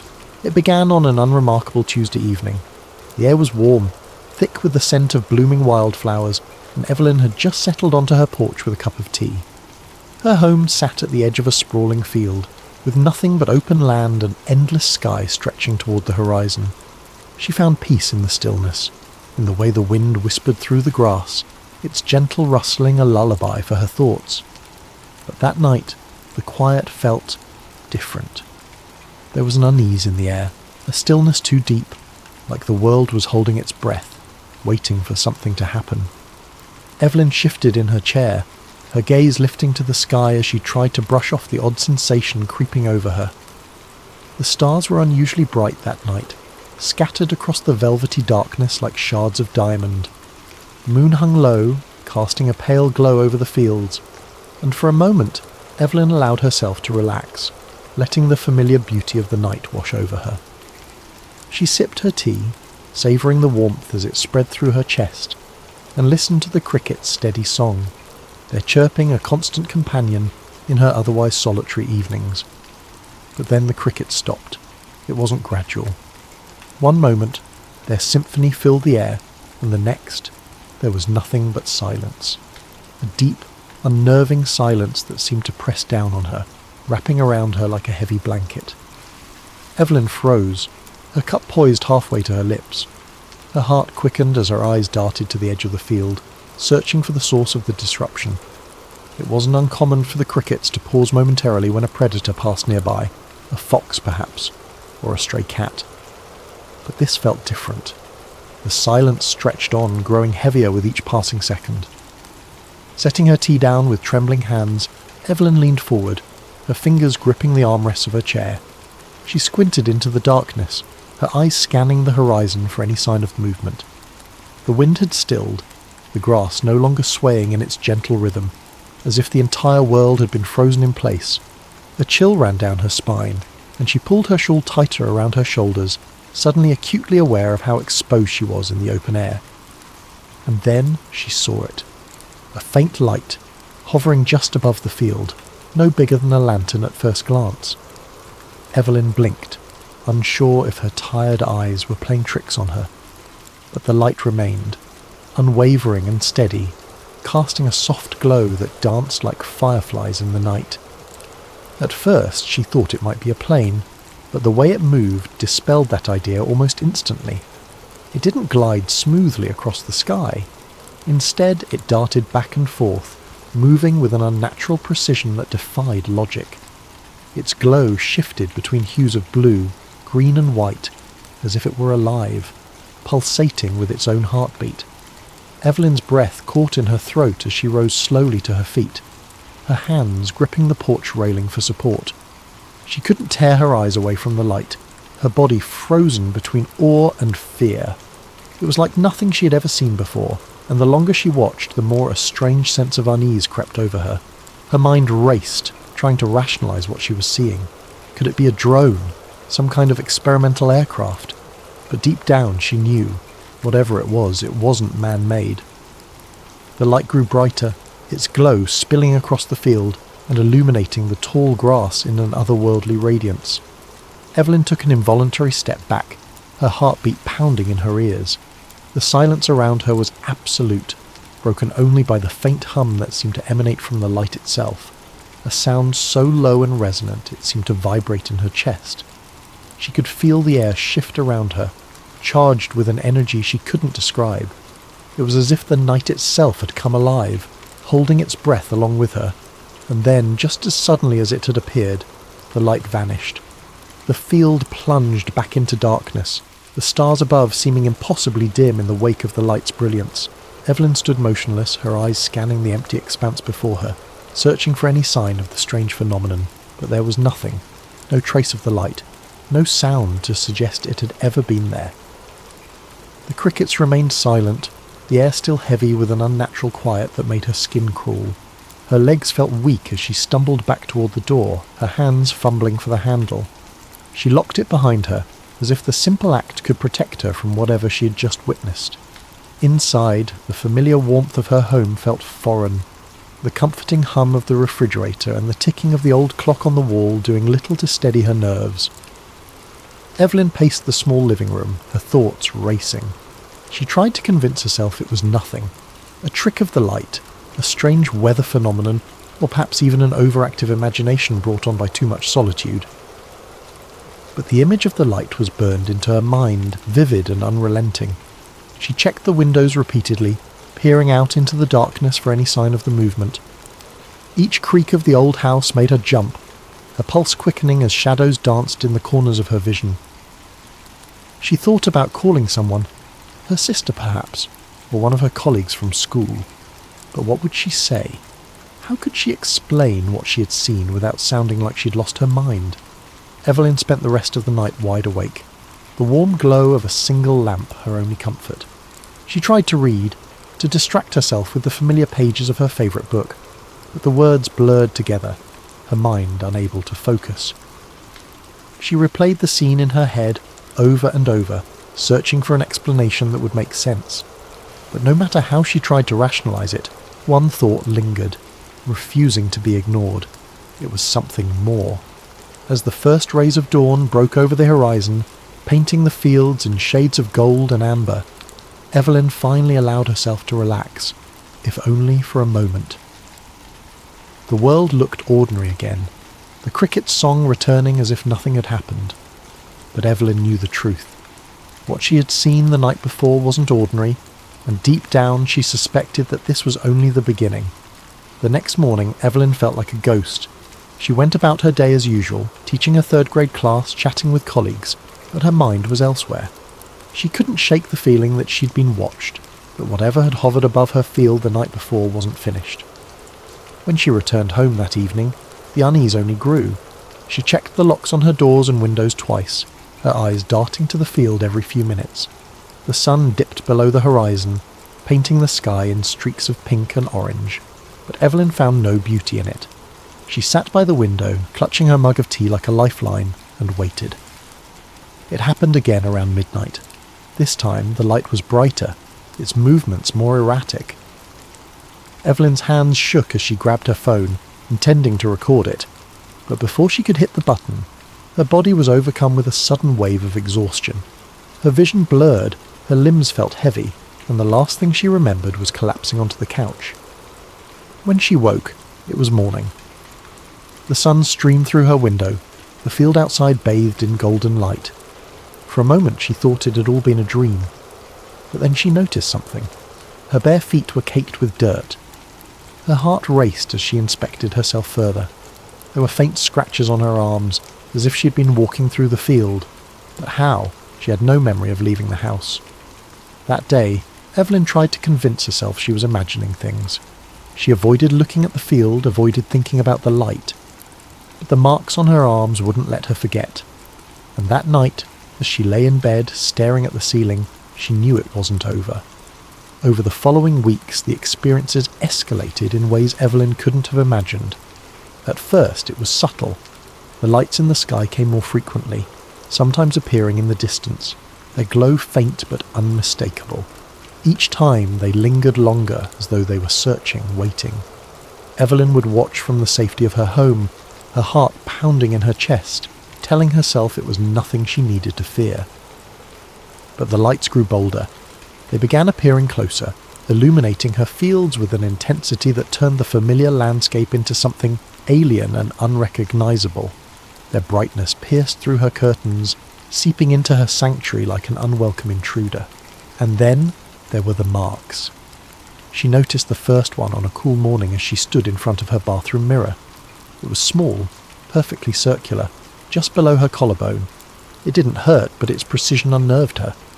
Over the following nights more appeared, on her arms, her legs, even the back of her neck. They were always the same, small, round, and too symmetrical to be accidental. Evelyn tried to rationalise them. Perhaps she'd bumped into something, or maybe it was a strange reaction to a bug bite. But deep down she knew these explanations didn't hold up. The marks were too deliberate, too uniform. Then there was the humming. It began as a faint noise, so soft she thought it was her imagination. But as the nights went on, it grew louder, more insistent. It wasn't coming from outside, nor was it a sound her house should make. It seemed to emanate from nowhere and everywhere all at once, resonating through the walls, the floor, and even her own body.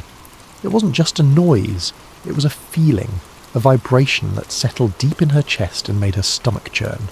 She tried to ignore it, burying her head under her pillow, but the sound seemed to follow her, pressing against her senses until it was impossible to pretend it wasn't there. Her once tranquil home, the place she had cherished for its solitude and peace, had become a source of dread. Every shadow felt menacing, every sound suspicious. The cricket's song, once comforting, now seemed eerie when it returned, as though mocking her. The silence that followed the lights was worse, a suffocating stillness that made her feel as though the world outside had ceased to exist. She stopped going out onto her porch at night, afraid of what she might see. Even inside, with the doors locked and the curtains drawn, she felt exposed, as though the walls of her home were no longer a barrier between her and whatever was out there. One particularly cold night, Evelyn sat curled on her couch, her hands gripping a flashlight. She had taken to keeping it with her at all times, a small, futile comfort against the growing darkness that seemed to creep into every corner of her life. She hadn't slept in days, her mind too alert, her body too tense. Her tea sat untouched on the coffee table, its steam curling into the dim light of the room. The humming had started again, faint at first, then gradually building in intensity. She felt it before she heard it fully, a low vibration that set her nerves on edge. And then the light came. It started as a soft glow in the distance, just like before, but this time it didn't stay outside. The light grew brighter and brighter, spilling through the cracks in her curtains, under the door until it filled the entire room. It wasn't just a glow, it was a presence, overwhelming and impossible to escape. It illuminated everything, casting strange, elongated shadows across the walls that didn't align with the furniture or her own movements. Evelyn's breath caught in her throat as she stared, paralysed by the sheer unnaturalness of it. The humming grew louder, its resonance vibrating through her chest like a deep, unending note. She gripped the flashlight tighter, her knuckles white as her eyes darted around the room, and that's when she saw them. Figures, faint and shadowy, emerged at the edges of her vision, as though they had always been there, waiting for the right moment to reveal themselves. They were tall, unnervingly slender, their limbs elongated in ways that seemed both graceful and otherworldly. Their movements were slow but deliberate, each step fluid and calculated. Evelyn tried to focus on their faces, but they were indistinct, shrouded in the glow that surrounded them. She couldn't tell if they were looking at her, but she felt their gaze, a heavy, suffocating pressure that made her heart race. Her instinct was to run, to scream, to do anything to break free of the terror that held her in place, but her body wouldn't obey. It was as if the air around her had thickened, rooting her to the spot. Her flashlight slipped from her hand, clattering to the floor with a dull thud, but she barely noticed. Her breath came in shallow gasps as she watched the figures move closer, their forms becoming sharper, more defined. Evelyn tried to scream, but no sound came out. Her throat constricted, her voice trapped by the overwhelming force of their presence. The humming reached a crescendo, so loud and so deep it felt like her very bones were vibrating. The light pulsed, brighter and brighter, until it was impossible to see anything but white. Tears streamed down her face, and her vision blurred as the pressure around her grew unbearable, and then everything went dark. When Evelyn woke, she was lying on her couch, the flashlight still on the floor beside her. The light was gone, the humming a distant memory. The room was eerily still. The only sound, the faint ticking of the clock on the wall. Her body ached, her limbs heavy as though she had been running for miles. She touched her neck and felt a new mark, cold and smooth, as if etched into her skin. Her mind raced, trying to piece together what had happened, but the memories were fragmented, slipping through her grasp like water through her fingers. The night had changed her. Evelyn Harper was no longer the same woman who had sipped tea on her porch, content with the quiet simplicity of her life. Something had been taken from her, or perhaps something had been left behind. And as she sat there in the dim light of her living room staring at the empty field beyond her window, she knew one thing for certain. Whatever had happened that night, it wasn't over. When Evelyn woke, she was lying in her bed. The first thing she noticed was the silence. No humming, no crickets, just the faint ticking of the clock on her wall. She sat up slowly, her body heavy and sore, and noticed something on her nightstand, a small metallic object. It was unlike anything she had ever seen, its surface smooth and reflective, with intricate patterns etched into it. She didn't remember bringing it home, didn't remember much of anything. Her last clear memory was the light and the figures. Evelyn's life was never the same after that. The visits continued, though she stopped trying to fight them. She started keeping a journal, documenting every detail she could remember. The lights, the humming, the strange sensations. She researched alien abduction stories, finding comfort in the accounts of others who claimed to have experienced similar phenomena. But no amount of research could explain what was happening to her. She tried to tell a friend once, but the conversation didn't go well. The skepticism in their eyes, the forced politeness of their responses, it was too much. Evelyn realised she was alone in this, that no one would believe her. So she retreated further into herself, keeping her experiences a secret. But the most unsettling part wasn't the lights or the marks or even the figures. It was the memories that began surfacing in her dreams, fragments of something she couldn't fully grasp. She saw herself lying on a cold metallic table, bright lights shining down on her. She felt hands, soft, delicate, touching her skin, heard whispers in a language she didn't understand. The dreams felt so real, so vivid that she often woke up gasping, her heart racing. Evelyn didn't know what they wanted or why they had chosen her, but as time went on, she began to feel a strange sense of acceptance. Whatever was happening, she couldn't stop it. All she could do was endure it and hope that one day she would find answers.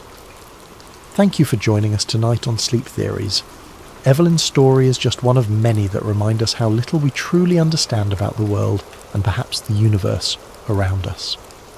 May this tale of mystery and wonder lull you into a peaceful sleep, where the boundaries of reality and imagination blur. Sleep well and sweet dreams.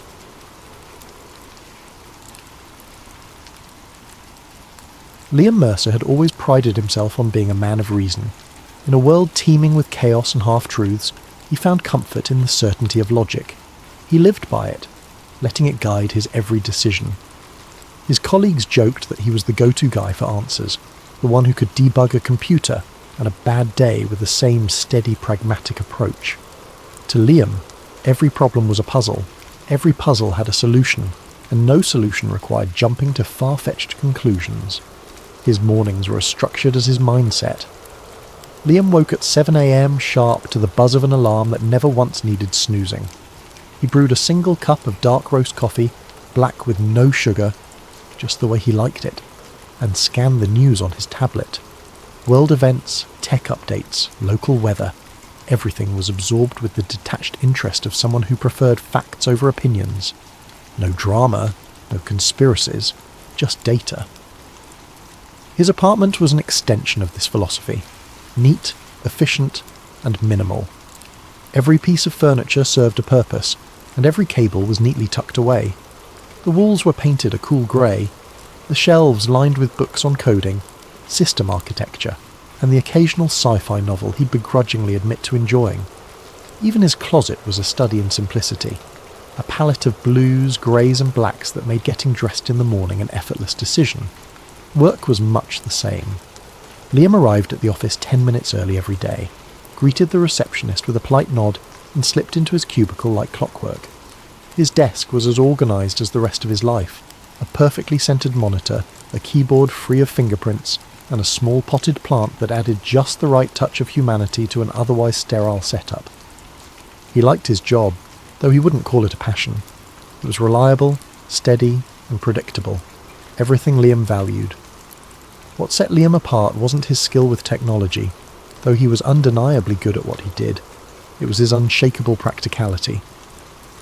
While others speculated about the why behind a glitch or a crash, Liam focused on the how.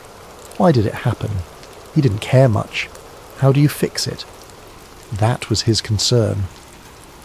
When his colleagues spun theories about potential causes, Liam simply rolled up his sleeves and got to work, his fingers flying over the keyboard with the kind of precision that only came from years of practice.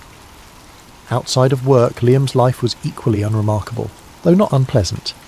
He frequented the same coffee shop every Saturday, ordered the same latte, and sat in the same corner booth. He enjoyed hiking the nearby trails, though he always stuck to the marked paths. His social circle was small but reliable, consisting of a few old friends who shared his preference for board games over bar hopping, and debates about movie plot holes over small talk. To anyone observing from the outside, Liam's life might have seemed dull, but to him it was exactly as it should be. He didn't crave adventure or intrigue, he didn't need the thrill of the unknown, his world was orderly, his days predictable, and he liked it that way. If there was one thing Liam disliked, it was chaos, anything that disrupted the carefully constructed rhythm of his life, and that's why the events that followed were so profoundly unsettling. Liam Mercer was a man who believed in the tangible, the explainable, and the logical. But as he would soon discover, not everything in life could be so neatly categorized. Sometimes, the answers defied explanation, and the questions were bigger than he ever imagined. Liam's palms felt clammy as he typed, trying to maintain a facade of normalcy. He glanced at the technician, whose sharp gaze lingered on the screen for a beat too long. Liam could feel his pulse thundering in his ears, each second stretching out as if time itself were conspiring against him. He resisted the urge to wipe his hands on his jeans, knowing any sign of nervousness could draw attention. "Good," the technician said curtly, crossing his arms. "Management doesn't like delays." Liam forced a small nod and turned back to the server. He clicked through the routine diagnostic checks, his mind racing in 1,000 different directions. He couldn't unsee what he'd just uncovered. Those diagrams, the logs, the video. It was real. It had to be. Every instinct told him this wasn't just some elaborate prank or experimental concept. The level of detail, the complexity of the data. It was unlike anything he'd encountered in his years of IT work. He glanced at the technician again, his peripheral vision catching the way the man's posture was just a bit too rigid, his fingers tapping a slow rhythm against his arm. Liam kept his movements deliberate, steady, as he pretended to work through the final steps of the server repair. His internal clock told him he'd been in the room too long. Suspicion was the last thing he needed right now. "I'll need a few more minutes," Liam said, keeping his voice neutral. The encryption was layered in a way I didn't expect. The technician's brow furrowed slightly, but he didn't respond. Instead, he leaned against the doorframe, his watchful eyes never leaving Liam. The tension in the room felt suffocating, like an invisible weight pressing down on him. Liam couldn't help but wonder if the technician knew, or at least suspected, what he'd seen. As Liam finished the diagnostics, his thoughts churned. What should he do next? If he left the files alone, he might walk away without further incident. But if this information was as significant as it seemed, was it ethical, or even safe, to pretend he hadn't seen it? He wanted answers, but more than that, he wanted to ensure that whatever this technology was, it wouldn't endanger anyone. "I'll test the backup now," Liam said, his tone as professional as he could muster. He navigated to a safe, generic set of files to perform a routine integrity check. Outwardly, it appeared as though he was tying up loose ends, but inwardly, he was formulating a plan. He couldn't risk trying to extract any of the files here. He was being watched too closely. But if he could memorize key terms or details, perhaps he could research them later. He risked a glance at the technician. The man's eyes had drifted to his phone, his focus momentarily elsewhere. It was a small window of opportunity, but Liam didn't dare waste it.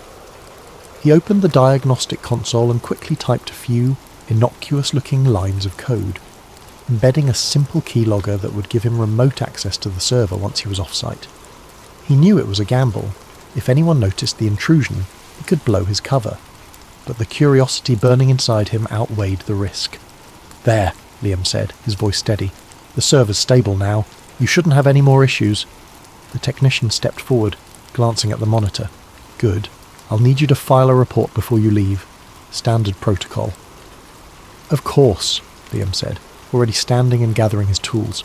He kept his expression neutral, even as his mind screamed at him to leave as quickly as possible.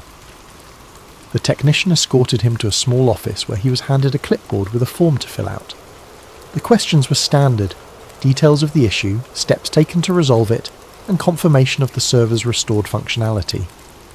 Liam filled it out meticulously, careful not to let his handwriting betray his nerves. When he handed it back, the technician skimmed it briefly before giving a curt nod. "You're clear to go," he said, gesturing toward the exit. Liam forced a smile. "Thanks, let me know if anything else comes up." The walk back through the building felt interminable. He passed through the same security checkpoints, presenting his ID and signing out as required. Every step felt heavier than the last, his stomach twisting with the knowledge of what he'd seen and what he'd done.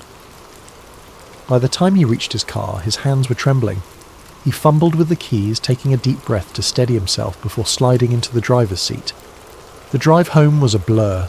His thoughts swirled like a storm, replaying the images on the screen, the strange terminology, the vanishing man in the video. He couldn't shake the feeling that he'd just opened a door he was never meant to see, let alone step through. And yet, part of him was exhilarated. If this technology was real, it could change everything: history, science, even the very fabric of existence. But as he pulled into the driveway of his modest apartment complex, a flicker of doubt crept in. What if someone had noticed? What if the technician had seen through his act or the keylogger was detected? He shook his head, trying to dismiss the thoughts. He had done everything carefully, methodically. There was no reason to think anyone would suspect him. Or so he told himself. As he locked the car and headed inside, Liam's eyes darted toward the street. A black sedan sat parked a few houses down, its windows tinted too dark to see through. It wasn't a car he recognised, but it could have been anyone. A neighbour, a visitor, even a passing stranger. And yet, as he climbed the stairs to his apartment, he couldn't shake the feeling that he was being watched. The rest of the day passed in a haze. Liam moved through the motions, checking the final diagnostics, closing the server panels, and gathering his tools into his worn black case. On the surface, everything appeared normal, but inside his thoughts churned relentlessly. The images of those diagrams and the grainy video of the man disappearing into thin air replayed over and over in his mind like a movie he couldn't turn off. The words temporal displacement protocols echoed in his head, accompanied by a gnawing sense of unease. He couldn't stop questioning what he'd seen. Were the files real? Were they some kind of advanced simulation or classified experiment? And if they were real, why were they stored on a server so poorly maintained that someone like him had to repair it? The whole situation felt wrong, like a puzzle where none of the pieces should fit but somehow did. Liam knew one thing for sure. What he'd stumbled upon wasn't meant for his eyes. As he exited the server room, the lab's technician gave him a curt nod, but Liam noticed the man's eyes lingered a moment too long on the flash drive peeking out of Liam's case. He quickly zipped the bag closed, offering a casual smile as if nothing were amiss. The technician said nothing, but Liam could feel the man's gaze boring into his back as he walked toward the exit. The process of leaving the lab was just as tedious as entering it. He passed through checkpoint after checkpoint, presenting his ID and signing forms at each stop. His palms were clammy, and he forced himself to remain calm, to keep his movements slow and deliberate. Each guard seemed to scrutinize him just a little more than they had that morning, their eyes lingering on his badge or scanning his bag with what felt like extra care. Liam reminded himself to breathe. They had no reason to suspect him, no way of knowing he'd accessed the files. He had done his work, fixed the problem, and left the lab as instructed. At least, that's what it looked like. Finally, after what felt like an eternity, Liam stepped out into the crisp late afternoon air. The sun was beginning to dip below the horizon, casting long shadows across the parking lot. He inhaled deeply, the scent of rain in the distance cutting through his spiralling thoughts.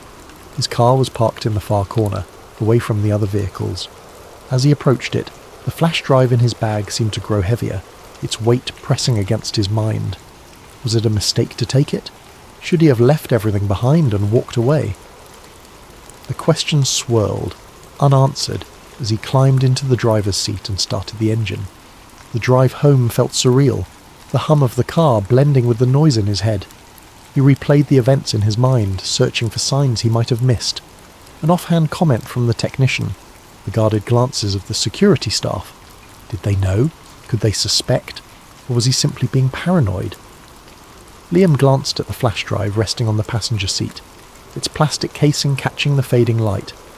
The small device felt like a ticking time bomb, its contents holding answers he wasn't sure he wanted.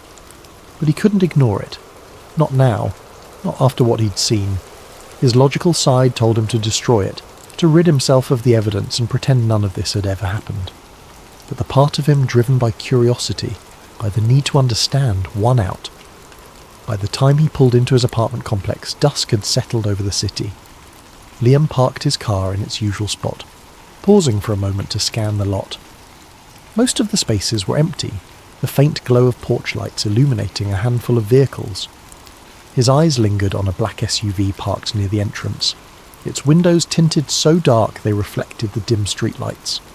It could have been anyone's car, but something about it made him pause. He shook his head, dismissing the thought as paranoia, and grabbed the flash drive before heading inside. In the safety of his apartment, Liam set his tools down and locked the door behind him. The silence was heavy, broken only by the faint hum of his refrigerator. He stood in the entryway for a moment, clutching the flash drive in his hand before heading to his desk. His laptop sat waiting, the screen dark but ready. He hesitated, the weight of what he was about to do settling over him like a shroud. Liam placed the flash drive on the desk and stared at it, his heart pounding in his chest. The questions that had haunted him all afternoon now seemed louder, more insistent. What had he gotten himself into? And what would happen if he kept going? He didn't know the answers, but he knew one thing for certain. There was no turning back now. That night, alone in his apartment, Liam opened the files again. He pored over the data, the calculations, the logs of temporal excursions. There were entries describing experiments with objects, sending a coin or a watch back in time, observing changes in its condition. Some logs mentioned people, though the details were vague. One entry caught his attention. Subject failed to return. Possible instability in the temporal anchor. Liam shuddered, the weight of what he was reading pressing down on him. Over the next week, Liam became consumed by the discovery. He barely ate, barely slept, his mind racing with the implications of what he had found. If time travel was real, it explained so much.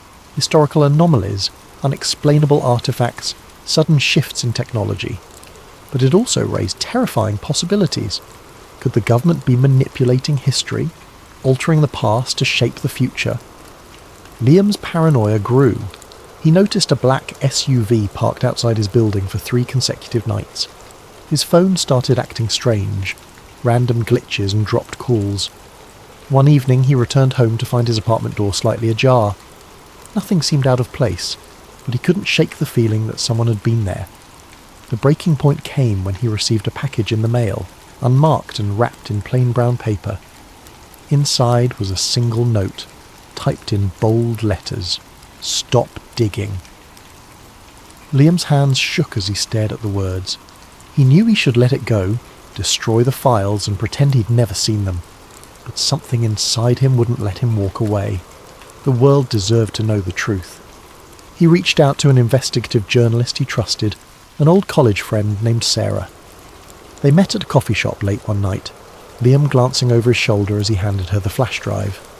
"If something happens to me," he said, his voice low, "you have to promise you'll get this out there." Sarah looked sceptical but nodded, tucking the drive into her bag. "Liam, are you sure you're okay?" she asked. "You look—" The coffee shop door opened and 2 men in suits walked in. Liam's stomach dropped. "We need to go," he whispered, grabbing Sarah's arm. But before they could move, the men approached their table. "Mr. Mercer," one of them said, his tone flat and authoritative, "we need you to come with us." Liam's mind raced, his instincts screaming at him to run, but it was too late. The men seized his arms, their grip firm but not violent. Sarah protested, but one of the men fixed her with a cold stare. "This doesn't concern you," he said. As they led Liam out of the coffee shop and into the waiting SUV, he felt a sinking dread settle over him. He didn't know where they were taking him or what they planned to do, but he knew one thing for certain. The truth about time travel wasn't just a theory. It was a secret worth killing for. And as the SUV disappeared into the night, Liam realised that some mysteries were never meant to be uncovered. Thank you for joining us tonight on Sleep Theories. Let this story serve as a reminder of how the search for truth can lead us into the unknown. May you drift off with a sense of wonder and curiosity, and may your dreams take you to places where time itself unfolds. Sleep well and sweet dreams.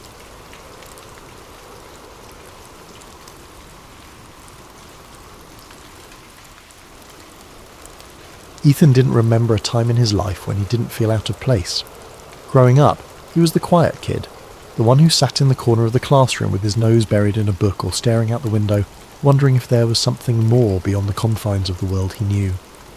While his friends grew excited about parties, clubs and futures mapped out in clean, predictable lines, Ethan felt only a creeping dread, an unshakable feeling that something was missing. He'd often felt like he was standing at the edge of something vast, a place beyond his understanding, and he'd wondered if he might accidentally stumble into it one day. His life had been ordinary, perhaps too ordinary, and sometimes he thought that was the scariest thing of all. He spent most of his free time chasing stories and curiosities, unexplained mysteries, urban legends, and tales of things that couldn't be. The Backrooms was one of his favourites.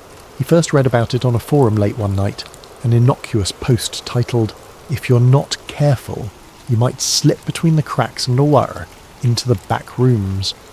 The premise was simple, terrifying. The Backrooms were a hidden dimension, an endless maze of empty, yellowed rooms, a place you could fall into if you weren't careful, disappearing from the world as you knew it. The idea left him with a chill that lingered long after he'd closed his laptop. To some part of Ethan, the Backrooms didn't just sound like a horror story. They sounded like something real, a hidden layer of reality lurking just beneath the surface, waiting for the right or wrong person to find it. He even dreamed about it sometimes. His curiosity deepened into a quiet obsession, and he'd spend hours researching theories, reading accounts from people who claimed to have seen glimpses of it or felt its strange pull in the periphery of their lives. This fascination made him feel alive, but it also made him reckless. He began to wonder what it would feel like to slip between the cracks himself, to see if a place like the back rooms could really exist. He'd explore abandoned buildings on weekends, walk the quiet, empty halls of his university late at night, always searching for something just out of reach. It became his ritual, a strange comfort that filled the gap he couldn't explain, that constant need to find something beyond the mundane. It was a normal Thursday afternoon, and Ethan was on his way home from a late night of studying in the library. He was tired, his head aching from hours of staring at his laptop screen. His thoughts were muddled as he waited for the elevator to take him down to the parking lot. When the doors finally slid open, he stepped inside, pressed the button for the ground floor and closed his eyes, leaning against the wall for a moment. That was when it happened. With a sharp jolt, the elevator stopped, sending a shock through Ethan's body and jolting him upright. He opened his eyes, blinking in confusion, but there were no lights, no numbers indicating what floor he was on. Only a dim, sickly yellow glow filtered through the tiny window in the elevator door. Confused, he pressed the door open button, hoping to see something familiar. The doors shuddered open with a creak, revealing a room, not the parking lot, not even the dimly lit hallway of his university building. Just an empty room with faded, peeling wallpaper and harsh fluorescent lights buzzing overhead. Ethan hesitated, peering out into the strange expanse. The wallpaper was an ugly, sickly yellow, dotted with tiny, unrecognisable stains, and the floor was covered in cheap industrial-grade carpet that looked damp in places. The hum of the lights seemed louder out here, a grating drone that wormed its way into his skull. He felt his stomach churn, a deep primal unease settling over him. Taking a deep breath, he stepped out of the elevator. The doors closed behind him with a loud clang, but when he turned around, the elevator was gone. Nothing but an empty wall stood where it had been. Panic started to creep in as he took a step back, then another. This can't be real, he whispered to himself. His voice sounded strange, swallowed by the space around him. He turned, looking around, but all he could see was a vast stretch of identical yellow-tinted rooms. There was no end in sight, only more walls, more corners leading into more of the same. He tried calling out, his voice echoing faintly, swallowed by the relentless hum of the lights. "Hello? Is anyone here?" Silence answered him, thick and oppressive. With no other option, he started to walk, hoping that if he went far enough he'd find an exit, or at least someone who could explain this bizarre place. His footsteps were muffled by the carpet, and the further he walked, the more the rooms seemed to blend together. Every corner, every turn looked exactly the same, an endless maze of empty, deserted spaces. After what felt like hours of wandering, Ethan's initial fear dulled into a kind of numb desperation. He began to feel disoriented, the sameness of the place eating away at his sense of time and direction. His throat felt dry, and he realised he hadn't seen any signs of water, food, or even another living soul. Just endless rooms and the nauseating stench of stale air. Then he saw it. A shadow, flickering just beyond the edge of his vision, barely noticeable against the yellow walls. He froze, his heart pounding. The shadow was moving. "Hello," he called out again, his voice cracking. "Is someone there?" The shadow darted out of view, slipping around a corner before he could get a good look at it. His instinct was to run, to get as far away from that shadow as possible, but something compelled him forward. A morbid curiosity mingled with the faint hope of finding another human being in this nightmare. He crept forward, rounding the corner, but the shadow was gone. He continued down the hallway, the humming lights above creating a strange hypnotic rhythm that made his thoughts feel hazy and slow. Just as he was about to turn back, he heard a sound. It was faint, almost like a soft shuffling, as if something was dragging across the carpet. He held his breath, his heart hammering as he strained to hear. The sound grew louder, closer, until he could make out a strange, uneven rhythm, as though whatever was moving didn't have the same number of limbs as he did. He turned to face the direction of the noise, his eyes wide with terror. Emerging from around a corner was a figure, tall and impossibly thin, with limbs that seemed too long, too stretched, as though they'd been pulled like taffy.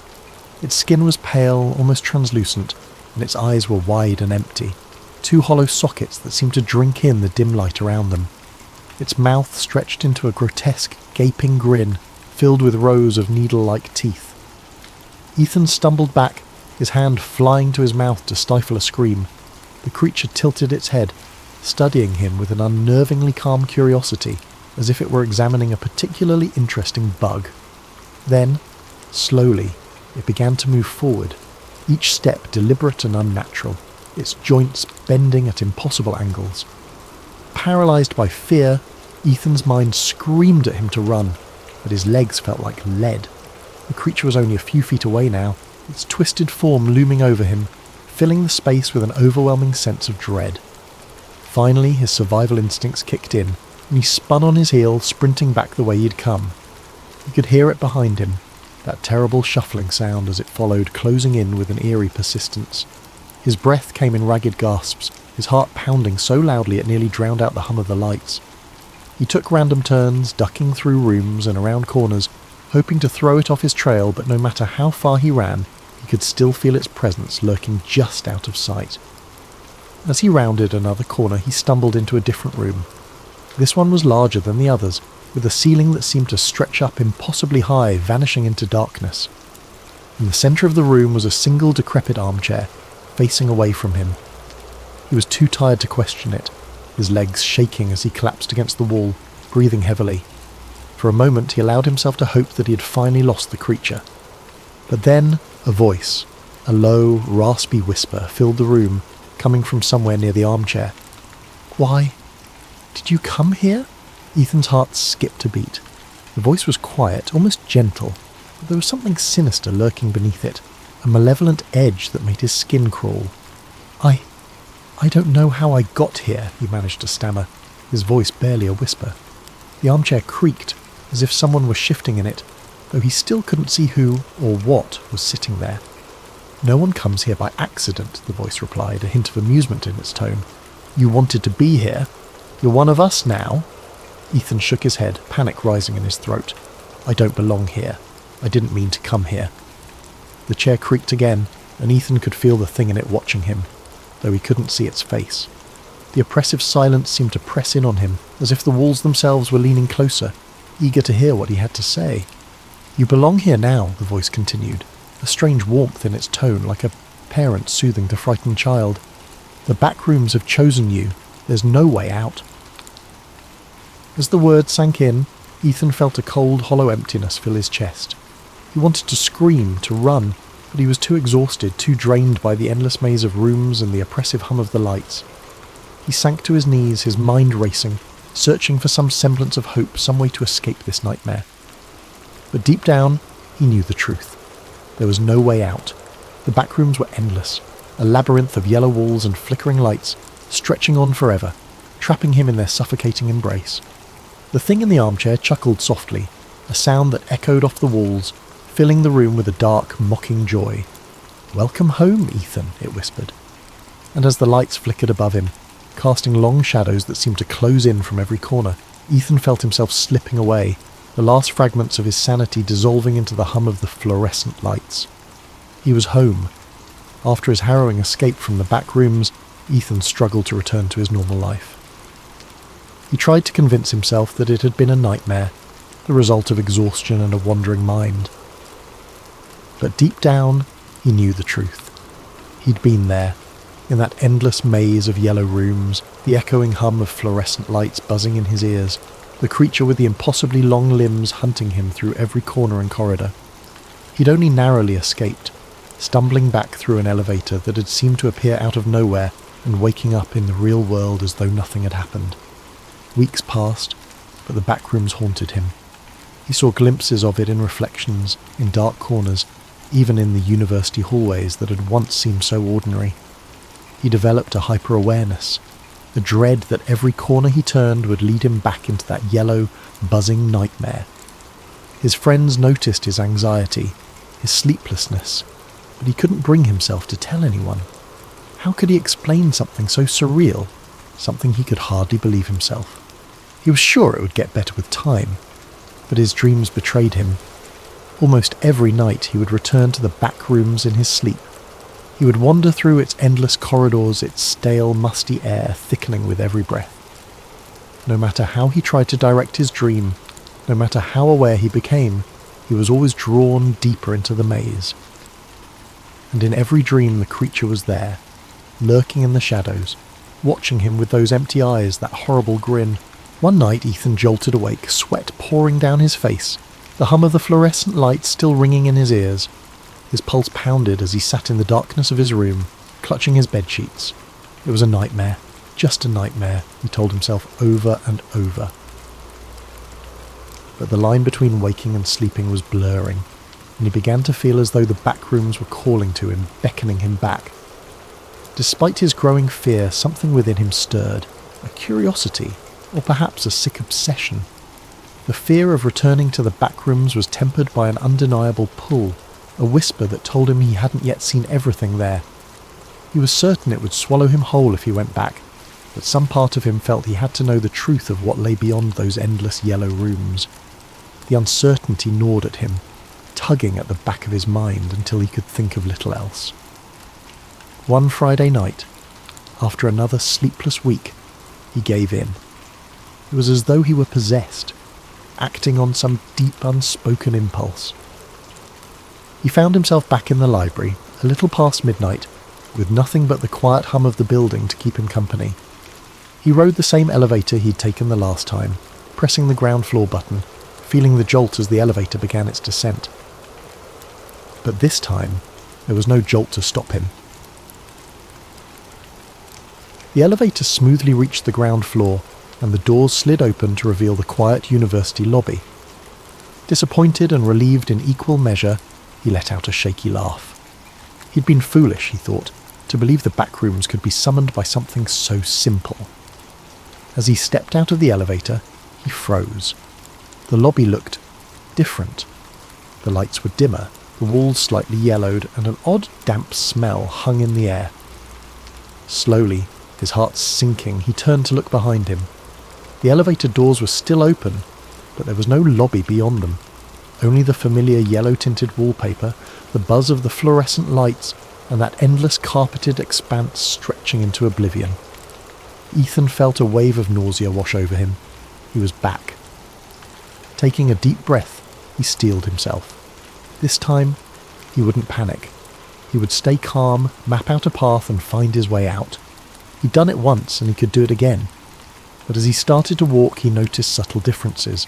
The rooms felt darker, the smell stronger, almost like mildew mixed with something metallic. And the buzzing was louder, a harsh, grating sound that rattled in his skull.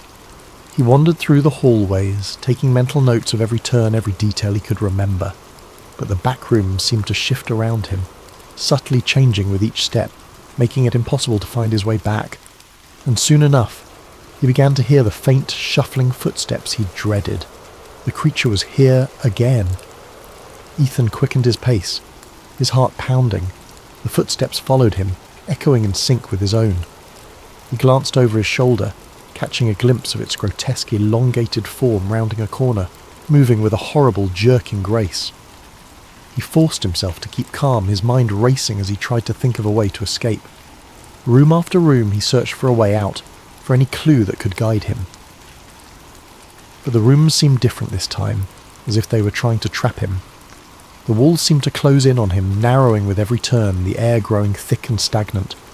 The creature's footsteps grew louder, closer, and Ethan knew he couldn't keep running forever. Finally, he stumbled into a room that looked different. A wide, empty space with a single door at the far end, something he hadn't seen before. With no other choice, he sprinted for it, throwing himself through the door just as he heard the creature behind him, its horrible breathing echoing in his ears. He shut the door, his back pressed against it as he gasped for breath. The room he'd entered was dimly lit, quieter, the buzzing sound fading to a low hum. The wallpaper was still that sickly yellow, but the atmosphere felt different, almost like a forgotten place, untouched even by the back rooms. In the centre of the room was a large rusted metal door, unlike anything he'd seen in his previous visits. With a surge of hope, he moved towards it, gripping the cold handle. He pulled and the door swung open, revealing a dark, narrow passage. He didn't hesitate. He stepped inside, the door closing with a heavy thud behind him. The passage stretched on, the air growing colder, the walls narrowing until he could barely fit through.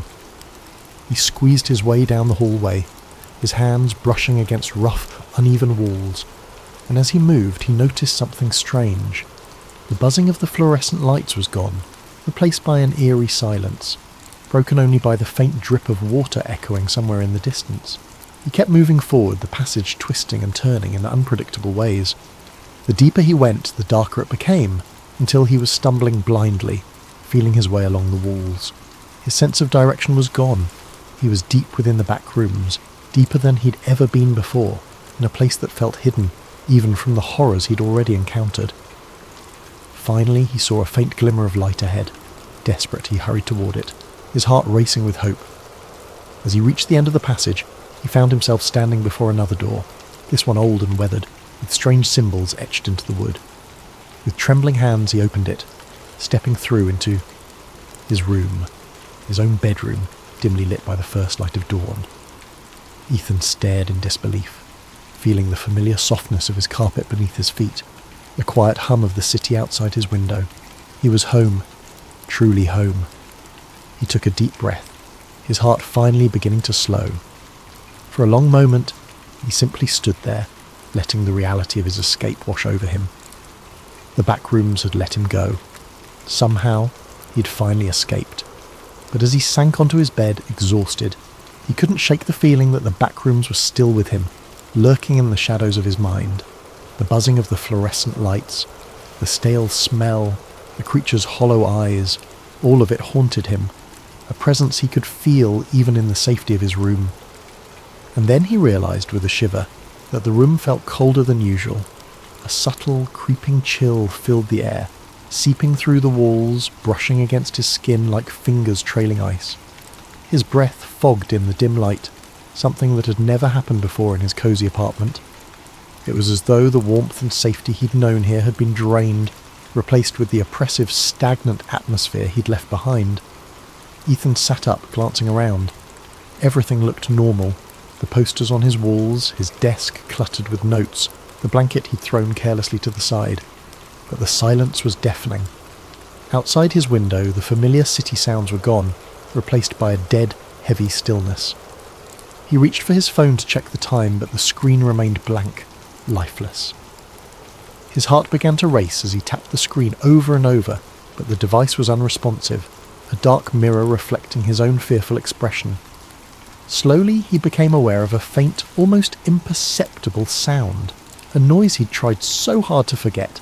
The low, ominous hum of fluorescent lights. It was faint at first, a murmur on the edge of his hearing, but as he listened it grew louder, filling the room with that same mind-numbing buzz. Ethan stood up, gripping his bedpost for support as he scanned his surroundings. The walls of his room seemed to shift subtly, the wallpaper taking on a yellow tint, faded and stained, as if something had leached the colour out of it. The air thickened, that familiar smell of mildew creeping in, the metallic tang that clung to his senses. His stomach twisted with a dawning, sick realisation. "No," he whispered, his voice trembling. "No, I got out. But the room only continued to change, morphing around him. His bed stretched longer, the carpet rippled into endless patches, the door faded from view, leaving nothing but an expanse of yellowed walls and buzzing lights. The familiar furnishings of his room vanished entirely, swallowed by the sickly expanse. As he backed up, his foot collided with something soft yet solid, a familiar thick patch of carpet. His heart dropped, and he turned, dread curling in his stomach. The backrooms had found him again, and this time, he feared, it would never let him go.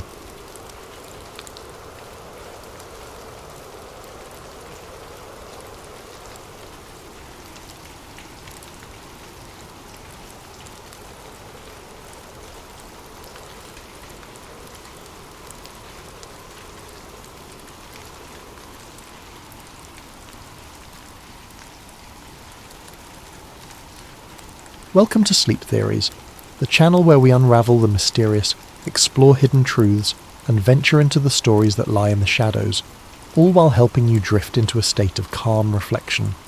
Tonight's story dives into a chilling conspiracy, one that takes us deep into the world of secrets, danger, and the unimaginable. What would happen if someone stumbled upon evidence that one of the darkest moments in modern history was orchestrated from within? As you listen, let me know in the comments where you're tuning in from and what time it is. It's always incredible to see how stories like this connect us across time zones and lives. And if you're new here, don't forget to subscribe to Sleep Theories for more gripping tales of the unknown. Now settle in, relax, and let's begin tonight's story. The house sat at the end of a quiet cul-de-sac, its unassuming facade belying the secrets hidden within. To the neighbours, it was just another home, a brick structure with perfectly trimmed hedges and an American flag fluttering gently in the breeze. But for Evan Marks, a crime scene cleaner who had been called in to clear out the property, this house would become the starting point of a nightmare he could never escape. Evan had been in the business for years. He was good at his job, efficient, thorough, and most importantly, discreet. He had cleaned up after tragedies of every kind, from unattended deaths to gruesome accidents. He was used to the silence of empty houses, the weight of loss that hung in the air. But this assignment felt different from the moment he arrived. The basement air was thick, carrying a faint metallic tang that clung to Evan's senses as he lingered before the locked cabinet. His gloved fingers hesitated on the crowbar, the faint creak of the house above unsettling him. He glanced back toward the staircase, ensuring he was alone. The stillness around him felt unnaturally oppressive, as if the room itself held its breath in anticipation of what he was about to uncover. With a deep inhale, Evan wedged the crowbar into the seam of the cabinet door, its groan of resistance echoing unnervingly in the confined space. He pressed harder, his muscles straining as the lock finally gave way with a sharp snap. The sound was louder than he expected, ricocheting off the concrete walls and making his pulse quicken. He froze for a moment, listening for any sign of disturbance upstairs. Nothing. Just silence. He eased the cabinet door open, its hinges squealing faintly, revealing neatly organised rows of black cases stacked with precise uniformity. They gleamed faintly in the dim light, their lack of labels drawing Evan's curiosity. He reached for the nearest one, his fingers brushing against its smooth surface as if testing its reality. It felt heavier than he anticipated as he pulled it free and set it on the table. Evan's eyes darted around the room, a sudden paranoia creeping in. This was different from the usual clutter or forgotten personal effects he often encountered in his line of work. The pristine nature of the cases, the deliberate care in their arrangement, it felt calculated, as though someone had wanted to hide them, yet also keep them readily accessible. His gaze lingered on the other rows of cases still nestled in the cabinet, an unsettling thought forming at the back of his mind. Why lock these up so securely? His breathing was shallow as he flipped open the first case. Inside was a single tape, its black housing flawless, unmarked except for a small strip of faded adhesive on one side. No writing, no indication of what it might contain. The tape exuded an eerie anonymity, as if its mere existence defied scrutiny. Evan's hand trembled slightly as he removed the tape and turned it over, scrutinizing every inch for clues. Finding none, he set it down carefully on the table, the sound of its casing clicking against the wood unnervingly loud in the stillness. He returned to the cabinet and pulled out another case, his curiosity now edging into unease. It too contained an unmarked tape. The pattern repeated with the third, the fourth, the fifth. Each was identical in its stark simplicity, their presence an enigma that only deepened as his discoveries multiplied. He scanned the basement for anything that might provide a clue, a label, a note, something to contextualize what he was looking at. His eyes caught on a small stack of manila folders shoved haphazardly to one side of the cabinet's bottom shelf. He knelt and reached for them, his fingers brushing against their rough edges. The folders were thick with documents, their tabs worn and creased from use, but they bore no official insignias or titles. Flipping open the top folder, Evan's breath caught. Inside were pages of printed schematics and diagrams, overlaid with dense annotations in a handwriting so meticulous it felt mechanical. The diagrams were detailed renderings of buildings he didn't recognize at first glance, their floors and structural supports marked with precise measurements and red circles. Evan flipped to another page and stopped cold. The next diagram was unmistakable, a blueprint of the World Trade Center. His eyes traced the bold red lines scrawled across the paper, each one highlighting points along the structure. Notations beside them were cryptic but chilling. Load-bearing. Sequence 4. Controlled collapse. Final stage. He closed the folder abruptly, the weight of what he had just seen pressing down on him. His hands were shaking now, and the cold of the basement seemed to seep deeper into his bones. He glanced at the tapes on the table, their silent presence now feeling menacing, as though they held secrets too terrible to comprehend. Evan's attention snapped to a faint noise upstairs, the creak of the floorboards above. His heart leapt into his throat, the sound jarring in the stillness. He stood motionless, straining to hear. It could have been the house settling, he told himself, or his nerves playing tricks. But the timing felt too precise, too deliberate. He looked back at the cabinet, the remaining cases still locked away, the opened folder on the table and the tape sitting ominously in front of him. The air felt heavier now, charged with a tension that made every movement seem amplified. Swallowing hard, he reached for the tape again, its surface cool and unnervingly smooth beneath his fingertips. He had to know what was on it, no matter the risk. Evan sat in the basement for what felt like hours, though in reality it had only been minutes. The stark flicker of the television screen illuminated his pale face, highlighting the sweat that clung to his brow. He stared at the VCR, its hum the only sound in the oppressive silence of the room. The tape he had just watched still felt like an impossibility, a phantom conjured by his mind. But the cold, mechanical footage replayed in his thoughts with cruel precision, each word echoing louder than the last. He reached for the tape he had ejected, his hands trembling as he ran his thumb over the smooth, featureless surface. No label, no date, nothing to indicate its existence or its damning contents. His pulse quickened as he hesitated, his other hand hovering over the stack of identical black cases still lined up in the cabinet. His breath was shallow, the weight of the air pressing down on his chest as though the walls were closing in. Every nerve in his body screamed at him to leave, to run, to abandon this horrifying discovery, but an equally powerful force anchored him to the spot. Curiosity, dread, and a twisted sense of obligation to uncover the truth. He reached for another tape, his movements deliberate but unsteady, and slotted it into the VCR. The machine whirred softly as the tape slid into place, and for a moment there was only static. Then the screen came to life again. This time the footage was clearer. The same sterile room appeared, but the faces were different. Engineers, scientists, and men in military uniforms stood clustered around what appeared to be a scale model of the Twin Towers. Evan's throat tightened as he leaned closer to the screen. They were pointing at various floors of the model, discussing structural vulnerabilities and ideal detonation points. Floors 92 through 98 are the most critical, one of them said, tapping the model with a pen. That's where the charges need to be placed. The initial collapse has to start here, or the entire effect will look wrong. Another nodded, his expression cold and clinical. This has to appear as though the planes alone caused the collapse. Any deviation from the narrative will compromise the entire operation. Evan felt his stomach churn. He recognized the model, the intricate detail mimicking the buildings that had been the centerpiece of the 9/11 tragedy. His mind reeled as the men in the footage continued to speak, their voices detached, as if they were discussing an abstract equation rather than the deaths of thousands. The footage shifted suddenly, cutting to what appeared to be a rehearsal. A mock setup of a building's floor came into view, complete with steel beams and concrete slabs. The camera panned over workers in hard hats, their faces obscured as they wired explosives to the beams. One of them held up a blueprint, its edges curling slightly as he adjusted it for the camera. Evan's heart stopped when he recognized the floor plans for the Twin Towers, their details unmistakable. "We'll run another simulation tomorrow," a voice said off camera. "This time we'll increase the charge. We need to ensure the top floors collapse inward, not outward." The tape ended abruptly, the screen going black. Evan sat frozen, his breath caught in his throat. His hands trembled as he reached for the eject button, the sound of the tape sliding out breaking the suffocating silence.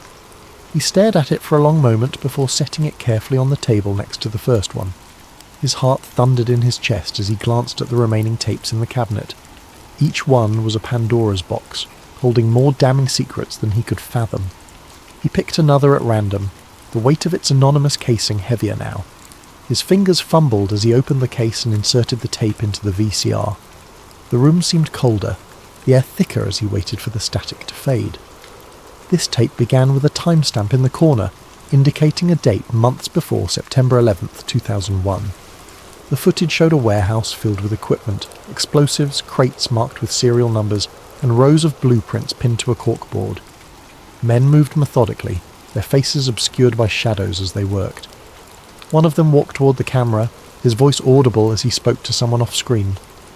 "Once we finalise the sequence, we'll distribute the plans to the teams on site," he said. "There's no margin for error. If this fails, the entire operation is compromised." Evan's breath quickened as he recognised the voice. It belonged to a high-ranking official he'd seen countless times in news interviews, speaking with gravitas about the nation's response to the attacks.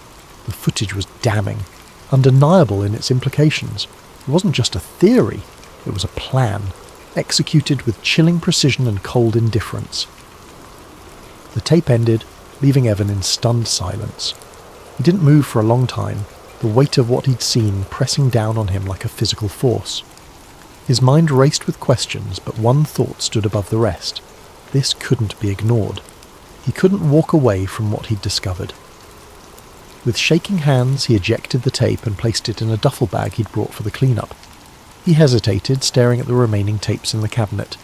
Taking all of them felt impossible. There were too many, and each one added weight to both the bag and the decision he was making. But leaving them behind was unthinkable. He worked quickly, carefully placing the tapes into the bag. Each one felt heavier than the last, their blank cases carrying the unbearable weight of truth. By the time the bag was full, Evan's chest felt tight, his breath shallow as he glanced around the basement one last time. The cabinets now stood empty, their secrets stripped away, but the room felt no less oppressive. As he slung the duffel bag over his shoulder and ascended the basement stairs, the house seemed to shift around him. Every creak of the floorboards felt like a warning, every shadow like a pair of eyes watching his every move. He moved as quickly and quietly as he could, his ears straining for any sound beyond the rhythmic pounding of his own heart. By the time he reached the front door, his nerves were frayed, his body tense with the expectation of an unseen threat. He stepped outside into the cold night air, the duffel bag heavy against his side. The weight wasn't just physical. It was the weight of responsibility, of knowledge that could change everything. He loaded the bag into his car, his hands trembling as he slid into the driver's seat. The house loomed behind him, its dark windows staring back like empty eyes. He didn't look back as he started the engine and drove away, the tapes in his trunk feeling like both a lifeline and a curse. For days, Evan wrestled with what to do. He watched the tapes over and over, each viewing solidifying the horrifying reality of what he'd uncovered. He tried to research the officials in the footage, piecing together their roles and connections. The more he learned, the deeper the conspiracy seemed to go. It wasn't just about the towers, it was about power, control, and the lengths to which people would go to maintain it. Every thread he pulled unravelled more questions than answers, revealing a web of deceit that stretched beyond anything he could have imagined. Evan's paranoia grew with each passing day. He began to notice the world around him in sharp, unsettling detail. Cars idling near his apartment lingered longer than they should have. Strangers seemed to hover too close when he walked through the streets. Even his phone calls took on an eerie quality, filled with unexplained bursts of static and echoing silences. His internet searches slowed to a crawl, often cutting out entirely when he tried to access certain websites. At first, he dismissed these occurrences as coincidences, but the evidence mounted too quickly to ignore. He was being watched. The weight of the tapes, hidden beneath his bed, became unbearable. At night, he lay awake, staring at the ceiling, his mind racing with the knowledge that he had become a liability to forces far beyond his understanding. Each creak of the floorboards, each rustle of wind against the windows, sent jolts of adrenaline through his body. The walls of his apartment seemed to close in on him, their shadows darker, their corners sharper, as if the building itself was complicit in his unease. But Evan couldn't stop. Despite his fear, a compulsion burned within him, a desperate need to expose the truth. He spent hours sending encrypted emails to journalists and independent investigators, carefully crafting messages that walked the line between urgency and caution. He contacted activists, whistleblowers, anyone he thought might be brave enough to take up the fight. But every time he tried to share what he knew, he hit a wall. Journalists dismissed him as a crackpot, brushing off his claims as the ramblings of a conspiracy theorist. Activists showed initial interest, but their enthusiasm waned after seeing the tapes. The fear in their eyes was unmistakable, their refusals laced with apologies and thinly veiled panic. It became clear to Evan that the tapes were radioactive. The few who had the courage to listen seemed to sense the danger of knowing too much. "This is bigger than you or me," one journalist said in a hushed voice over a coffee shop table. "If what you're saying is true, they'll come for you. And if you drag me into it, they'll come for me too." Evan's isolation deepened. He avoided his usual haunts, stayed away from friends and family, and rarely ventured outside during daylight hours. His life became a cycle of paranoia and determination, his every move calculated to avoid detection. But no matter how careful he was, he couldn't shake the feeling that the net was tightening around him. The first undeniable sign came late one night. Evan had been sitting at his desk reviewing a list of names he'd found in the tapes when the room was flooded with an intense blinding light. His heart leaped into his throat as he scrambled to the window. A black SUV idled on the street below, its headlights glaring up at him like unblinking eyes. Two men in dark suits stood nearby, their silhouettes sharp against the glow. Evan's hands trembled as he pulled the curtains shut, his mind racing. He knew this wasn't a coincidence. They had found him, or at least they were close. He began to devise a plan, hurriedly packing the tapes into a duffel bag and scattering them across multiple hiding spots. Some were tucked into storage lockers he rented under false names. Others were hidden in abandoned buildings or buried in the woods outside the city. It wasn't a perfect solution, but it was the best he could manage. He couldn't let them all be found. The final days of Evan's freedom were a blur of fear and frantic preparation. He barely slept, his mind too preoccupied with contingency plans and escape routes. The strangers who loitered near his building seemed to multiply, their faces cold and unrecognisable. Every knock on the door, every ring of his phone sent his pulse racing. He was running out of time, and he knew it. The end came on a quiet evening. Evan had been sitting in his darkened apartment, the duffel bag packed and ready by his side. He had been contemplating his next move, weighing the risks of fleeing the city against the necessity of staying to ensure the tapes reached someone who could expose them. The knock on the door was soft, almost polite. For a brief moment he thought it might be a neighbour or a delivery, but the moment passed, and dread took its place. Evan froze, his body tense as he stared at the door. The knock came again, louder this time, followed by a voice that sent a chill down his spine. "Evan Marks, we know you're in there. Open the door." Panic surged through him. He grabbed the duffel bag and darted toward the fire escape, his mind screaming for him to run. But before he could reach the window, the door burst open with a deafening crash. Figures in black stormed inside, their movements precise and practiced. Evan barely had time to process what was happening before he was tackled to the ground, his face pressed against the rough carpet. They moved quickly, binding his wrists and dragging him to his feet. He struggled, shouting for them to stop, but their grips were unyielding.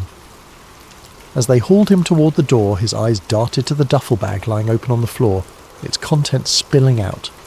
Black tape scattered like a trail of breadcrumbs, leading to the truth he had tried so hard to protect. The last thing Evan saw before they pulled a hood over his head was the tapes being gathered by gloved hands, their damning evidence swept away in an instant. He shouted, his voice muffled by the fabric, but it was no use. The world outside was swallowed by darkness as they dragged him into the night. Evan Marks disappeared that evening. The official story was predictable and clean. A fugitive on the run, wanted for a series of white-collar crimes, his whereabouts unknown. News outlets reported his case briefly before moving on, their attention drawn to more palatable headlines. Those who knew him, those who had seen the fear in his eyes and heard the urgency in his voice, knew better. Evan had found something he wasn't meant to find, and he had paid the ultimate price for it. The tapes scattered across the city were never recovered, or so it was claimed. The house he had cleaned, the sterile facade of its secrets, was sold to a new family, its past erased like the man who had uncovered it. Life continued, the world moving forward as it always did, unaware of the shadowy forces that shaped its path. And in the quiet corners of the world, whispers of Evan's story lingered. To some, he was a martyr for truth. To others, a cautionary tale. But to the powers that be, he was simply another loose end tied off and forgotten. Thank you for joining us tonight on Sleep Theories. Let this story remind you of the complexities and mysteries that surround us, and the courage it takes to seek the truth. As you drift off, may your dreams be filled with questions, wonder, and the resilience to face the unknown. Sleep well, and sweet dreams.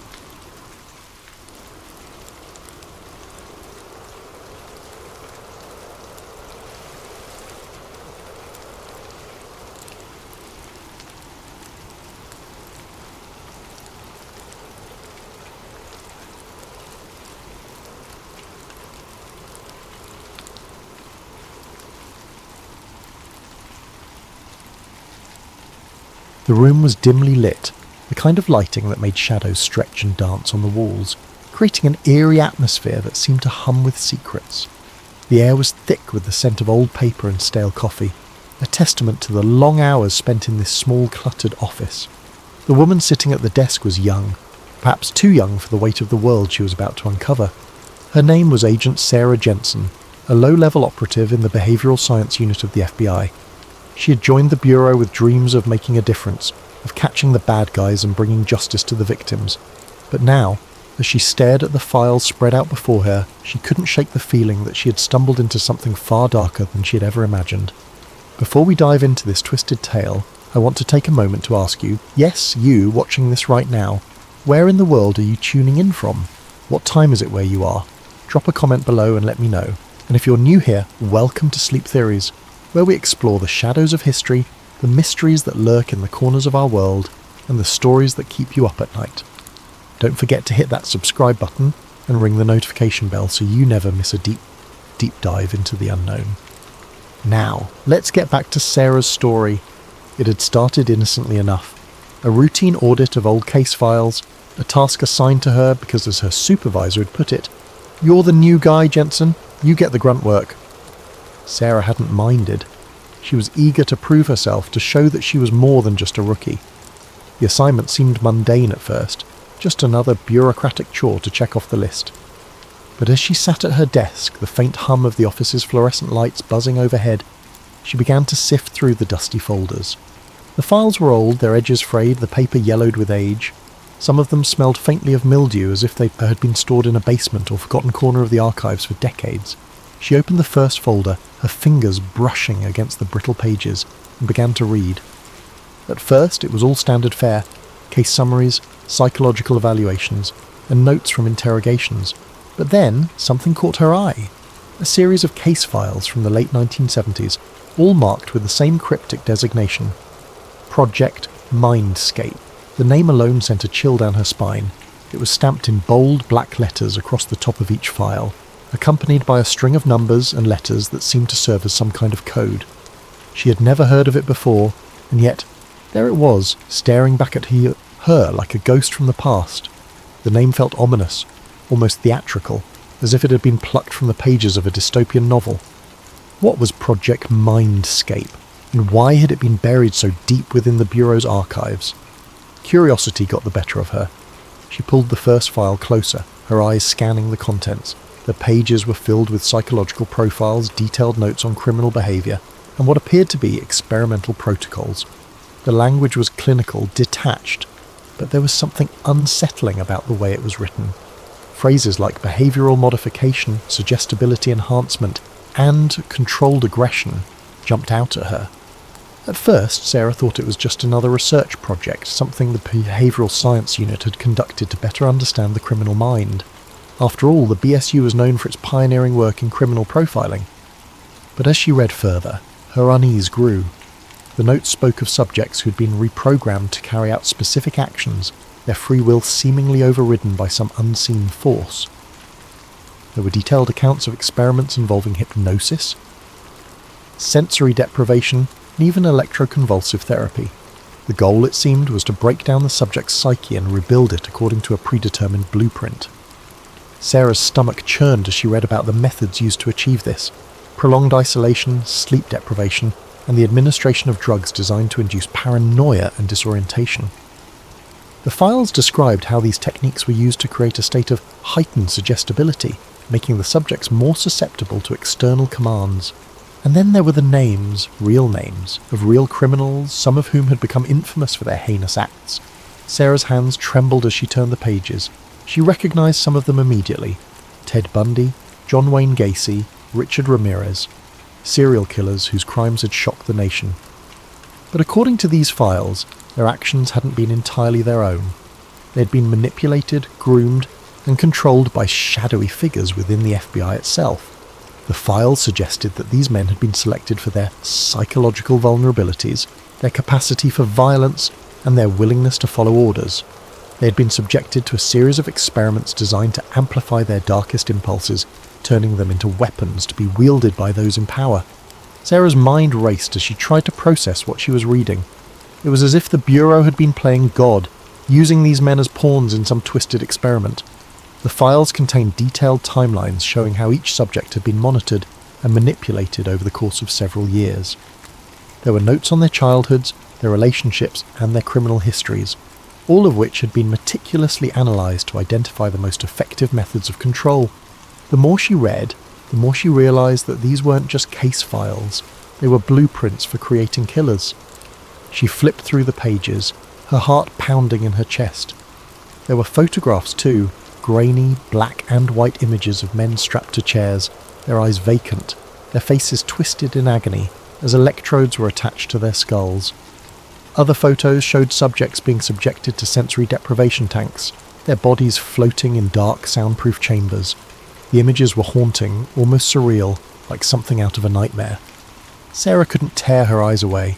She felt as though she had stumbled into a hidden world, a world where the lines between good and evil, justice and tyranny, had been blurred beyond recognition. As she continued to read, she found herself drawn to a particular section of the file. It was a transcript of an interview with one of the subjects, a man whose name had been redacted. The interviewer's questions were cold and methodical, designed to elicit specific responses. The subject's answers, on the other hand, were fragmented, almost incoherent, as if he were struggling to piece together his own thoughts. At one point, the interviewer asked, "Do you know why you're here?" The subject paused for a long moment before responding, I don't know, I can't remember. It's like someone else is in control." Sarah's breath caught in her throat. She flipped to the next page, her eyes scanning the text. The interviewer continued to press the subject, asking him to describe his thoughts and feelings. The subject's responses grew increasingly erratic, his words laced with confusion and fear. "I can hear them," he said at one point. "They're always there, in the back of my mind, telling me what to do. I can't stop them, I can't..." His voice trailed off and the transcript ended abruptly. She closed the file, her hands shaking. The room felt colder now, the air heavy with the weight of what she had just read. She glanced around, half expecting to see someone watching her, but the office was empty. The only sound was the faint hum of the computer and the ticking of the clock on the wall. She took a deep breath, trying to steady her nerves. She had to keep going. She had to find out more. Over the next few hours, Sarah worked her way through the rest of the files, her unease growing with each passing minute. The more she read, the more she realised that Project Mindscape wasn't just a historical curiosity, it was a living, breathing operation. The files contained references to ongoing experiments, to new subjects being recruited and tested. There were memos, signed by high-ranking officials, authorising the use of advanced psychological techniques on convicted criminals. There were reports of secret facilities hidden away in remote locations where these experiments were carried out. And then there were the results, reports of criminals who had been released back into society, only to commit even more heinous acts that seemed almost orchestrated. Sarah's mind raced as she tried to make sense of it all. How deep did this go? How many people all were involved, and who exactly was pulling the strings? She knew she had stumbled onto something massive, something that could shake the very foundations of the Bureau. But she also knew that she couldn't do this alone. She needed help. She needed to tell someone. But who could she trust? If what she was reading was true, then the very people she worked for were involved in this nightmare. She thought about going to the media, but she knew how that would end. she'd be discredited, labelled a conspiracy theorist, or worse. No, she had to be careful. She had to gather more evidence, build a case that couldn't be ignored. Little did she know, her discovery had already set something in motion. Something dark, something dangerous, and it was only a matter of time before it caught up with her. She couldn't believe what she was reading. It had to be a mistake, a hoax, something. The idea that the FBI, the very institution she had sworn to serve, could be involved in something so monstrous was almost too much to comprehend. But the evidence was there, staring her in the face, impossible to ignore. The more she dug, the more she found, and each new piece of the puzzle only deepened her sense of dread. There were memos, signed by high-ranking officials, authorising the use of advanced psychological techniques on convicted criminals. The language was cold and bureaucratic, but the implications were horrifying. Phrases like enhanced interrogation protocols and behavioural recalibration were used to describe what amounted to systematic psychological torture. The memos were stamped with classified markings, their distribution limited to a select few within the Bureau. Sarah's hands trembled as she held them, the weight of their contents pressing down on her. And then there were the reports of secret facilities, hidden away in remote locations, where these experiments were carried out. The files described places that didn't officially exist, black sites tucked away in the wilderness far from prying eyes. One report mentioned a facility in the mountains of Montana, another in the deserts of Nevada. The descriptions were vague, but the details that did emerge were chilling. The facilities were equipped with state-of-the-art technology, including devices designed to monitor and manipulate brain activity. There were references to isolation chambers and sensory deprivation tanks, tools used to break down the subject's sense of self and make them more susceptible to external control. But it was the photographs that haunted her the most. Grainy black and white images of men strapped to chairs, their eyes vacant, their faces twisted in agony as electrodes were attached to their skulls. The photos were stark and clinical, devoid of any emotion, but the suffering they depicted was undeniable. Some of the subjects were barely recognisable as human, their bodies emaciated, their expressions hollow.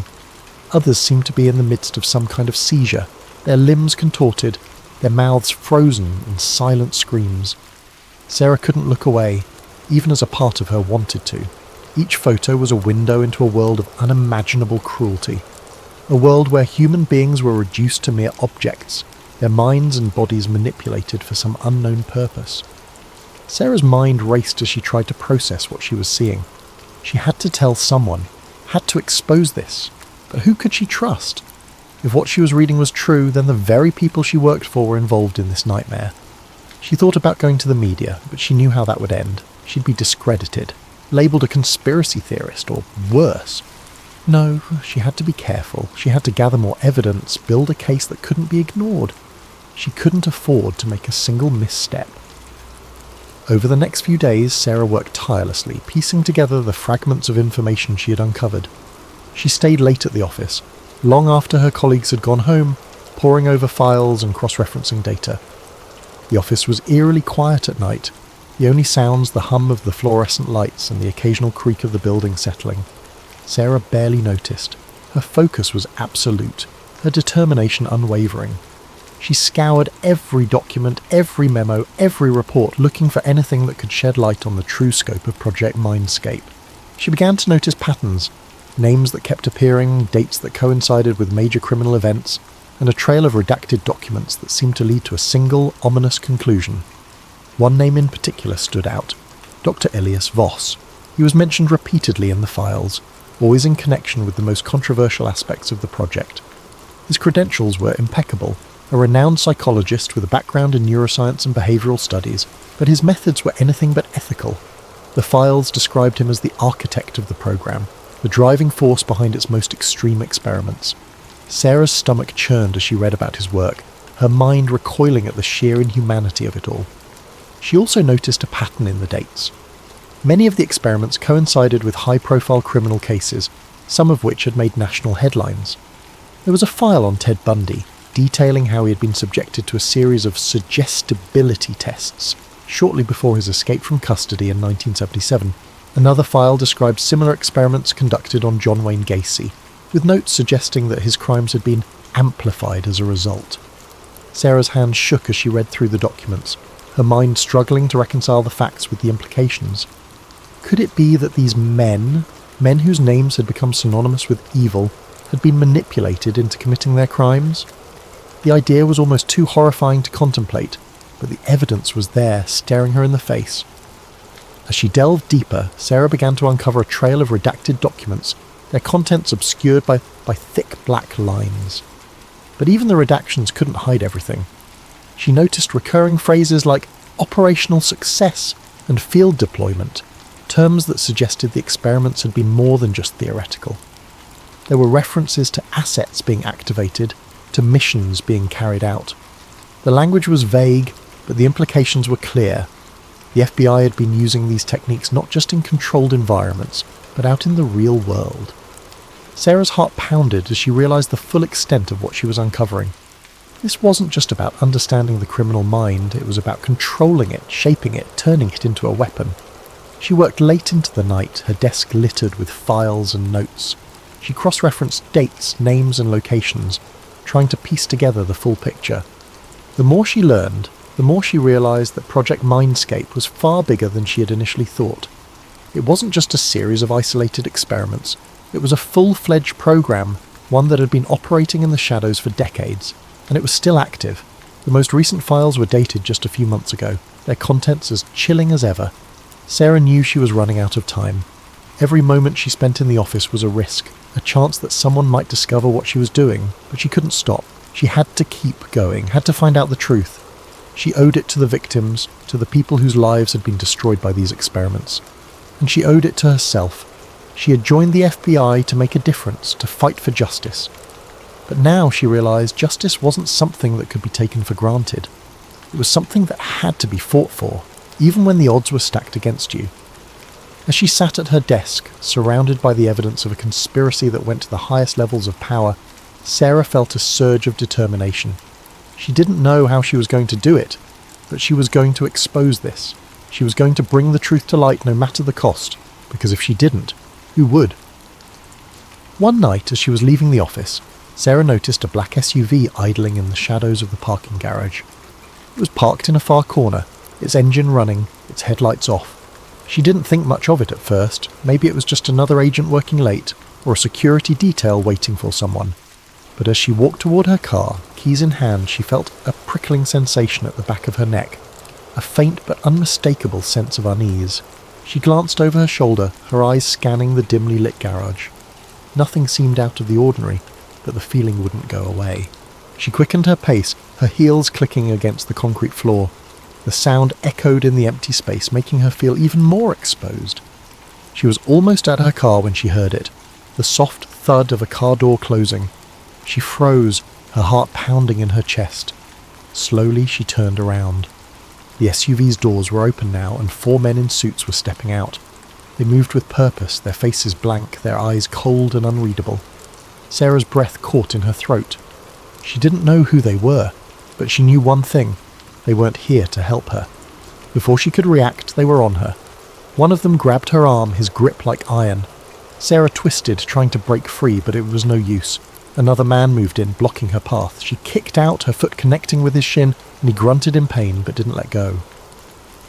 The third man grabbed her other arm, and together they began dragging her toward the SUV. Sarah struggled with everything she had, her mind racing. She couldn't let them take her. She couldn't. "Help!" she screamed, her voice echoing through this garage. But there was no one around to hear her. The men didn't say a word, their faces expressionless as they forced her toward the vehicle. Sarah's mind raced. She had to do something. She couldn't let them take her. She couldn't. With a surge of adrenaline, she twisted her body, managing to free one arm. Gipaku swung her elbow, hitting one of the men in the face. He staggered back, his grip loosening, and Sarah took her chance. She broke free and bolted, running as fast as she could toward the exit. Behind her, she heard the sound of footsteps, heavy and fast, closing in. She didn't look back. She couldn't. She had to keep going. The garage seemed to stretch on forever, the rows of cars blurring together as she ran. Her lungs burned, her legs ached, but she didn't stop. She could hear the men behind her, their footsteps growing louder. She reached the stairwell and yanked the door open, practically throwing herself inside. She took the stairs 2 at a time, her breath coming in ragged gasps. She had to get out. She had to find help. She burst through the door at the top of the stairs and found herself in the lobby of the FBI building. It was empty, the reception desk unmanned, the lights dimmed. Sarah's heart sank. She had hoped there would be someone here, anyone, but the place was deserted. She glanced over her shoulder and saw the men emerging from the stairwell, their faces still blank, their movements methodical, they weren't even out of breath. Sarah ran toward the front doors, her mind racing. She had to get outside. Maybe she could flag down a passing car, find a security guard, anything. But as she reached the doors, she realized they were locked. She pulled on the handles, but they didn't budge. Panic surged through her. She was trapped. She turned around, her back pressed against the glass, and faced the men. They were closing in, their movements slow and deliberate, like predators stalking their prey. Sarah's mind raced. She had to think of something. She couldn't let them take her. She couldn't. One of the men reached into his jacket, and for a moment, Sarah thought he was going to pull out a gun. But instead, he pulled out a small device no bigger than a remote control. He pressed a button and a high-pitched whine filled the air. Sarah clapped her hands over her ears, but the sound seemed to penetrate her soul, making her vision blur and her legs give out beneath her. She collapsed to the floor, her body trembling, her mind spinning. The men were on her in an instant, their hands grabbing her, lifting her off the ground. Sarah tried to fight, but her limbs felt heavy, unresponsive. The world around her seemed to tilt and sway, the edges of her vision darkening. She felt herself being carried, the sound of the men's footsteps echoing in her ears. And then everything went black. When she woke up, she was in a room. A white, sterile room with no windows and a single door.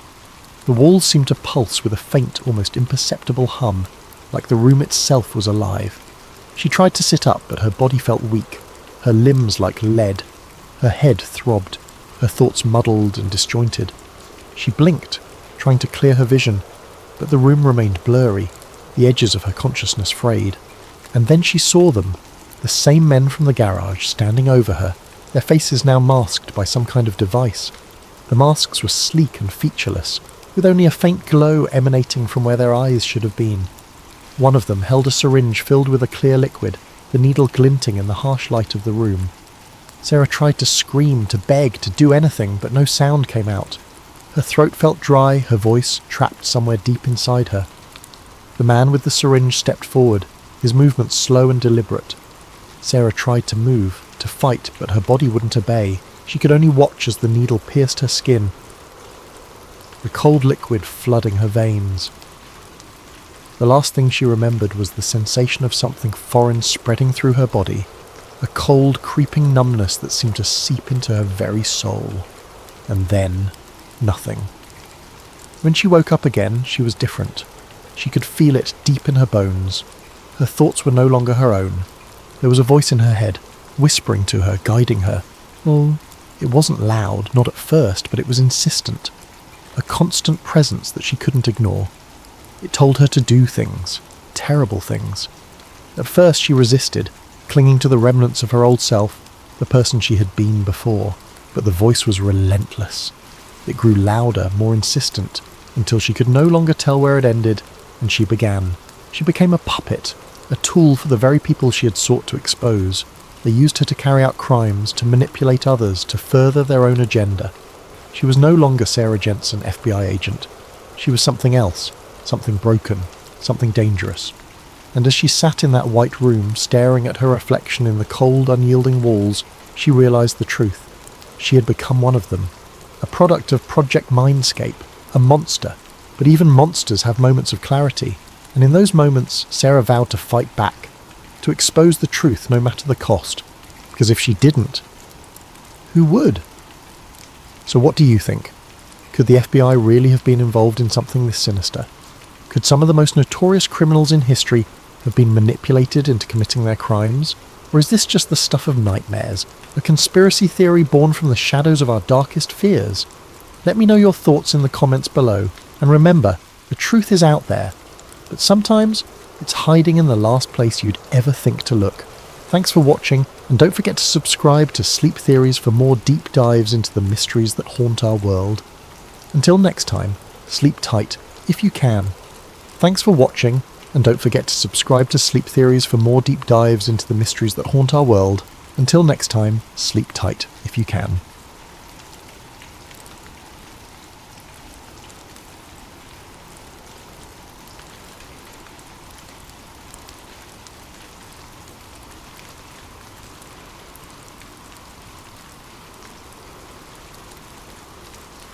Jacob Grant wasn't the kind of man who sought out adventure. His life was one of quiet rhythms and unassuming contentment, a routine that offered him a sense of control in an otherwise unpredictable world. As the librarian of a quaint New England town, his days were steeped in the smell of old books and the soft hum of fluorescent lights. He loved the orderly comfort of his job, organising card catalogues, helping a young reader find their next favourite story, and watching the sunbeam patterns shift across the reading tables as the hours passed. Every morning began the same way. Jacob would wake at precisely 6:30 a.m, brew a pot of coffee, and retrieve the local paper from the front porch of his small weathered home. He found a certain solace in the rustling of the pages, the way the ink stained his fingers, and the familiar cadence of small-town headlines, a local charity drive, the annual Fall Festival, a feature on Mrs. Patterson's award-winning garden. He read every article, not because he was particularly invested, but because it was part of the ritual, a tether to the predictable. Afternoons were spent among the towering shelves of the library, a building as old and storied as the books it housed. Jacob knew every corner of the place, the creak in the third step of the back staircase, the spot where the afternoon sun hit the stained glass window just right, the faint scent of mildew in the history section. He had worked there for over a decade and felt a sense of quiet pride in his role as the town's unofficial gatekeeper of knowledge. The library was more than his workplace, it was his sanctuary. The soft murmur of patrons, the rhythmic clatter of the card catalogue drawers, and the occasional distant thud of a book being reshelved created a symphony of sounds that Jacob found deeply comforting. It was a place where time seemed to slow, where the chaos of the outside world could be left at the door. Jacob took great pleasure in guiding patrons through the labyrinth of stories, often recommending books he himself had loved. His eyes would light up as he described a plot twist or a particularly poetic passage, and for those brief moments his quiet demeanour would bloom into enthusiasm. Evenings were his time to unwind. After the library closed, Jacob would return to his modest home, a cosy bungalow adorned with ivy climbing its weathered brick facade. He'd prepare a simple dinner, usually something like soup or a grilled cheese sandwich, and settle into his favourite armchair with a novel. On warmer nights he might take a leisurely stroll through the quiet streets, nodding politely to neighbours who sat on their porches or walked their dogs. He loved the way the town transformed under the glow of the streetlights, the way the stillness of the night amplified the sound of his footsteps on the pavement. Jacob's weekends were equally unremarkable, filled with small pleasures that he had come to cherish. A Saturday morning visit to the farmer's market for fresh produce, an afternoon spent tinkering with the old clock in his living room, a hobby he had picked up from his late grandfather. Sundays were for church, not out of deep religious conviction, but because he enjoyed the sense of community and the familiar rhythm of the service. He wasn't lonely, not exactly.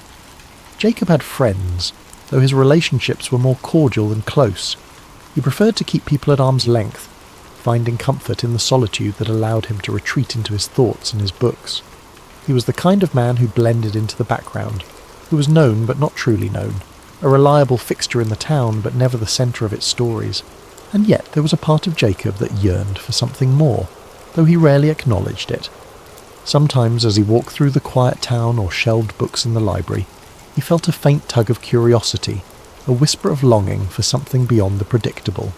It wasn't dissatisfaction exactly, but an itch he couldn't quite scratch, a sense that there might be more to the world than the comfortable bubble he'd built for himself. Jacob didn't think of himself as the adventurous type. He didn't chase after excitement or seek out the unknown. But life has a way of finding you when you least expect it, of pulling you into the extraordinary when you're content to remain in the ordinary. Jacob Grant's quiet, predictable life was about to be turned upside down, and he had no idea how much everything was about to change. It began on a chilly autumn afternoon. The air was crisp, the kind that made the leaves crunch underfoot as Jacob walked to work. He had always loved the quiet charm of his town, with its cobblestone streets and ivy-covered buildings. It was the kind of place where everyone knew everyone else, where secrets were few and far between, or so he thought. That day, as he arrived at the library, he found a small, unmarked package sitting on the steps. It was plain, wrapped in brown paper with no return address, and his name was scrawled across it in uneven handwriting. Frowning, Jacob picked it up, his fingers brushing against the coarse paper. He assumed it was a donation. People often dropped off books for the library, but something about this package felt different. Curiosity burned brighter than caution as Jacob carefully carried the package to the library's back office, a dimly lit room cluttered with forgotten tomes and dusty archives. The quiet hum of the building seemed to amplify his unease as he set the package on the desk, the weight of it sending an unexplainable chill through him. His hands trembled slightly as he peeled back the brown paper wrapping, revealing a worn leather-bound notebook. Its age was evident, the edges frayed, the leather cracked in places. The faint outline of an eagle clutching an unfamiliar insignia was embossed on the cover, faded but unmistakably deliberate. It wasn't any symbol Jacob had seen before, and its presence seemed to carry an unspoken gravity. Tucked into the front of the notebook was a folded piece of paper. The words scrawled across it in bold, uneven letters sent a shiver down his spine. "Do not ignore this." Jacob stared at the message for a long moment, his breath shallow. His first instinct was to laugh it off, to tell himself it was some elaborate prank. But there was something about the notebook, its weight, its smell, the tangible history that radiated from it, that made the warning impossible to dismiss. Taking a steadying breath, he unfolded the notebook's brittle cover and began flipping through its pages. What greeted him was a chaotic maze of handwritten notes, precise diagrams, and what appeared to be official documents. The handwriting varied in style and intensity, some pages neatly scripted, others frantic and scrawled as though written in haste. Many of the documents bore stamps and seals. Top secret, classified, and eyes only were repeated throughout. Jacob felt his pulse quicken. These weren't the kind of words you found in old notebooks left lying around. As he scanned the pages, certain terms leapt out at him like fragments of a dark puzzle. Operation Paperclip, V2 rockets, biological warfare research, intelligence collaboration. Diagrams of rockets and chemical compounds were interspersed with lists of names, some neatly typed, others scratched into the margins as though added later. The notes told a story, a fragmented, haunting story about an operation conducted by the US government in the shadow of World War II. Jacob leaned closer, his fingers tracing over faded ink as he pieced together what the notebook described. According to the notes, Operation Paperclip was a covert program orchestrated in the late 1940s. Its aim was to recruit German scientists, engineers and technicians, many of whom had worked for the Nazi regime. These men weren't just scientists, they were individuals with ties to atrocities, the architects of devastating weapons and experiments, and yet they were quietly brought to the United States to work on cutting-edge technology, their pasts swept under the rug in the name of progress. Jacob's stomach churned as he read descriptions of their contributions, the development of V2 rockets, early missile systems, and even projects that hinted at more sinister undertakings, biological research, psychological manipulation. One name caught his attention, Werner von Braun, a man celebrated as a hero of the US space program. Yet here, his name appeared alongside accounts of wartime rocket programs that had left devastation in their wake. The deeper Jacob delved, the more disturbing the story became.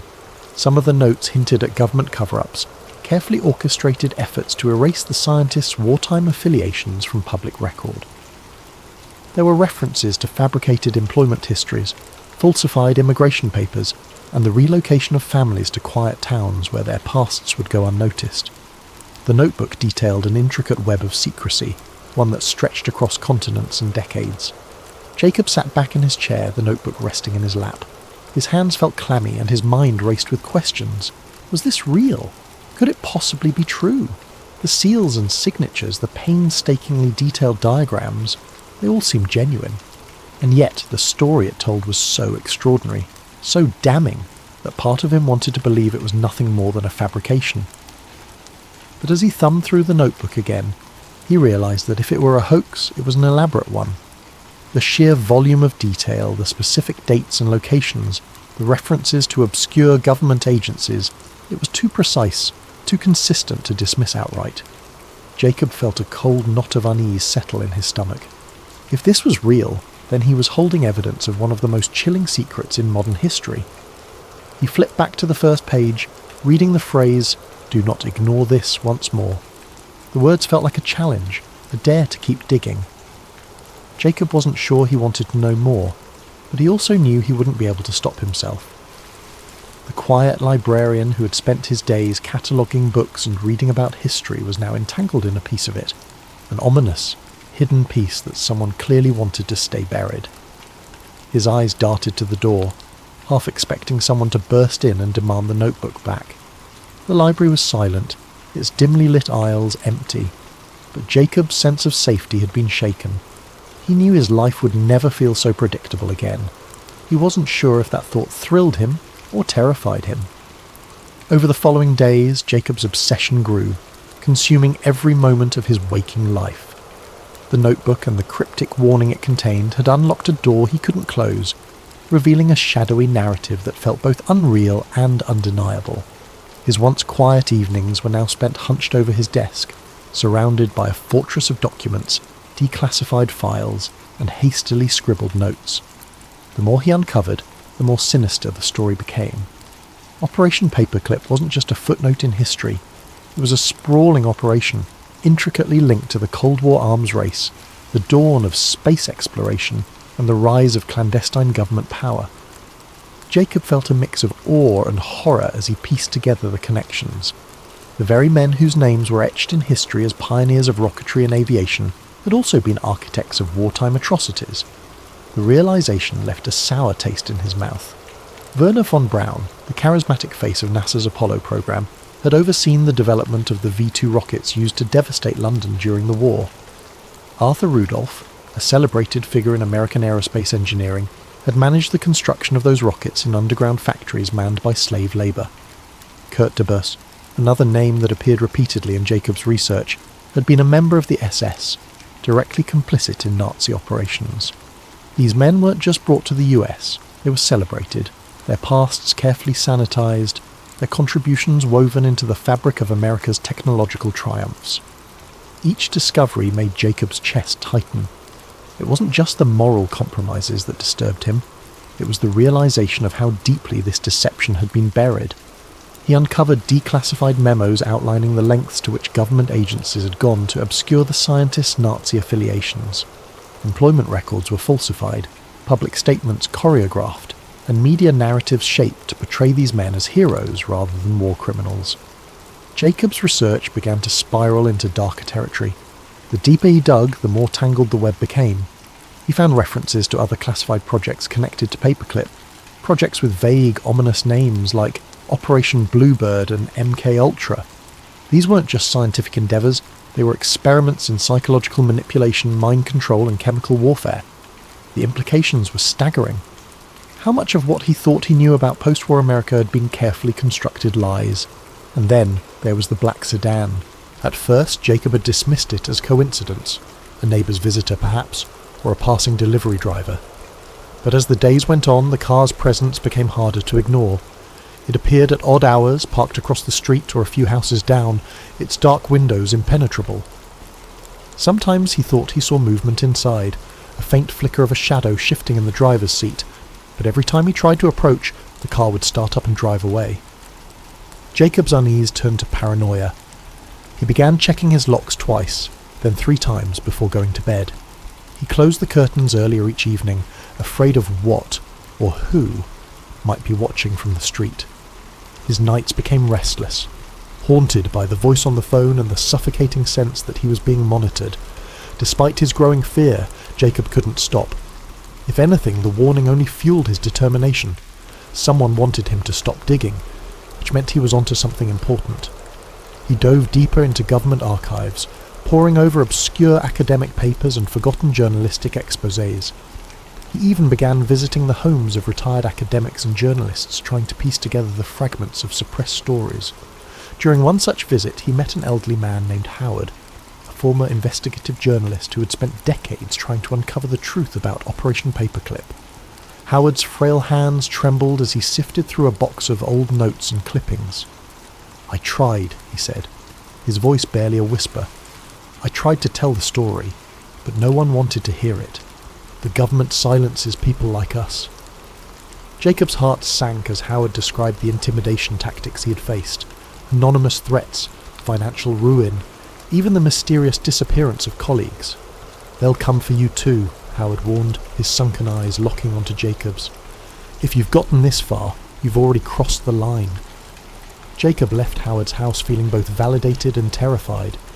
The old man's warnings echoed in his mind as he drove home, his knuckles white on the steering wheel. Was he being reckless? Was the truth worth the risk? That night the phone rang again. Jacob hesitated before answering, his hand hovering over the receiver as dread coiled in his chest. Finally he picked up, his voice trembling. "Hello?" This time the voice was clear and unmistakably human. "You've gone too far, Mr. Grant," the caller said, their tone flat and emotionless. "We won't warn you again." The line went dead. Jacob stared at the phone in his hand, his heart pounding in his ears. He had never given his name to anyone connected to his research. Whoever was behind this knew far more about him than he was comfortable with. Panic set in. He began frantically backing up his research, scanning documents and saving them to multiple hard drives. He reached out to a trusted friend, asking them to hold on to a copy just in case. But even as he tried to secure his findings, a nagging sense of futility gnawed at him. He was up against forces far more powerful than he could comprehend, let alone fight. The next morning, the black sedan was gone. For a brief moment, Jacob felt a flicker of relief, until he noticed the small envelope slipped under his front door. His hands shook as he opened it, revealing a single sheet of paper. Typed in bold letters were the words, "This is your last chance." Jacob sat down, the weight of the message crushing him. He realized he had two choices: stop everything, destroy his research, and return to his quiet life, or push forward, knowing full well the danger that awaited. He stared at the notebook on his desk, its pages a silent challenge. In the end, Jacob chose truth over safety. 2 nights later, Jacob vanished. His home was left undisturbed, the lights still on, a mug of tea cooling on the kitchen counter. The notebook was gone, as were the files he had collected. The only clue to his fate was a faint tyre track in the gravel outside his home, leading into the dark. Jacob's disappearance would never be investigated. To the world, he was just another librarian who had quietly slipped away. But those who knew him best whispered of the secrets he'd uncovered, of the lengths he had gone to expose the truth. In the weeks that followed, whispers began to circulate in the town. Some said Jacob had simply left, tired of his quiet life. Others believed he had uncovered something dangerous, something that had cost him his freedom, or worse. The truth, like the secrets he had uncovered, remained hidden in the shadows. Thank you for joining us tonight on Sleep Theories. Let this story of secrets and disappearances remind us of the mysteries that linger in the corners of history, waiting to be uncovered. Sleep well, and may your dreams be filled with wonder and curiosity. Sweet dreams.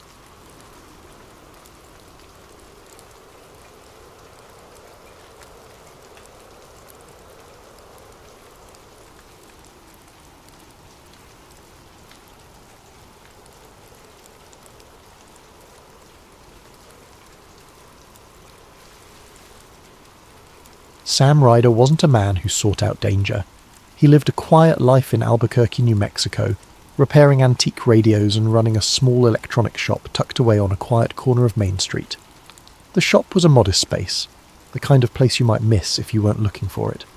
Its sign, hand-painted years ago, hung slightly askew above the door, proudly declaring, "Ryder's Radios, restoring the past, one dial at a time."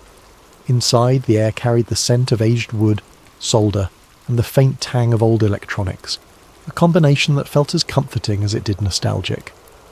Sam's world revolved around the small, intimate hum of his daily routines. His morning started with a fresh cup of black coffee from the cafe across the street, where the barista always had his order ready before he walked in. He'd unlock the shop just as the sun began to filter through the large front windows, its light catching on the shelves lined with radios of every make and model. Some were pristine, polished to a shine and ready for their new homes. Others sat in various states of disassembly, their exposed wires and circuit boards a testament to Sam's steady, patient hands. He took pride in his work. Each radio brought into his shop carried a story, Family heirlooms passed down through generations, wartime relics crackling with static-laden memories, and rare finds that collectors had unearthed from forgotten corners of attics or barns. Sam had an uncanny ability to coax life back into these relics, his fingers dancing over tools as if he were playing an instrument. He wasn't just fixing radios, he was breathing life back into forgotten pieces of history.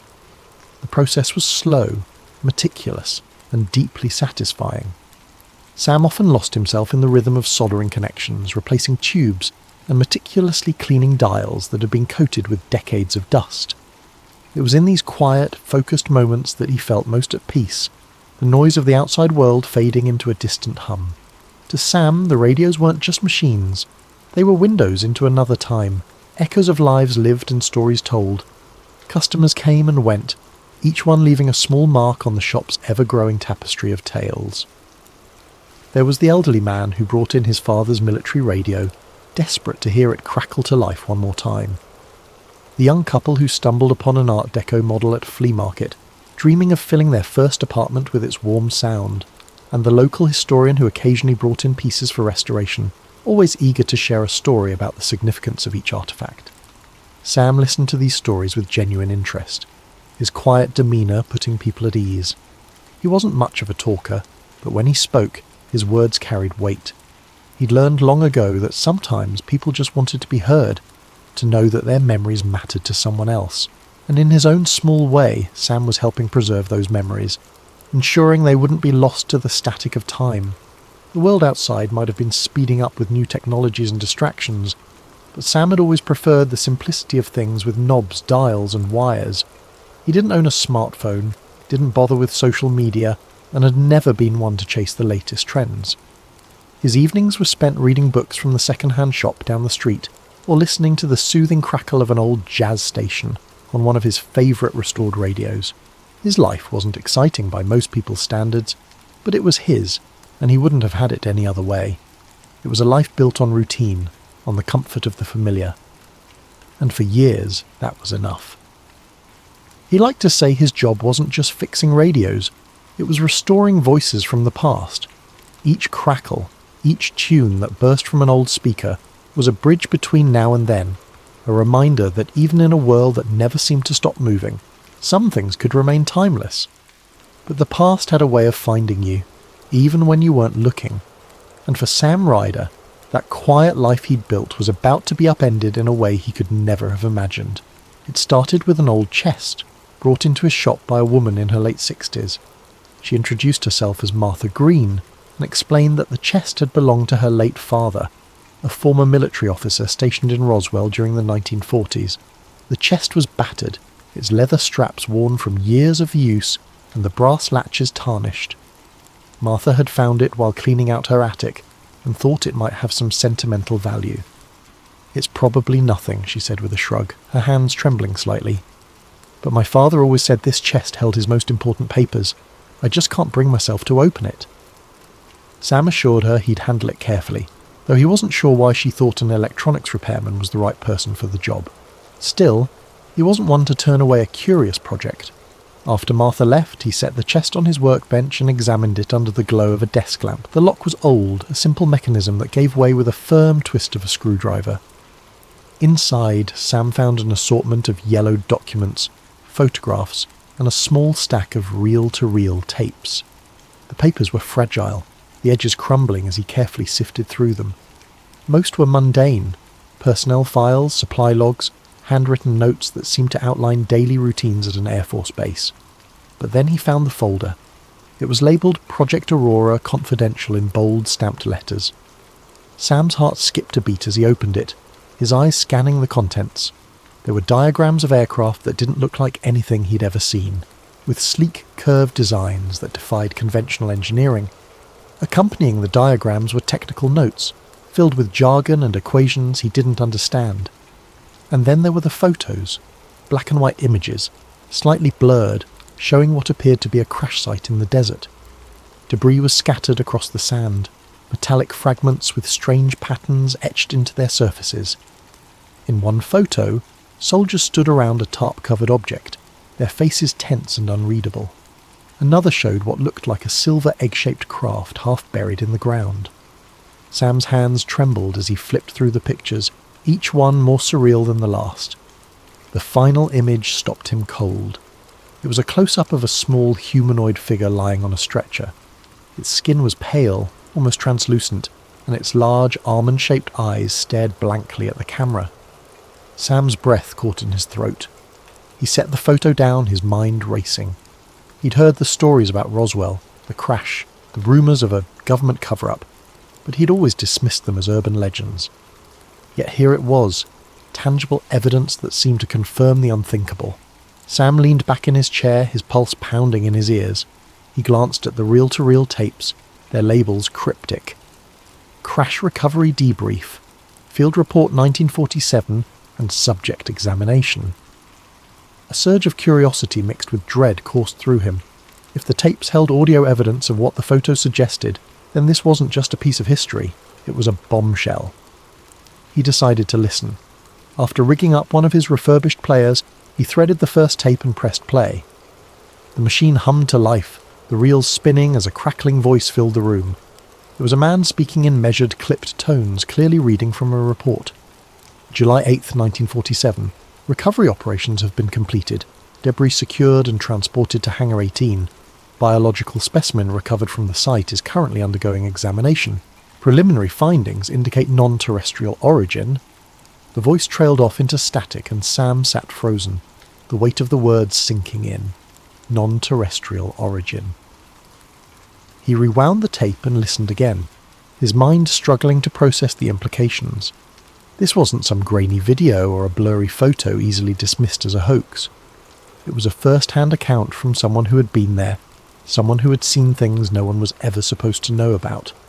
Sam knew he couldn't keep this to himself. But the moment he made that decision, a sense of dread settled over him. If this chest had been hidden for decades, there had to be a reason. And if he exposed its contents, there was no telling what might happen. The first sign of trouble came the next morning. Sam arrived at his shop, coffee in hand, to find the front door slightly ajar, the lock broken.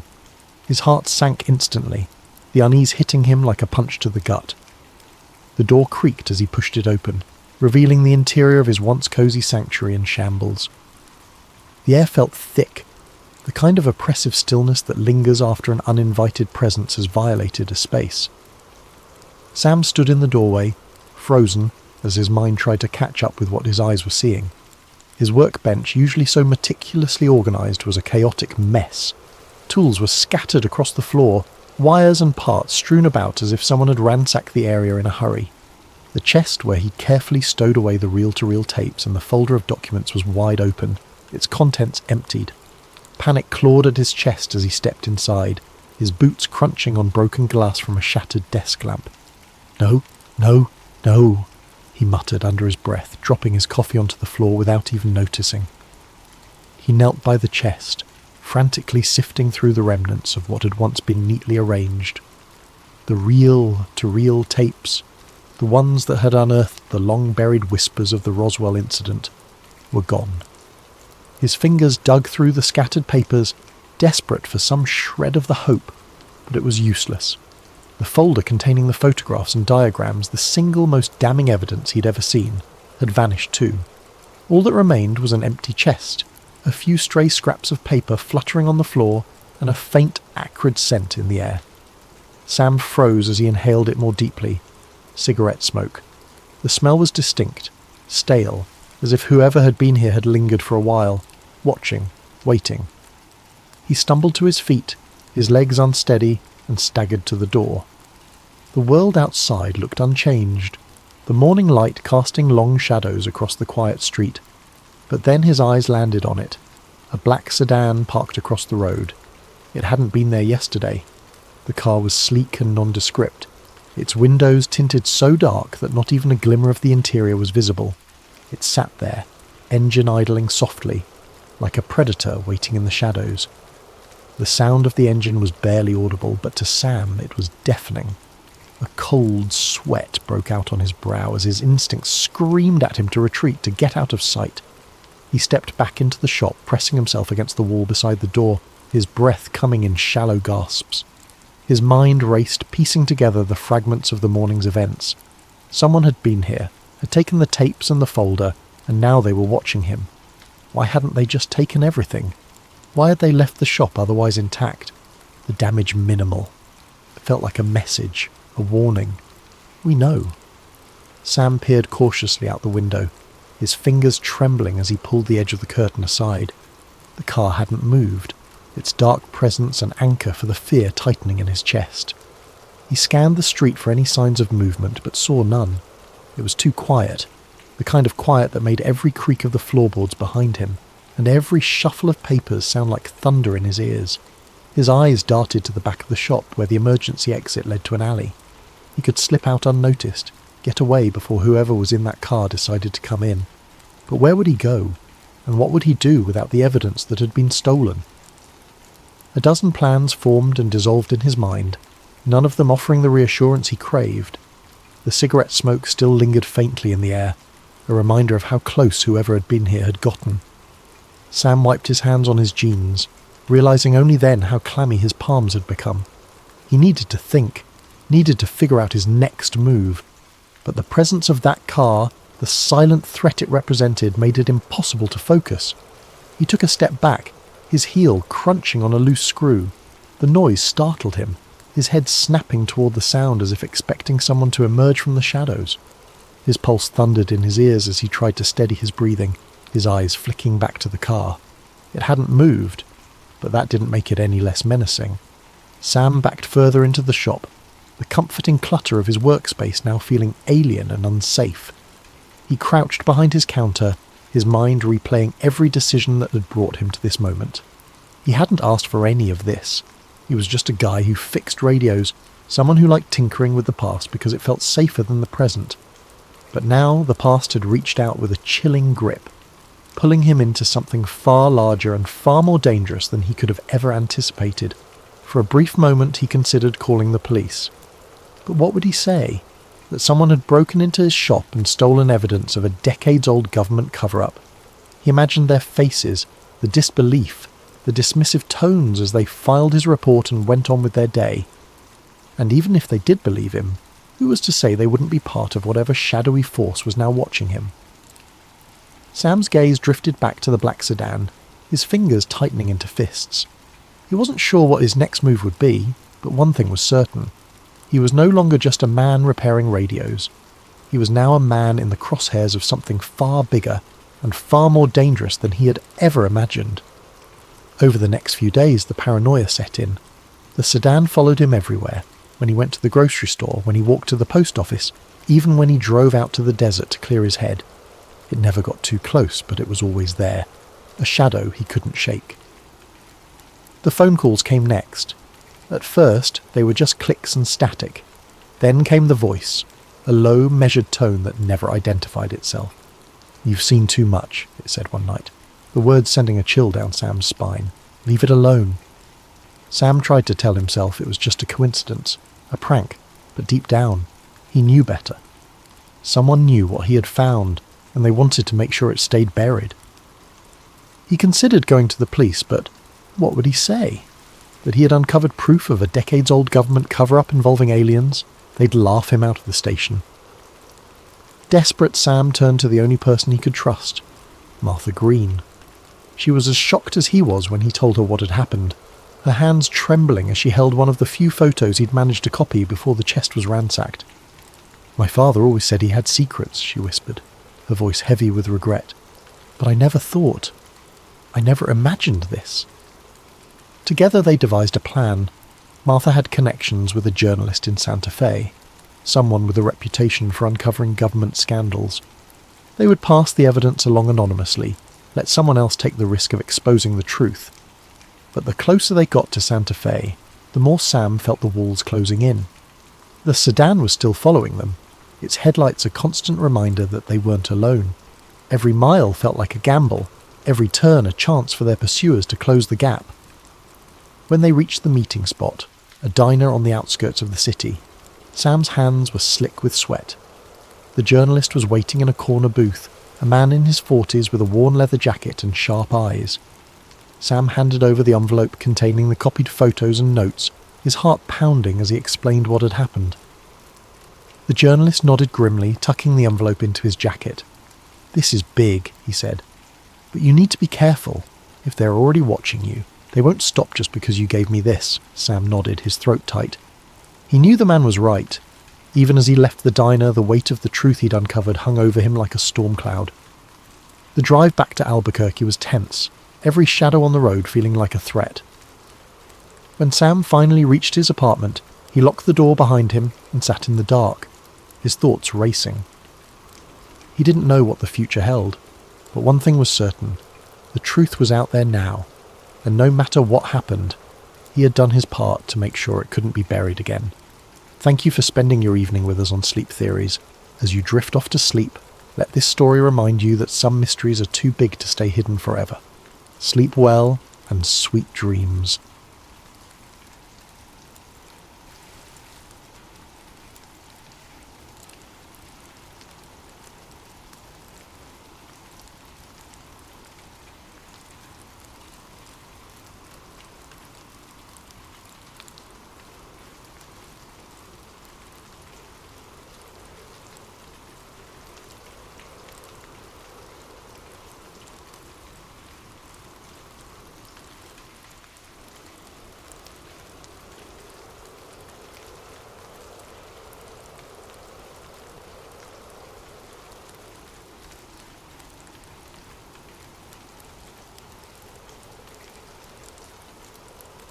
Welcome to Sleep Theories, the home of the strangest, most mind-bending conspiracies you've ever heard. Before we begin, I want you to do something for me. Drop a comment below, tell me where you're listening from and what time it is right now. It's always fascinating to see where people are tuning in from, especially at these late hours. And if you haven't already, hit that subscribe button, because tonight we're diving into a story that will leave you questioning everything. A story about a man who spent his life chasing the unknown, until the unknown finally found him. The obsession started young. Before he was known online, before the long nights chasing shadows across the desert, before the footage that no one could explain, he was just a kid staring at the stars. His father had been a pilot, and though he rarely spoke of what he saw up there were nights when the boy would catch him sitting in silence by the window looking out into the dark. One night, when he was 10 years old, he woke to find his father standing outside in the backyard, barefoot in the damp grass, staring at the sky. The glow of a distant street lamp barely reached him, casting him as a silhouette against the night. His posture was stiff, tense, as if expecting something to emerge from the darkness above. He was whispering something under his breath, words the boy couldn't make out, the rhythm of them slow and deliberate, almost like a prayer. For a long moment the boy stood frozen in the doorway, unsure whether to speak or to retreat. The air felt strange, charged in a way he didn't have the words for yet. Then curiosity won out, and he stepped outside, the grass cool beneath his feet. "Dad?" he called softly. His father didn't react at first, as if he hadn't heard, but then, after a moment, he turned slowly, his face unreadable, his eyes reflecting the faint glow of the stars. "Sometimes the things we see aren't meant for us to understand," he said. His voice was quiet, measured, but there was something in it, something unsettled. The boy looked up, following his father's gaze. He saw nothing, just the vast, empty sky. But the way his father stared at it, the way his body was rigid, almost bracing for something, it stayed with him. Years later, he would wonder if his father had seen them. He grew up watching old alien documentaries, dissecting grainy UFO footage, collecting books filled with eyewitness accounts that were laughed off and buried. He pored over declassified military reports, highlighting inconsistencies, looking for the patterns no one else seemed to notice. The famous cases, Roswell, Rendlesham, Phoenix Lights, were just the surface. The deeper he dug, the more he realized there was something there. Too many stories lined up across too many years, across too many continents. The official explanations, weather balloons, swamp gas, mass hysteria, felt insulting. It wasn't enough to just read about them. He wanted proof, and when the internet arrived, it gave him a way to search for it himself. He started in online forums, lurking in long-forgotten message boards, where government whistleblowers and so-called experiencers traded stories. He followed anonymous leaks, blurry images posted in the dead of night, threads that would vanish hours after being created. The more he learned, the more he believed. By the time he turned 22, he had dropped out of college, pouring what little money he had into camera equipment, night vision gear, radio scanners. He sold his car and bought a beat-up van, outfitting it with a sleeping bag, a laptop, and a wall of maps dotted with pins and scribbled notes. His mission? To capture what the government didn't want people to see, to prove that something was out there. At first, his findings were small, a distant light in the sky, shifting direction in a way no known aircraft should. A low-frequency hum in the desert, felt in his bones more than heard. A shadow in the treetops moving against the wind. Things that could be explained away. Things that could be dismissed. He knew what people would say. Drones. Planes. Your mind playing tricks on you. He posted them anyway. His audience was small at first. Just a handful of die-hard UFO believers and late-night wanderers. But slowly it grew. His videos were raw, unpolished. But there was something different about them. He wasn't just reading old reports. He was out there, searching, hunting, capturing something, even if he didn't fully understand what. Then the encounters became more frequent. At first he thought it was just luck, that he had gotten better at tracking them, better at finding the right places at the right times. But then it started happening when he wasn't looking. He would be driving through the desert when his radio would suddenly cut out, replaced by static and strange rhythmic beeping. His cameras would glitch, their footage turning into unreadable fragments, except for a single frame, one that didn't match anything before or after. Lights in the sky that had always been distant began appearing closer. He told himself it was progress. He told himself it meant he was getting close to the truth, but in the back of his mind a question began to form. Was he the one chasing them, or were they leading him somewhere? Case number 1, the Texas incident. It was just outside of Marfa, Texas. A barren stretch of road. Nothing for miles except the occasional gas station long past closing hours. The land stretched endlessly in every direction, flat and open. The kind of place where you could see headlights coming from miles away, where the sky pressed down like a vast empty canvas. He had heard about the Marfa lights, strange glowing orbs that appeared in the desert, sometimes floating, sometimes zipping across the sky at impossible speeds. He had been sceptical. A local legend, one that had been dismissed as reflections of headlights or atmospheric conditions. But the reports went back decades. Before cars, before highways, before explanations. Something about this place made people see things.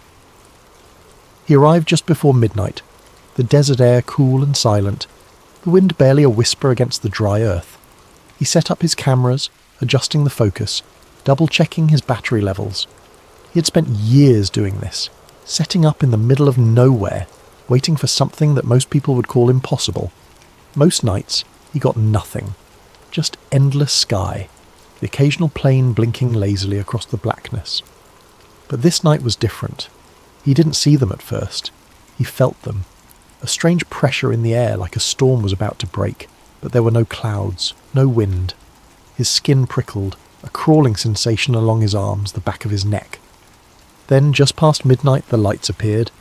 At first they were distant, flickering along the horizon like distant stars that had come loose from the sky. Small, shifting points of light, moving too smoothly, too deliberately to be mistaken for anything natural. He steadied his camera, zooming in, his pulse quickening.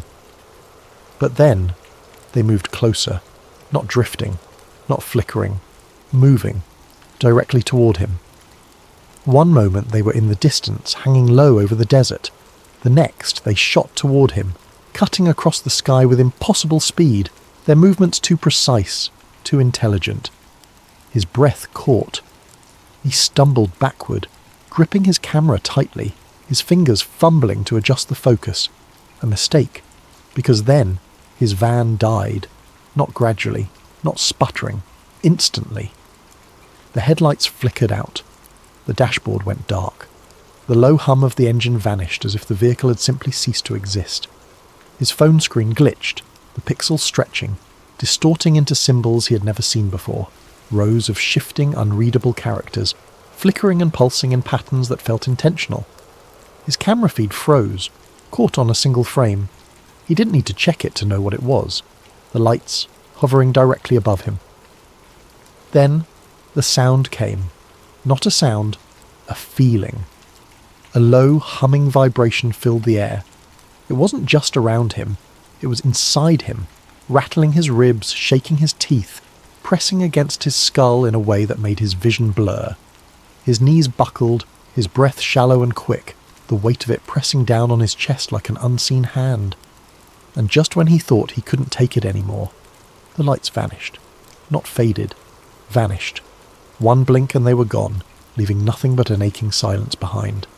Then, his van started back up like nothing had happened. The dashboard lights flickered back to life. The engine rumbled, steady and normal.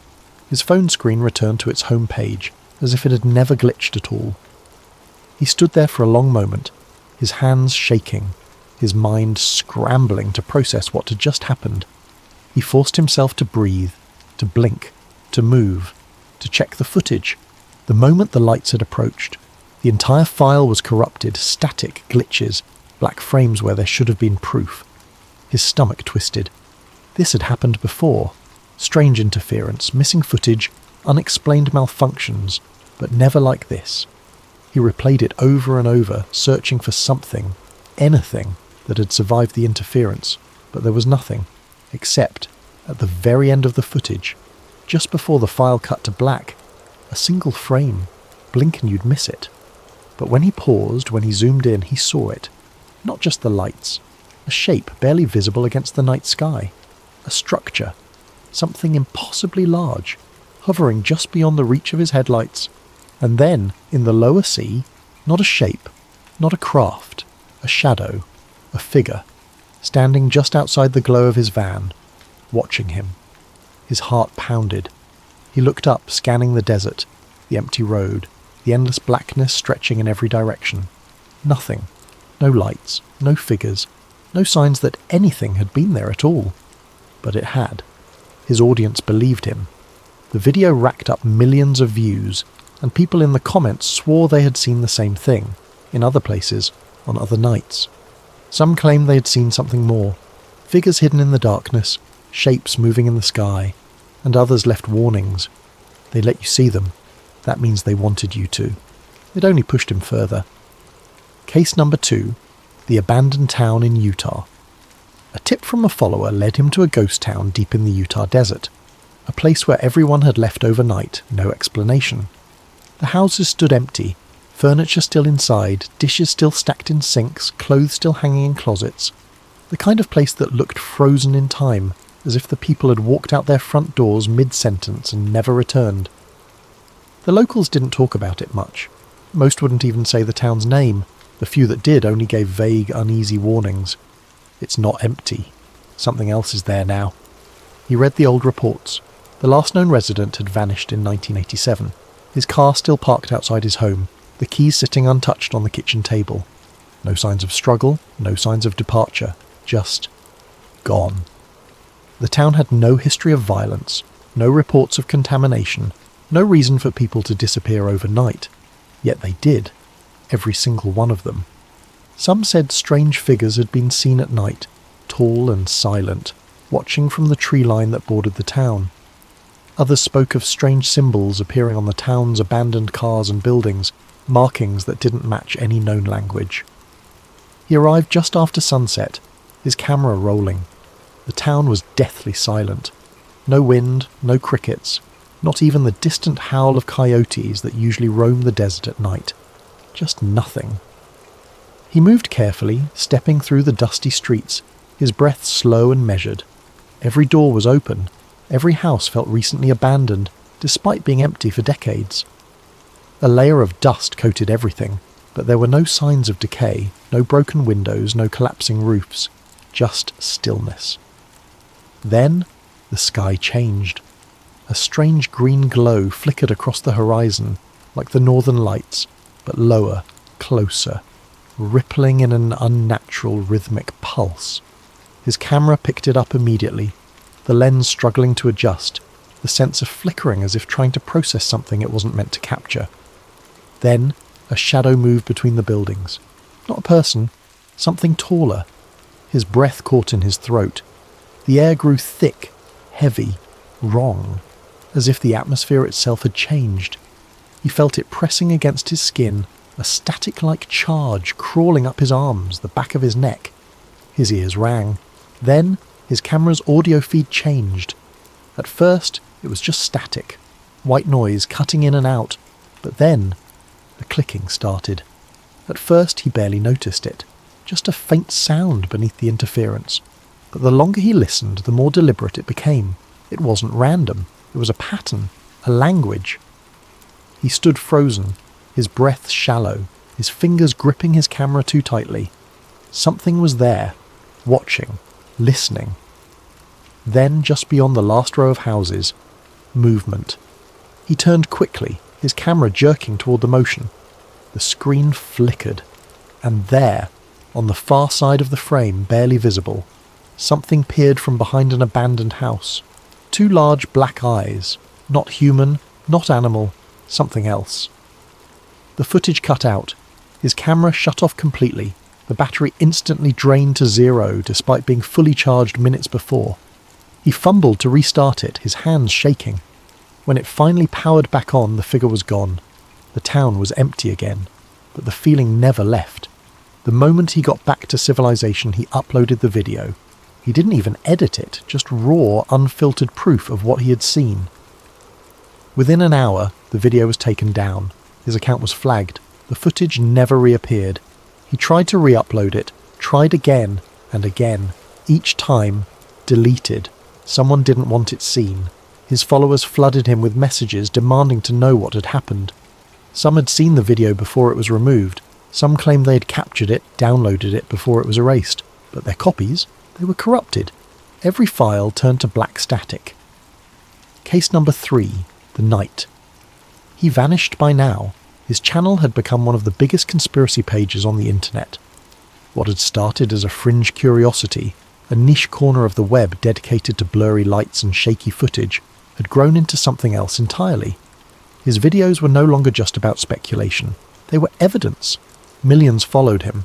Some were believers, others skeptics, but all of them watched. They saw the way the encounters became more frequent, the way the phenomena seemed to respond to him specifically, as if something was paying attention, and then something changed. At first it was subtle, a shadow on the edge of a frame where there shouldn't have been one, a single frame of distortion in the middle of a clear video, almost like an interruption. He dismissed it. Corrupt files, equipment failure, normal. Then it became undeniable. His posts became paranoid. He spoke about being followed. At first it was just a feeling, that nagging prickle on the back of his neck, the sensation that he was never alone. Then he started noticing things. A black sedan parked outside his motel room 3 nights in a row. The same figure in a dark hoodie appearing in the background of his live streams, just standing in the distance watching. It escalated.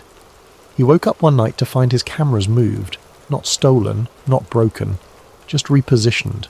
Their angles slightly altered, as if someone had been watching through them instead of him.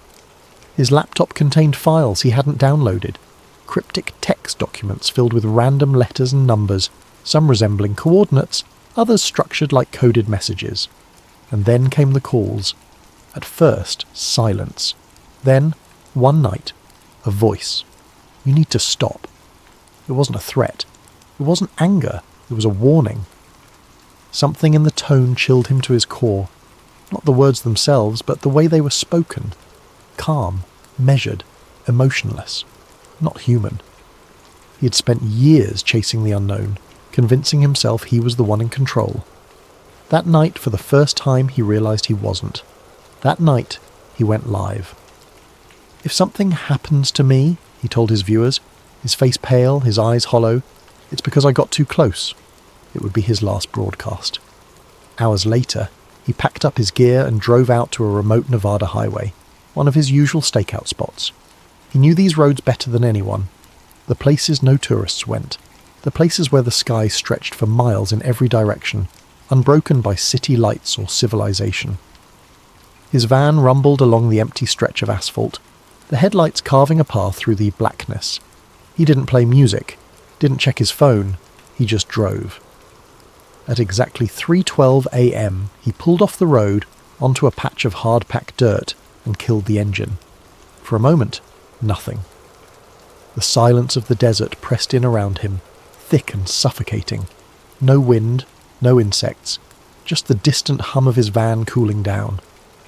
He set up his camera, mounting it onto the hood of his van, pointed straight at the sky. He checked the lens, the focus. Everything was ready. And then the lights came.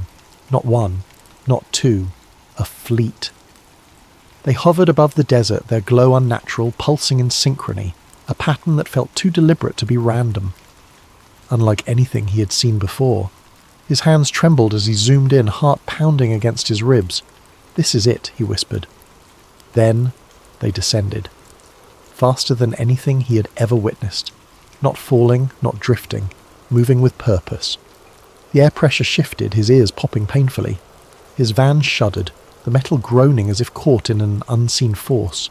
His camera feed glitched violently, distorting into streaks of neon green and black static. The lights were close now, too close. The humming started. That same bone-deep vibration he had felt in Martha. But this time it was stronger, overwhelming. It crawled through his skull, into his chest, into his teeth. A frequency that wasn't just heard, but felt in every cell of his body. His vision blurred, his knees buckled. He staggered back toward his van, reaching for the door, hand fumbling, but his muscles weren't responding right. His limbs felt heavy, his movements delayed, like time itself was shifting around him. Then the lights shifted. For a brief moment the glow illuminated the ground around him, stretching long shadows across the dirt, and that's when he saw it. Just beyond the edge of his headlights, at the very edge of the light's reach. A figure, not moving, not approaching, just watching. Tall, too tall, thin limbs, black empty eyes. His breath hitched. His mind screamed at him to run, to move, to do something, but the frequency had him pinned, his body locked in place, his lungs struggling for air. Then his camera failed. The stream cut into a mess of pixelated static. For a moment the screen went black. Then one final frame, the inside of his truck, the driver's seat empty, his door hanging open, the desert beyond it stretching into the dark, and in the distance, just barely visible, a figure standing at the edge of the light. Then the stream cut off. His account was deleted the next day. Every trace of his work, gone. His videos, his backups, even mentions of him in forums and news articles. It was as if he had never existed. His truck was found that morning, engine still running, keys in the ignition. His camera was in the passenger seat, but the memory card had been wiped clean. No sign of him, no footprints leading away. Just gone. People searched. His followers combed the area, retraced his steps, but they found nothing. Some say he was taken, that he got too close and they made sure he never spoke again. Others believe he was warned and went into hiding, erasing himself before they could erase him.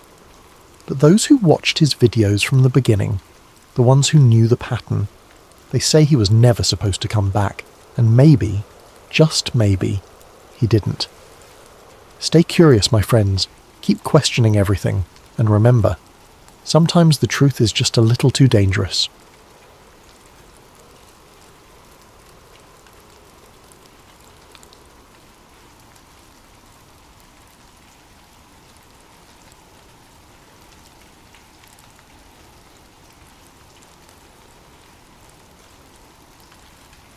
It was a quiet evening when Sarah first stumbled upon the conspiracy.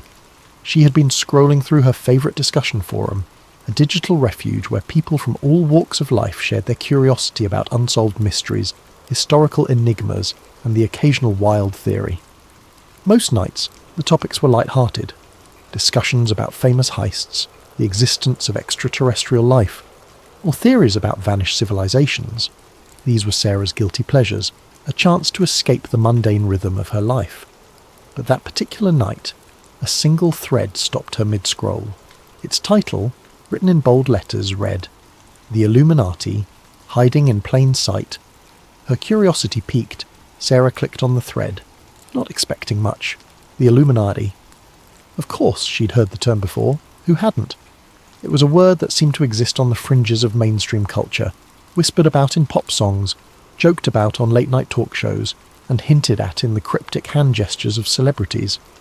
To Sarah, it had always been more of a meme than a reality, a fantastical idea too outlandish to be taken seriously. But there was something about the way the title was phrased, something deliberate that made her pause. It wasn't framed as a joke, it was a question, a challenge to consider what she might have overlooked. The original post wasn't flashy or dramatic. Instead, it was surprisingly measured, almost scholarly.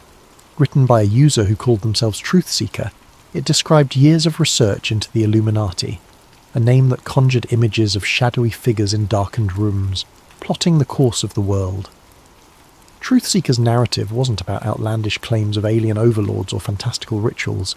Instead, it painted the Illuminati as a highly organised group, subtle in its influence but pervasive in its reach. According to Truth Seeker, the Illuminati wasn't just a relic of history, a secret society born in 18th century Bavaria. It was alive and well, wielding immense influence over politics, entertainment, finance, and global events. Sarah was sceptical, of course. She'd heard conspiracy theories before, and most of them fell apart under scrutiny.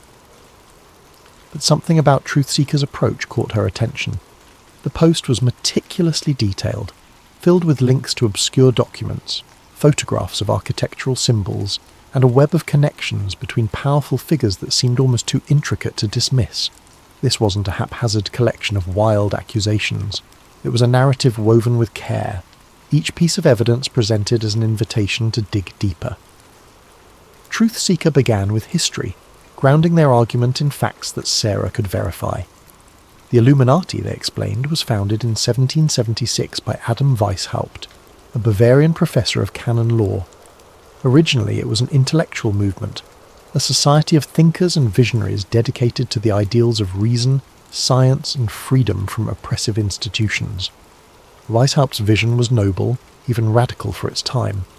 But according to Truth Seeker, the organization's original purpose was eventually corrupted. Over the years, the Illuminati transformed from a society of enlightenment into a clandestine group focused on one goal: power. The post continued, outlining how the Illuminati supposedly dissolved in the late 18th century after being outlawed by the Bavarian government. But Truth Seeker claimed that this was only the official story. In reality, the group had simply gone underground, adapting to the changing world while maintaining its grip on the levers of influence. Truth Seeker pointed to connections between the Illuminati's symbols and modern institutions: the all-seeing eye on the US dollar bill, the pyramid, the number 13. To Sarah, these connections initially seemed coincidental, but the way Truth Seeker laid them out made her second-guess her assumptions. The post didn't stop at symbols.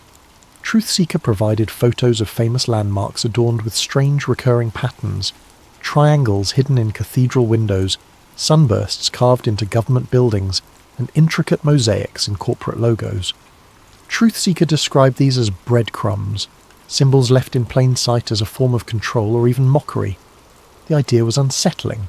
Were these designs meaningless, or had she been blind to a hidden language her whole life? The deeper Sarah read, the more she began to question her own perceptions. Truth Seeker mentioned specific events in history, revolutions, economic collapses, wars, that seemed, when viewed through this lens, to follow a disturbing pattern. Powerful figures across centuries, from monarchs to billionaires, were linked by their affiliations, their philanthropy, or their mysterious public statements.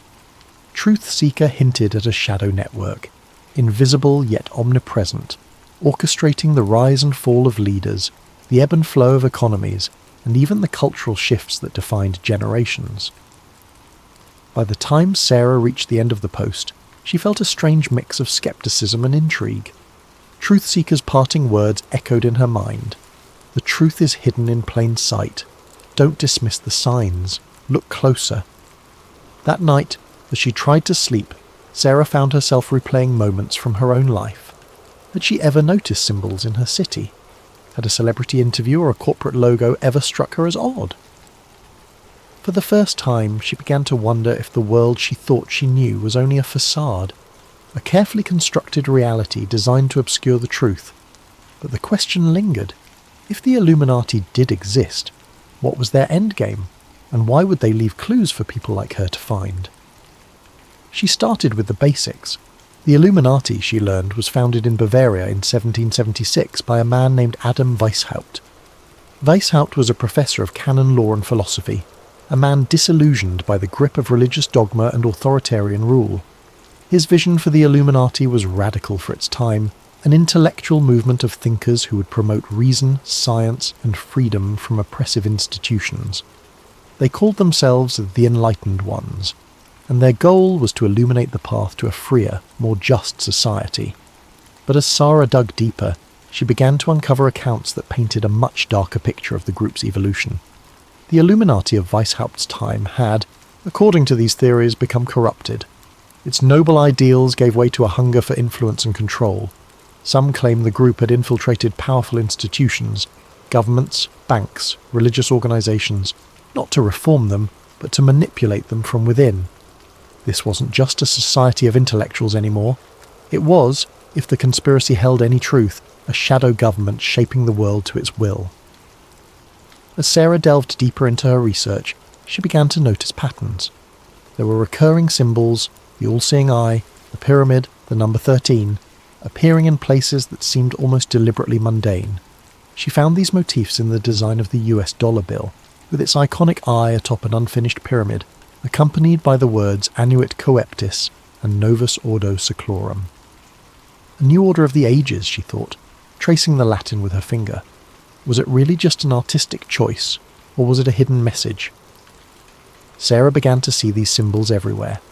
Pop culture was teeming with them, tucked into the corners of music videos, subtly woven into the lyrics of songs, and even hinted at in blockbuster movies. A popular singer holding their hands in a triangle during a concert, a fleeting shot of an eye in an otherwise unrelated ad, a pyramid-shaped stage design. It was almost as if the clues were hiding in plain sight. At first she dismissed them as coincidences, but the more she found, the harder it became to ignore. What struck her most was the consistency of these symbols across time and media. How could something so specific appear in both ancient architecture and modern music videos? Sarah started to wonder if there was a deliberate effort to leave these marks behind, like breadcrumbs leading curious minds to a hidden truth. One night, Sarah decided that her digital rabbit hole wasn't enough. The information she found online, while intriguing, was fragmented, often drowned in speculation or outright fabrication. She needed something more tangible, something rooted in history. So she took her research offline, visiting her local library in search of answers. The library was a quiet refuge, its walls lined with books that seemed to carry the weight of centuries. Sarah wandered through the aisles, pulling volumes on secret societies, conspiracy theories, and historical accounts of clandestine organizations. Most of the material she found dismissed the Illuminati as a myth, a product of overactive imaginations and a culture drawn to the dramatic. Yet, hidden among the more skeptical tomes, she discovered older texts that seemed to hint at something else entirely. These older texts weren't written as fanciful fiction or modern musings. They read like documentation, historical accounts of shadowy cabals and secret gatherings that predated Weishaupt's Enlightened Ones. One book, its cover faded and edges frayed with time, described gatherings of powerful individuals in candlelit chambers where decisions were made that would alter the course of history. Another referenced symbols and codes used by secret societies to communicate across vast distances, ensuring their influence remained undetected. These accounts were sparse, fragmentary, but they carried a weight of authenticity that sent shivers down Sarah's spine. The most intriguing discovery was a collection of letters, reprinted in one of the books, that purportedly belonged to a member of the Illuminati. The letters spoke of plans to infiltrate key institutions and manipulate public opinion. Phrases like, "the masses must not know," and "the time is near," stood out, haunting in their simplicity. While the authenticity of these letters was debatable, they felt eerily consistent with the modern theories Sarah had been reading. As Sarah sat at a wooden table, under the dim glow of the library's overhead lights, she couldn't help but feel a growing unease. The idea of the Illuminati as a puppet master pulling the strings of society seemed far-fetched, but the patterns, the symbols, the connections, could they really all be coincidence? She thought about the monuments and buildings she passed every day, wondering how many of them bore marks she'd never noticed. She thought about the news, the music, the movies that filled her life. Were they subtly guiding her thoughts and perceptions without her even realizing it? For the first time, Sarah began to wonder if she had already been a part of the narrative all along, an unwitting participant in a grand hidden design. And if that were true, who was writing the script? As the weeks passed, Sarah's obsession deepened, weaving itself into the fabric of her everyday life. She couldn't drive to work without scrutinizing the logos on billboards or storefronts, searching for hidden meanings in their designs. The triangle on one ad, she convinced herself, bore an uncanny resemblance to the pyramid on the dollar bill. Another featured an abstract logo that seemed to form an eye if tilted just right. She couldn't decide if these were deliberate choices by designers or if her mind was playing tricks on her. Either way, they made her heart race with equal parts fear and exhilaration. Music videos, too, seemed riddled with clues. One particular pop star, known for dramatic performances and bold visuals, made sweeping hand gestures that resembled the shape of an eye. As Sarah replayed the video frame by frame, she noticed subtle details. Symbols etched into the background props, a flickering triangle that appeared for only a split second, lyrics that seemed to echo the same message she'd seen online. It's all connected. Even her conversations with friends started to feel suspicious. During a casual coffee date, her best friend mentioned how everything feels orchestrated lately, a comment Sarah might have brushed off months ago. Now, it struck her as significant. Was it a random observation, or was her friend hinting at something more? Were they unknowingly part of the same puzzle she was trying to solve? Or worse, were they aware of her research and subtly warning her to back off? Then came the message. It was late, the kind of evening where the world outside felt perfectly still, as though waiting for something to happen. Sarah was sitting on her couch, scrolling through her phone with the TV muted in the background. Her living room was dimly lit, the glow of her screen casting faint shadows on the walls. She wasn't looking for anything in particular, just idly flipping through news headlines and updates on her favourite forums. And then, without warning, her phone vibrated in her hand. The message was from an unknown number. Her first thought was that it might be spam, but the words stopped her cold. You're asking the right questions. Be careful. Sarah's heart skipped a beat. She stared at the screen, rereading the message until the words blurred. A chill crept up her spine as she glanced around her apartment. The blinds were drawn, but she couldn't shake the feeling that someone might be outside watching her. She stood up and peered through the gap in the curtains. The street was quiet, bathed in the orange glow of the streetlights. A car was parked across the road, its windows dark and reflective, but nothing seemed out of the ordinary. She sat back down, her mind racing. Who could have sent the message? She hadn't shared her phone number on any of the forums she'd been visiting. Her research was confined to books and the anonymity of the internet. Could it really be a prank? Or was it a warning from someone who knew exactly what she was doing? For a brief moment she considered replying, but something held her back. If the sender knew about her research, they might also know more about her than she was comfortable with. What if engaging with them put her in even greater danger? Instead, she deleted the message, as though erasing it from her phone could also erase the unease it had planted in her mind. But the unease didn't go away. That night, as she lay in bed, every sound seemed amplified. The creak of the floorboards, the hum of the refrigerator, the occasional rustle of leaves outside her window. She couldn't stop replaying the message in her head. You're asking the right questions. It felt like validation, proof that her research was leading somewhere. But then there was the warning. Be careful. What exactly was she getting close to, and who didn't want her to find it? In the days that followed, Sarah became more cautious. She avoided the forums she frequented, afraid that whoever had sent the message might be watching her activity. She left her phone on airplane mode whenever she wasn't using it, and started unplugging her laptop at night. Even her usual walks around the neighbourhood felt different. She couldn't shake the feeling of being followed, though every time she turned around the streets were as empty as they'd always been. Yet despite her fear, Sarah's curiosity only grew. The message had confirmed what she'd begun to suspect. Her research wasn't just a hobby or a harmless dive into conspiracy theories. There was something real to it, something that someone didn't want her to uncover. and as much as the warning had unsettled her, it also fueled her determination. If she was asking the right questions, then she was closer to the truth than she'd ever been. But how close was too close? And at what point did curiosity become a risk not worth taking? These were the questions that now consumed her, lingering in the corners of her mind as she tried to decide whether to press forward or step back from the edge. The following days brought more strange occurrences. Her internet connection slowed to a crawl whenever she tried to access certain websites.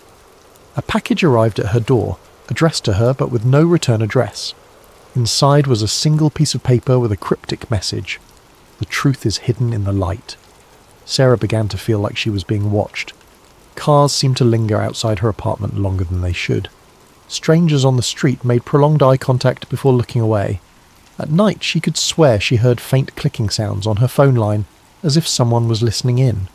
Despite the fear, she couldn't stop.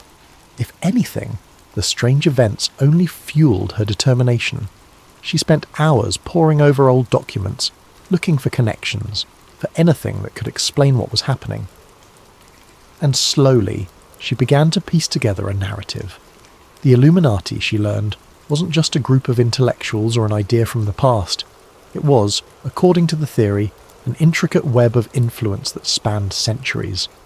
It wasn't about controlling governments or manipulating markets. It was about shaping reality itself. The symbols, the patterns, the coincidences. They weren't mistakes. They were messages, breadcrumbs left for those who were willing to see. One night, Sarah stumbled upon a forum thread that claimed to reveal the structure of the Illuminati. It described a hierarchy, with powerful figures at the top and layers of secrecy below. The thread linked to an encrypted document, supposedly a leaked manifesto. Sarah hesitated. Downloading the file felt like crossing a line, like stepping into territory she couldn't return from. But her curiosity won out. As she read the document, her screen filled with phrases that sent chills down her spine. It spoke of the Great Plan, a vision of a unified world where chaos was eliminated, but at the cost of individual freedom. The document was filled with references to historical events, implying that the Illuminati had been behind revolutions, wars, and even technological advancements. It was too detailed, too specific to be easily dismissed. Sarah leaned back in her chair, the weight of what she'd read settling over her. She didn't know what to believe anymore. Was the Illuminati real, or was she simply connecting dots that weren't meant to be connected? As she stared at the glowing screen, she couldn't shake the feeling that she was standing on the edge of something vast and incomprehensible. Thank you for joining us tonight on Sleep Theories. This is just the beginning of Sarah's journey into the unknown, and we'll continue to explore her story in future episodes. May this tale of secrets and shadows inspire you to reflect, to wonder, and to dream. Sleep well, and let your imagination carry you to places where the mysteries of the world unfold. Sweet dreams.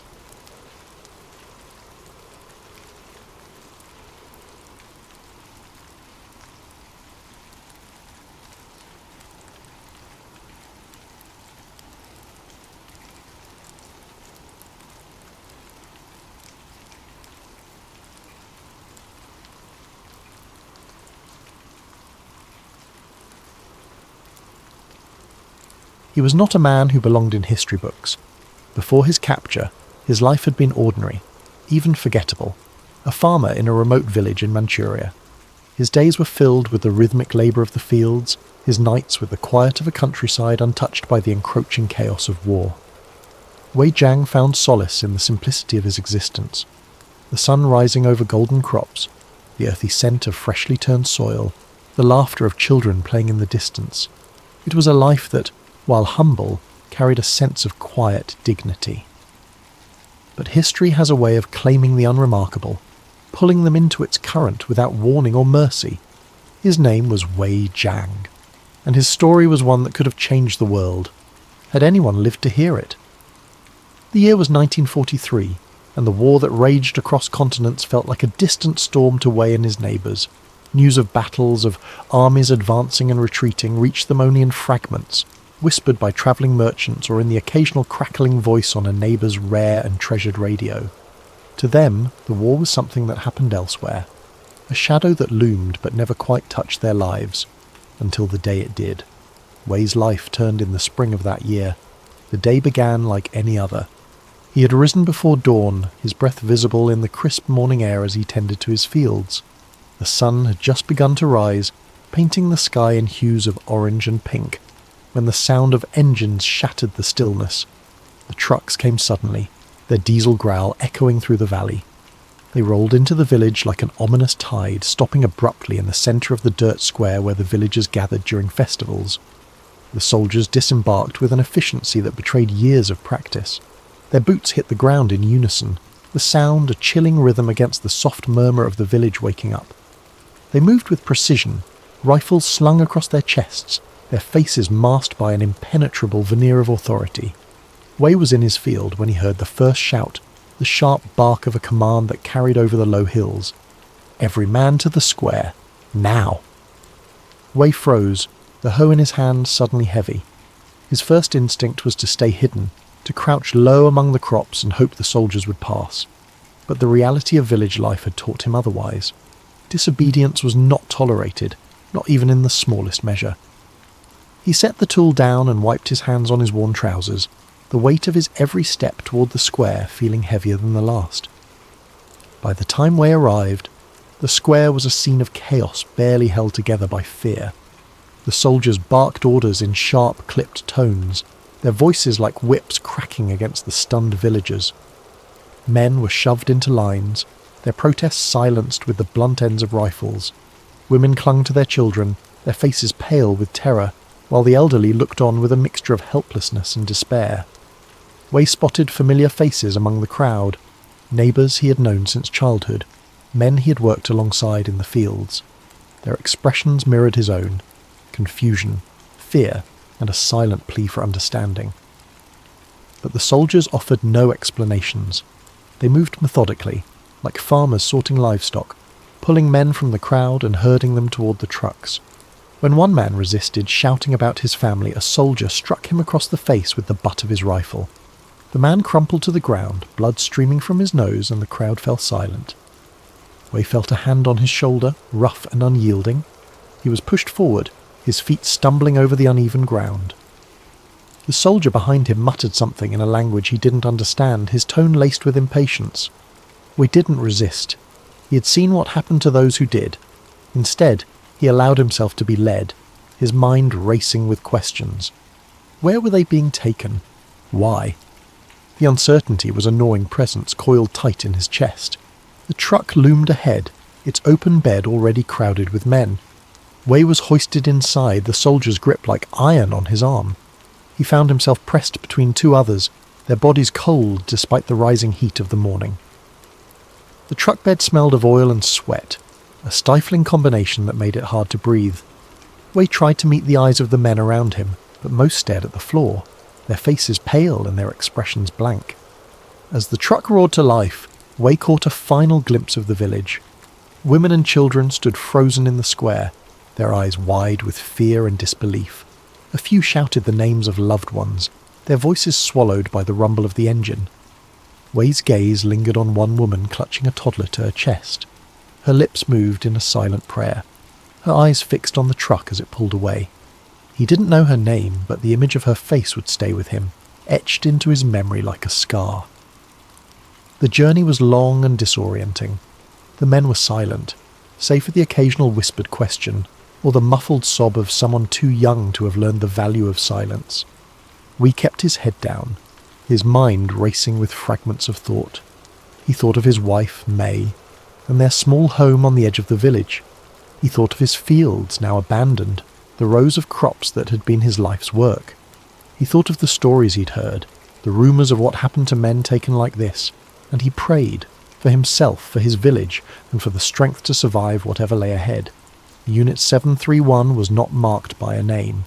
To the world, it was a water purification plant, an innocuous facade that belied the horrors within. To Wei, it was hell. The moment the truck stopped, and the men were herded through the gates, their fates were sealed. The compound, surrounded by high fences topped with barbed wire, exuded a chilling efficiency. The buildings were stark, their brick walls hiding secrets that would haunt anyone who stepped inside. Soldiers barked orders, their voices sharp against the frigid air while prisoners shuffled forward, their faces pale with fear and exhaustion. The men were stripped of their clothes, their belongings, and their dignity. Every item taken from them was catalogued, their names erased and replaced with numbers. Wei became number 437, a designation that stripped him of the life he'd known and reduced him to an object, a mere tool for the experiments that awaited. He clutched his arms around his bare torso as the cold bit at his skin, trying to suppress the tremble that came more from terror than from the chill. The facility itself was a labyrinth of sterile halls and dimly lit rooms. The smell of antiseptic mixed with the coppery tang of blood lingered in the air, a constant reminder of what took place within those walls. Every step deeper into the compound felt like descending further into a nightmare. The guards, with their cold stares and rifles slung casually over their shoulders, patrolled the corridors like wolves circling prey. The experiments began almost immediately, leaving the prisoners no time to adjust to their grim reality. Wei and the others were subjected to a relentless barrage of medical procedures.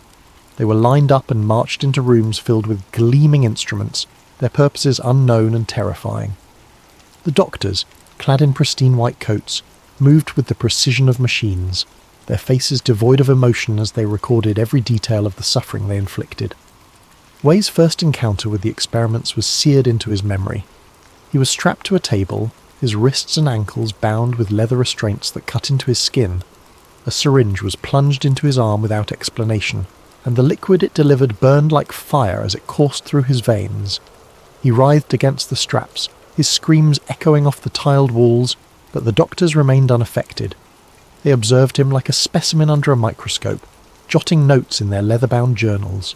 Days turned into weeks, though the passage of time became meaningless within the confines of Unit 731. Wei endured a series of horrors that blurred together in his mind. Some days he was injected with unknown substances, his body racked with fevers that left him delirious and shaking. Other days he was exposed to chemical agents that seared his skin, leaving behind blisters and rashes that festered painfully. The frostbite experiments were among the worst.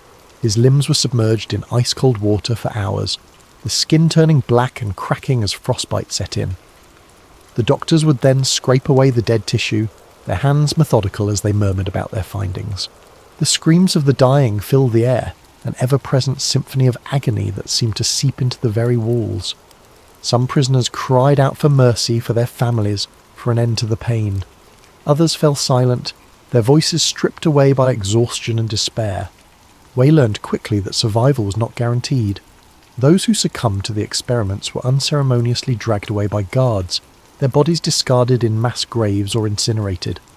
The guards referred to the prisoners as logs, a chilling euphemism that reduced human lives to mere resources for experimentation.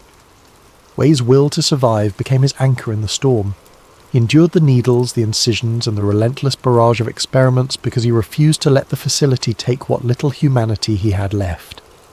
He clung to the memory of his family, his wife's gentle smile, the way her hair caught the sunlight, the laughter of their children as they played in the fields.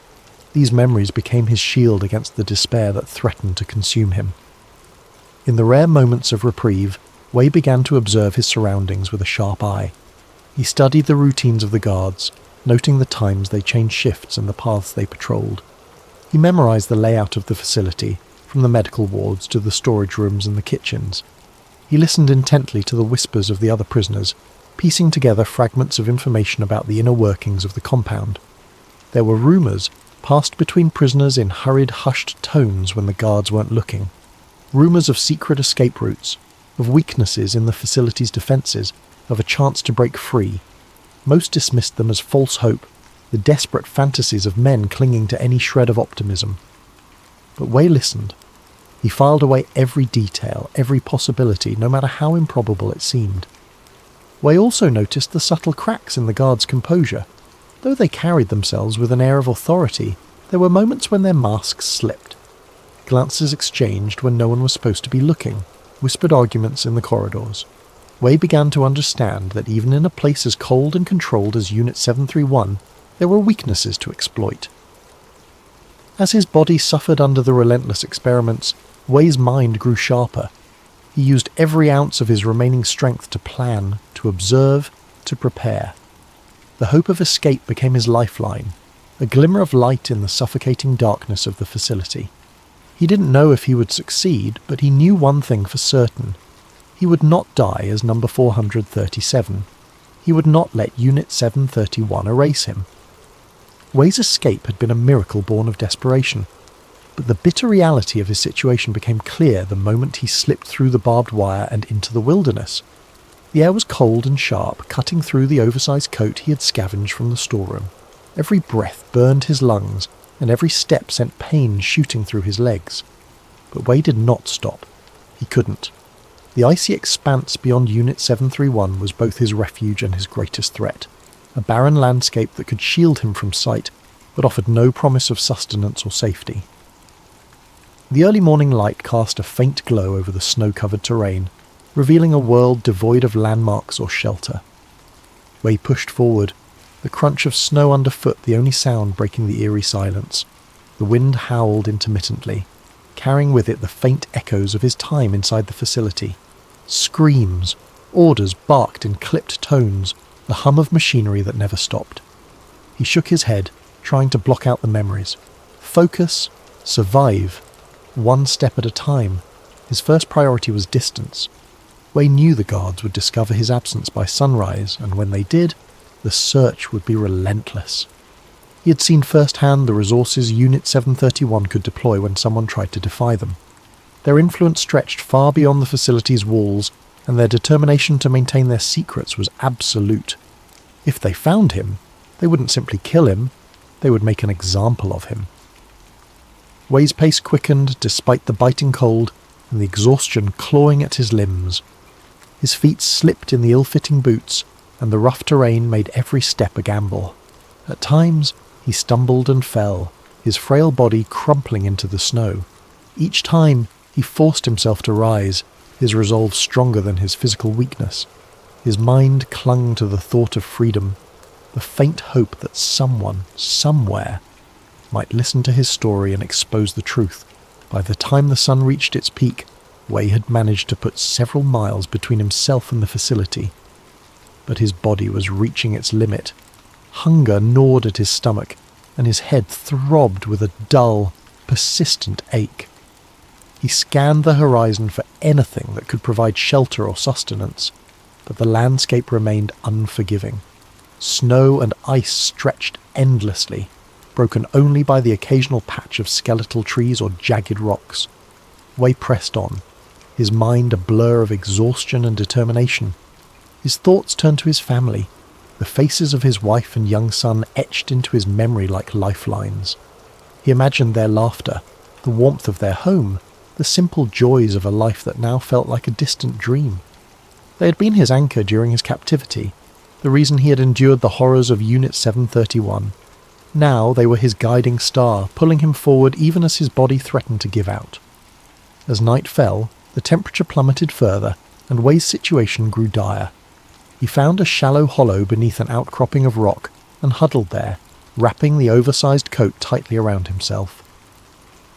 The wind whistled through the cracks in the stone, and he shivered uncontrollably, his teeth chattering as he fought to stay awake.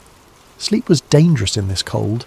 He knew it could claim him silently, slipping over him like the snow that now began to fall. Way allowed himself only brief moments of rest, his ears straining for any sound that might signal pursuit. Every crack of ice, every rustle of wind through the barren trees set his nerves on edge. He clutched the knife he had taken from the storeroom, its cold handle a small comfort in the vast emptiness.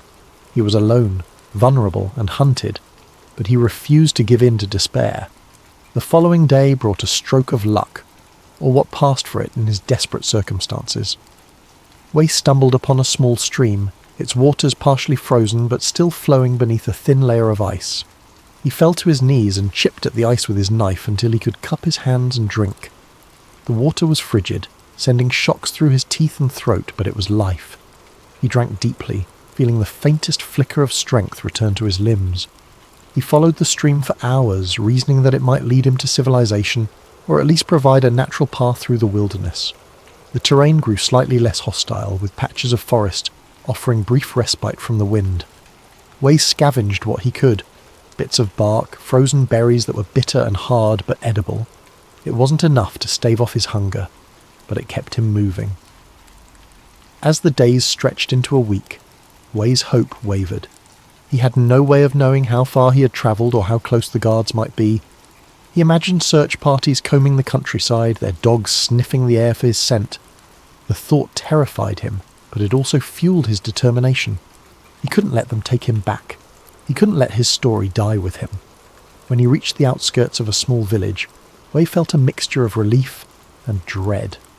The sight of smoke rising from chimneys, the faint murmur of voices carried on the wind. It was proof that he had made it out of the wilderness, but it was also a risk. If the villagers were sympathetic to the Japanese authorities, they could turn him in. If the guards were already nearby, they might be watching. Wei hesitated at the edge of the tree line, his instincts at war with his desperation. Eventually, hunger and exhaustion won out. Wei approached the village cautiously, his movements slow and deliberate. He avoided the main road, instead circling around to the back of a small farmhouse on the village's outskirts. The smell of cooking food wafted through the air, and his stomach twisted painfully. He knocked lightly on the door, his heart pounding in his chest. The man who answered was middle-aged, his face weathered by years of hard labour. He regarded Wei with suspicion at first, his eyes narrowing as he took in the stranger's gaunt appearance and tattered clothes. But Wei spoke quickly, his voice trembling as he begged for help. He didn't reveal the full truth of his escape, only saying that he had fled from a prison camp and needed food and shelter. The farmer hesitated, his gaze darting to the empty road beyond his home. Then, with a weary sigh, he stepped aside and motioned for Wei to enter. The warmth of the house was overwhelming after days in the cold, and Wei nearly collapsed as he stepped inside. The farmer's wife brought him a bowl of soup, and he ate greedily, his hands shaking as he lifted the spoon to his mouth. The farmer asked few questions, sensing that Wei's story was one of pain and desperation. For the first time in weeks, Wei allowed himself to relax, if only slightly. But the reprieve was short-lived. The sound of trucks rumbling down the road shattered the fragile peace of the farmhouse. Wei's heart sank as he heard the sharp bark of orders and the clatter of boots on the ground. The farmer's face paled, and he looked at Wei with a mixture of fear and regret. "You need to hide," the farmer whispered urgently. He pointed to a trapdoor in the floor that led to a small cellar. Wei hesitated for only a moment before descending into the dark, cramped space.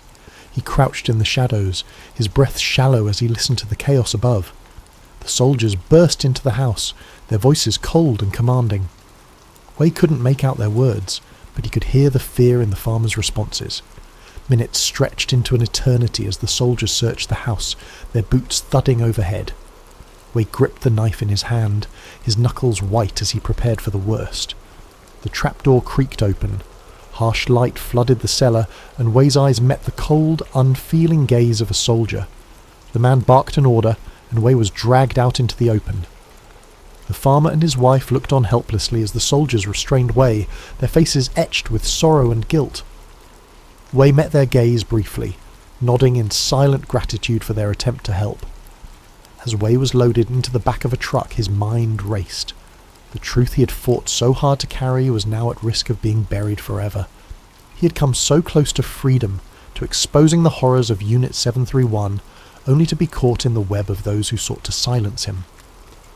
The truck rumbled to life, carrying him back toward the shadows from which he had fled. Wei Jiang was never seen again. His story, like the countless others lost within the walls of Unit 731, became another unmarked chapter in the annals of history. Yet, even in his final moments, Wei's defiance remained a testament to the resilience of the human spirit, a flicker of light in a darkness that sought to consume everything. Thank you for listening to tonight's story on sleep theories. As you drift off, let this tale remind you of the courage it takes to seek truth, even in the face of unimaginable odds. Sleep well and sweet dreams.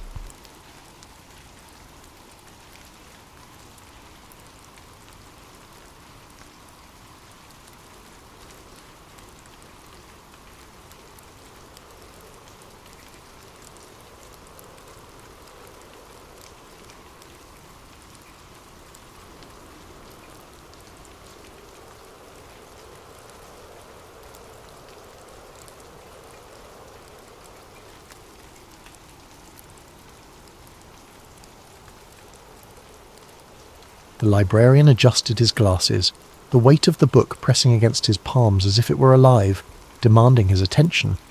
The air around him seemed to grow heavier, the faint hum of the library's fluorescent lights fading into the background.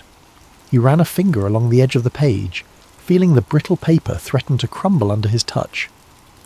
The text was dense, written in a dry academic tone, but every so often a sentence would leap out at him, sharp and insistent like a hand reaching out from the past.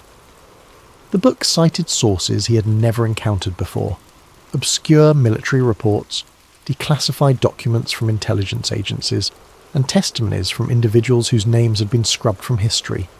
One passage detailed how Hitler's dental records, used to confirm his death, had been hastily assembled and later contradicted by a Soviet officer who claimed the body they found in the bunker didn't match the Führer's description.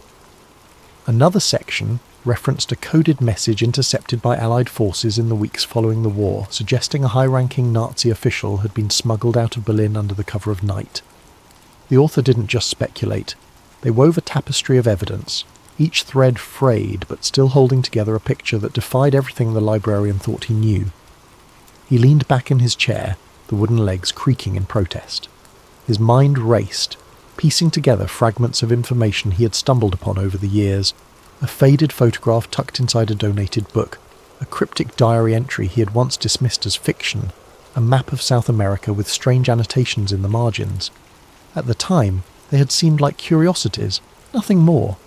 But now, they felt like pieces of a puzzle he hadn't realised he was solving. The librarian's hands trembled slightly as he turned the page. A photograph fell out, landing face up on the desk. It was grainy, black and white, and showed a man standing on a dock, his face partially obscured by a hat. The caption beneath it read, "Buenos Aires, 1948. Subject bears a striking resemblance to high-ranking Nazi officials." The librarian's breath caught in his throat. He reached for a magnifying glass from his desk drawer and held it over the image. The man's posture, the angle of his jaw, the way he held himself, it was uncanny. Could it be? Or was his mind playing tricks on him, seeing what he wanted to see? He spent hours poring over the book, his usual routines forgotten. The library grew darker around him as the sun dipped below the horizon, but he barely noticed. He was consumed by the narrative, by the possibility that history had been rewritten, that the truth had been buried beneath layers of denial and deception. The more he read, the more he felt the walls of the library closing in, as if the building itself were alive, guarding its secrets. By the time he reached the final chapter, his heart was pounding. The author's conclusion was bold, unflinching. Hitler had not died in the bunker. He had escaped, vanishing into the shadows of a world eager to move on from the horrors of war. The librarian closed the book slowly, his fingers lingering on the cover as if it might vanish if he let go. He stared at the title, now etched into his mind, and wondered how many others had held this volume, how many had read its claims and dismissed them as fantasy. But he couldn't dismiss it. Not now. The questions swirled in his mind, relentless and unyielding. If it was true, what did it mean? And if it wasn't, why had someone gone to such lengths to create such a convincing lie? The librarian sat in the growing darkness, the scent of old paper and dust wrapping around him like a shroud.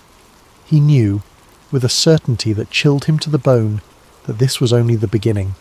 The shadows he had been chasing for years had just grown longer, darker, and far more dangerous. The librarian's breath hitched, his fingers tightening around the book he was holding. The old man's voice was low, gravelly, carrying a weight that seemed to echo through the empty library. The air between them felt charged, as though the shelves of books around them were leaning in, listening. The librarian hesitated, then stepped closer, his footsteps muffled by the worn carpet. "What do you mean?" he asked, his voice barely above a whisper. He glanced around, half expecting someone else to appear, but the library was silent, save for the faint ticking of the clock above the circulation desk.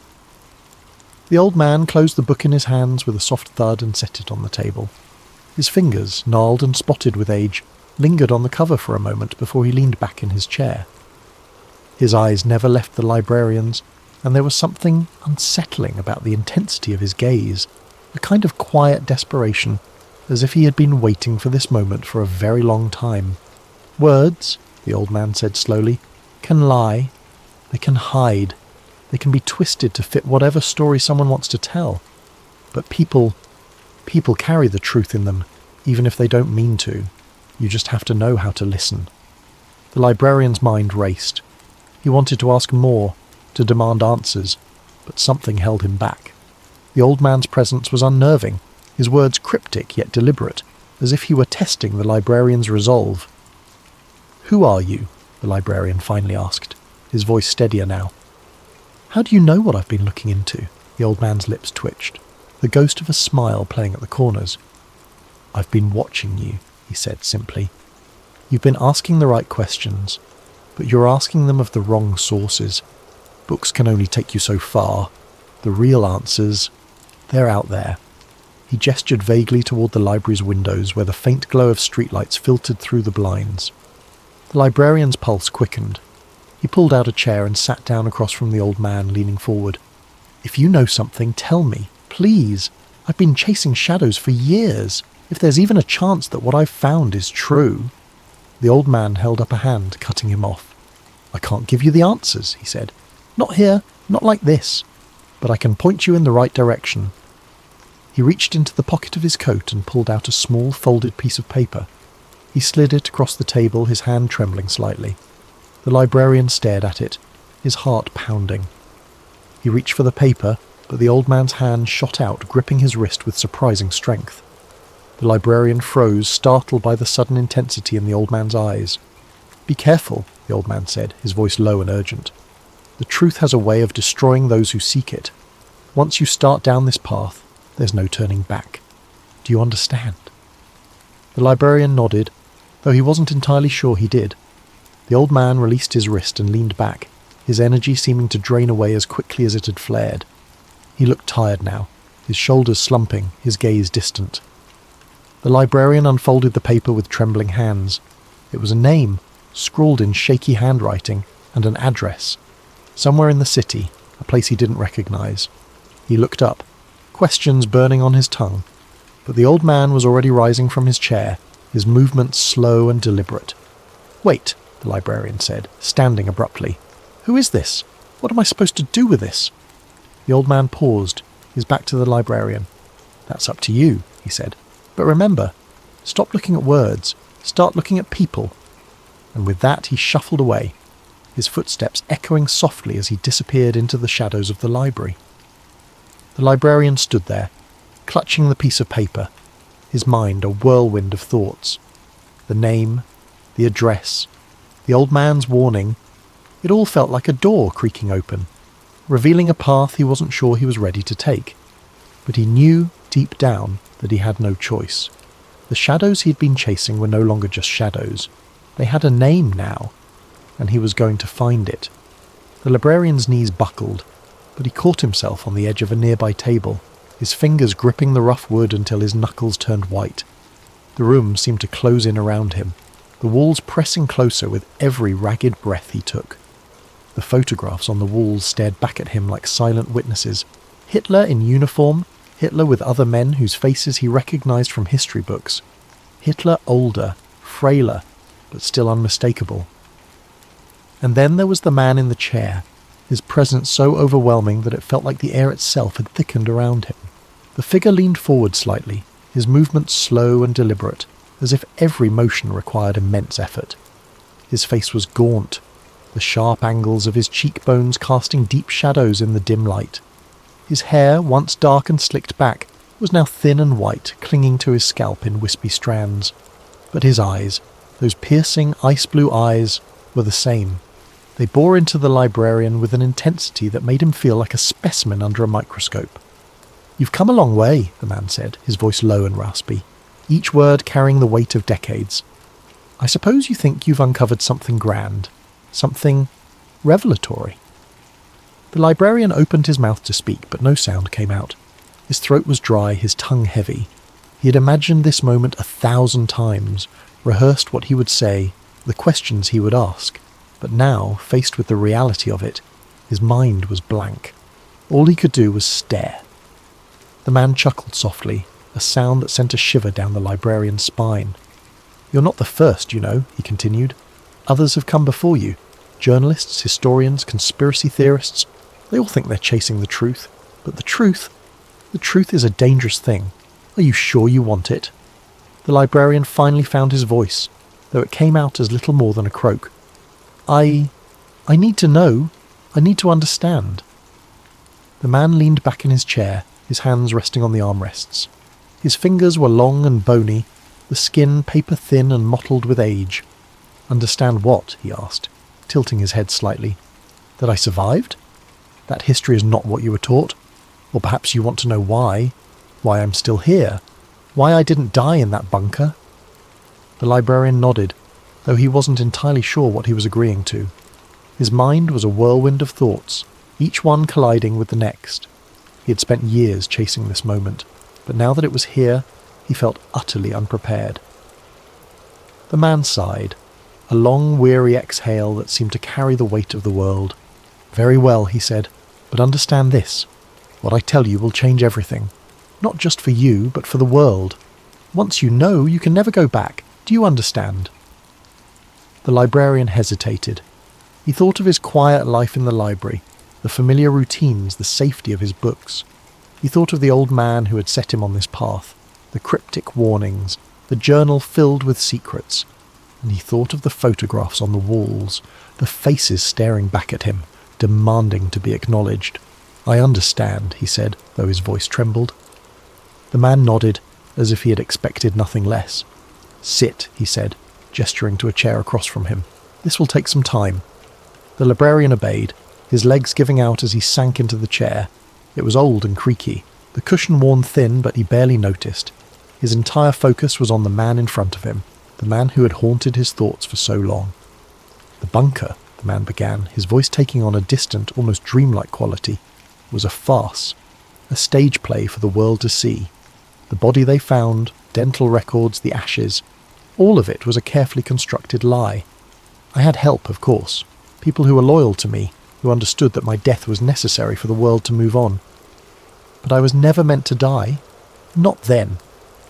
The librarian's mind raced, trying to process what he was hearing. It was one thing to suspect, to theorize, but to hear it confirmed so matter-of-factly was something else entirely.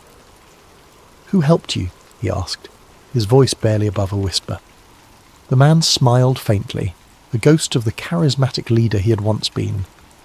"You would be surprised," he said. "There were many who believed in the cause, who were willing to risk everything to ensure its survival. Some were high-ranking officials, others were ordinary citizens, but they all shared one thing, a belief that the world was not ready for the truth. And the truth is," the librarian prompted, his heart pounding in his chest. The man's smile faded, replaced by a look of profound sadness. "The truth," he said slowly, "is that the world is not what you think it is. The war, the atrocities, the rise and fall of nations, it's all part of a larger game. A game played by those who pull the strings from the shadows. I was a pawn, just like everyone else, but I saw the board. I understood the game, and that is why I had to disappear." The librarian's head spun.